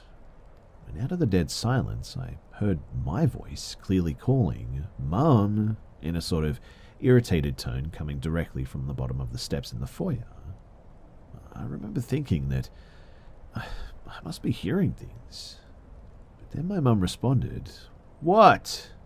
In that, "I'm in the shower, why can't you kids leave me alone for 2 seconds of peace" sort of tone. But at that, I shot up immediately and walked out of my room, hesitating to cross past the foyer, afraid of what I will see standing at the base of the steps. But I said screw it and ran across, glancing down the stairs, but when I did, there was nothing.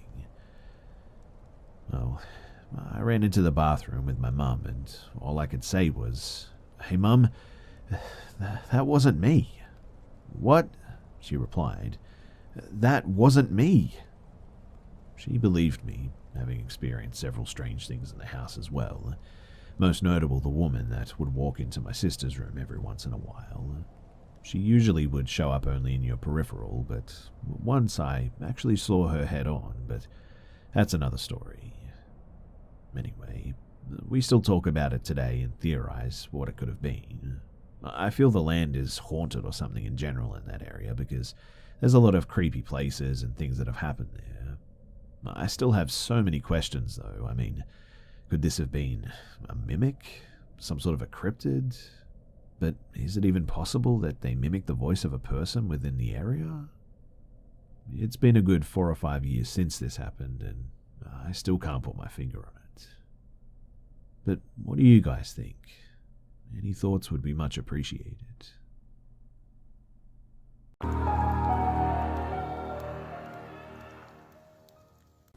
Welcome to my True Scary Story YouTube channel. I want to welcome you all and ask that you subscribe now and comment on my newest video. Go ahead and introduce yourself in the comment section below. The Sinful Society is very welcoming and are some of the nicest people on YouTube. I narrate for all of you, and I want you to share your own true scary stories with me so I can feature your scary story on an upcoming video. Cheers to the freshest horror content on YouTube. Email your true scary stories to thesinfulsavant@gmail.com. A link to my email will be in the description box below as well. Sit back, relax, stay sinful. Like I've been saying in previous posts, being part of the medical community has afforded me the chance to evaluate patterns in all stages of life of people, including patterns that we see at the end of life. Some of you that work in hospitals or have loved ones that work in hospitals or have been so close to loved ones as they took their last breaths and transitioned to the great unknown may have heard of what I'm about to describe. There's a particular phenomenon that occurs to people in those last moments, and I'm talking about the appearance of kids running around their deathbed or just outside of their room. This is to be differentiated to the phenomenon of close ones that have passed away visiting in days prior to their deaths. This is different. This occurs hours, if not minutes, before their death. I experience this with greater frequency whenever I work in the ICU unit, where people are very sick. What most patients describe as cheerful kids, running about their beds in a playful manner, snickering around or just playing. Most patients usually respond calling the nurse and asking, "Who are these kids running around, and where are their parents?" and scaring the living bejesus out of them if they are new to nurses. If they are experienced nurses, they know the time of the end is soon to come, and they communicate promptly with us doctors to let us know to be ready. Literature often chalks this phenomenon up to the lack of oxygen in the brain or neurochemical changes in the process of death and dying, but the pattern is very recognizable, and the experience is very similar across all cultural backgrounds and ages. Almost all hospitals have a story about these kids, and if you are entering the field of medicine, nursing, or any health profession, you will certainly hear these stories.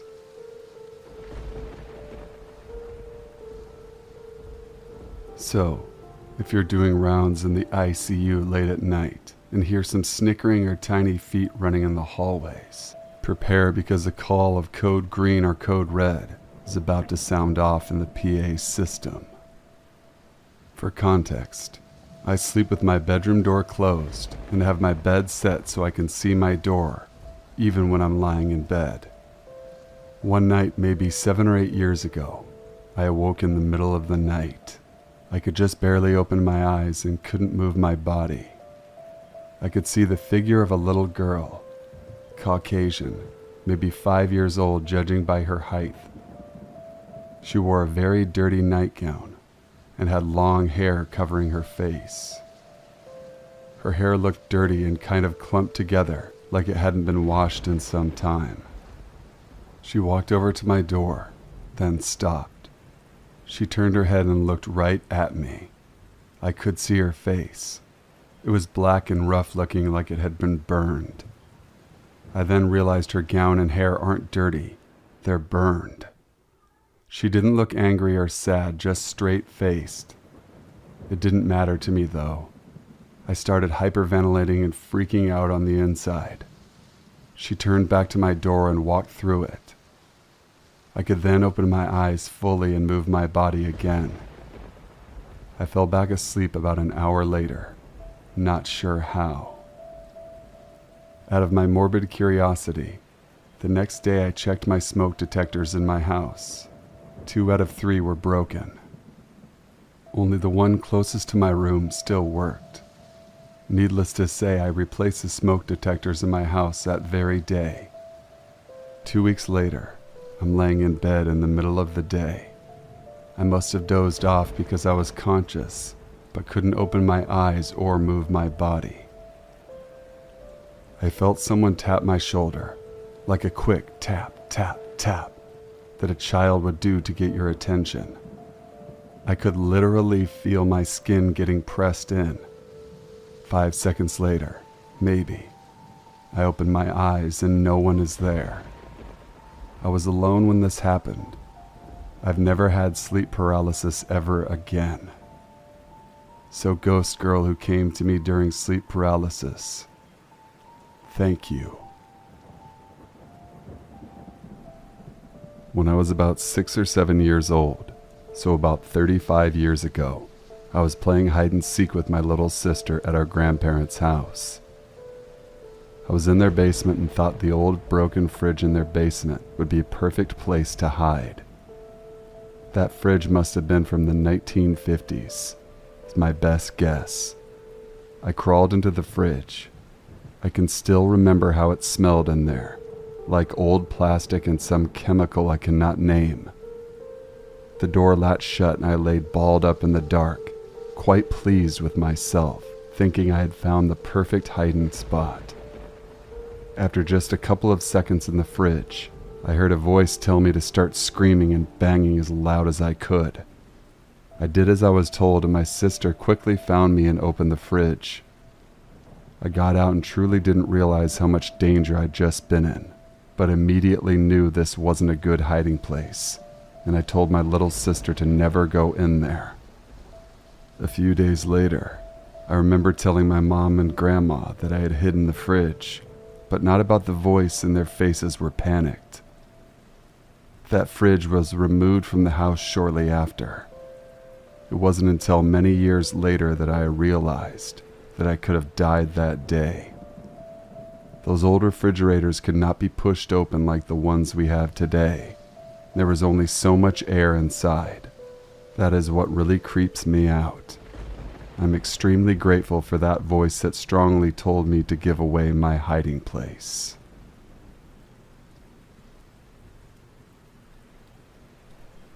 So quite a number of years ago, my cousin and I were on summer break at her house playing 007 on the GameCube, passing the time when we heard what sounded like broken glass on tile.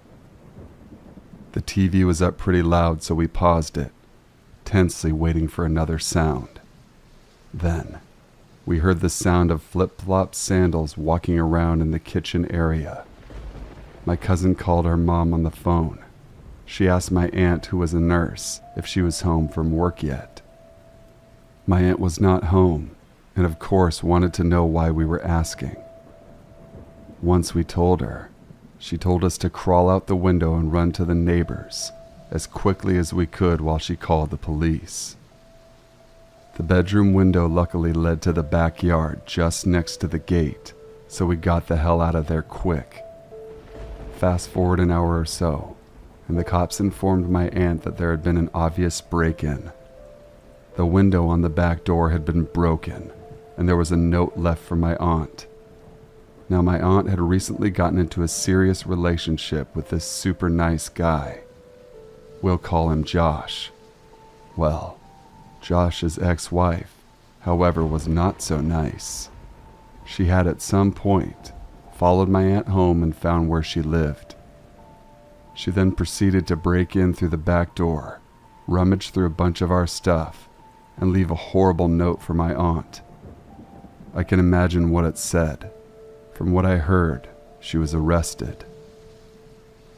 I'm not sure if any charges were pressed, but she later committed suicide, leaving behind a daughter and son whom I both went to school with. I also later found out that she suffered from severe bipolar disorder, among other things. Tragic, but I'm glad me and my cousin weren't caught up in her psychotic episode more than what we were. Still freaks me out to think about.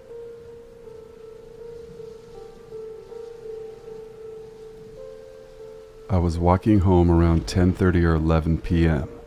A girl was walking towards me on the sidewalk in the front of a graveyard.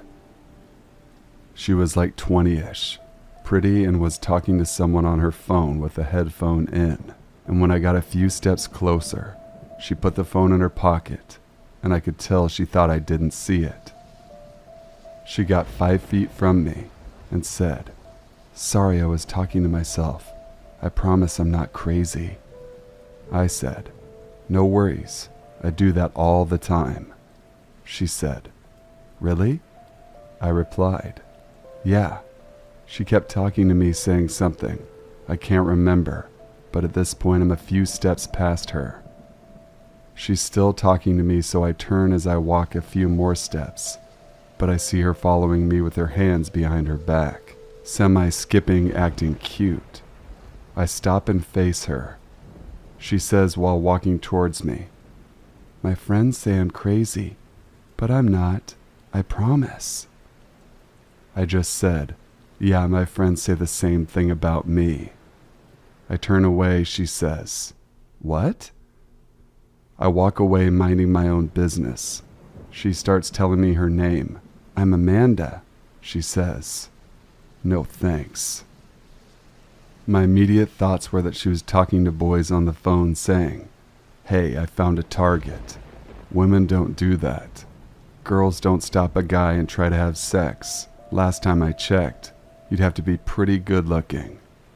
She was no doubt going to ask me to go down to the nearby trail, and then I'd be ambushed and held up, or worse.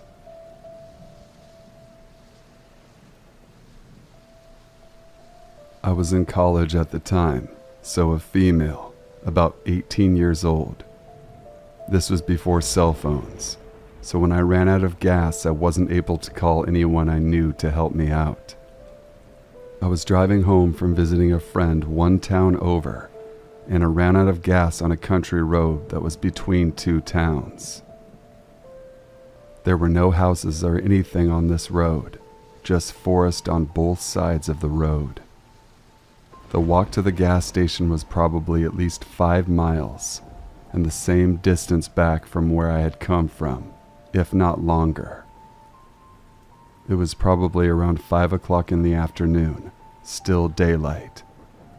I was walking to the gas station and a station wagon went by, and a bunch of children of various ages hung out of the car windows, pointing and laughing at me and screaming insults. Even though they were just stupid kids, it made me feel worse.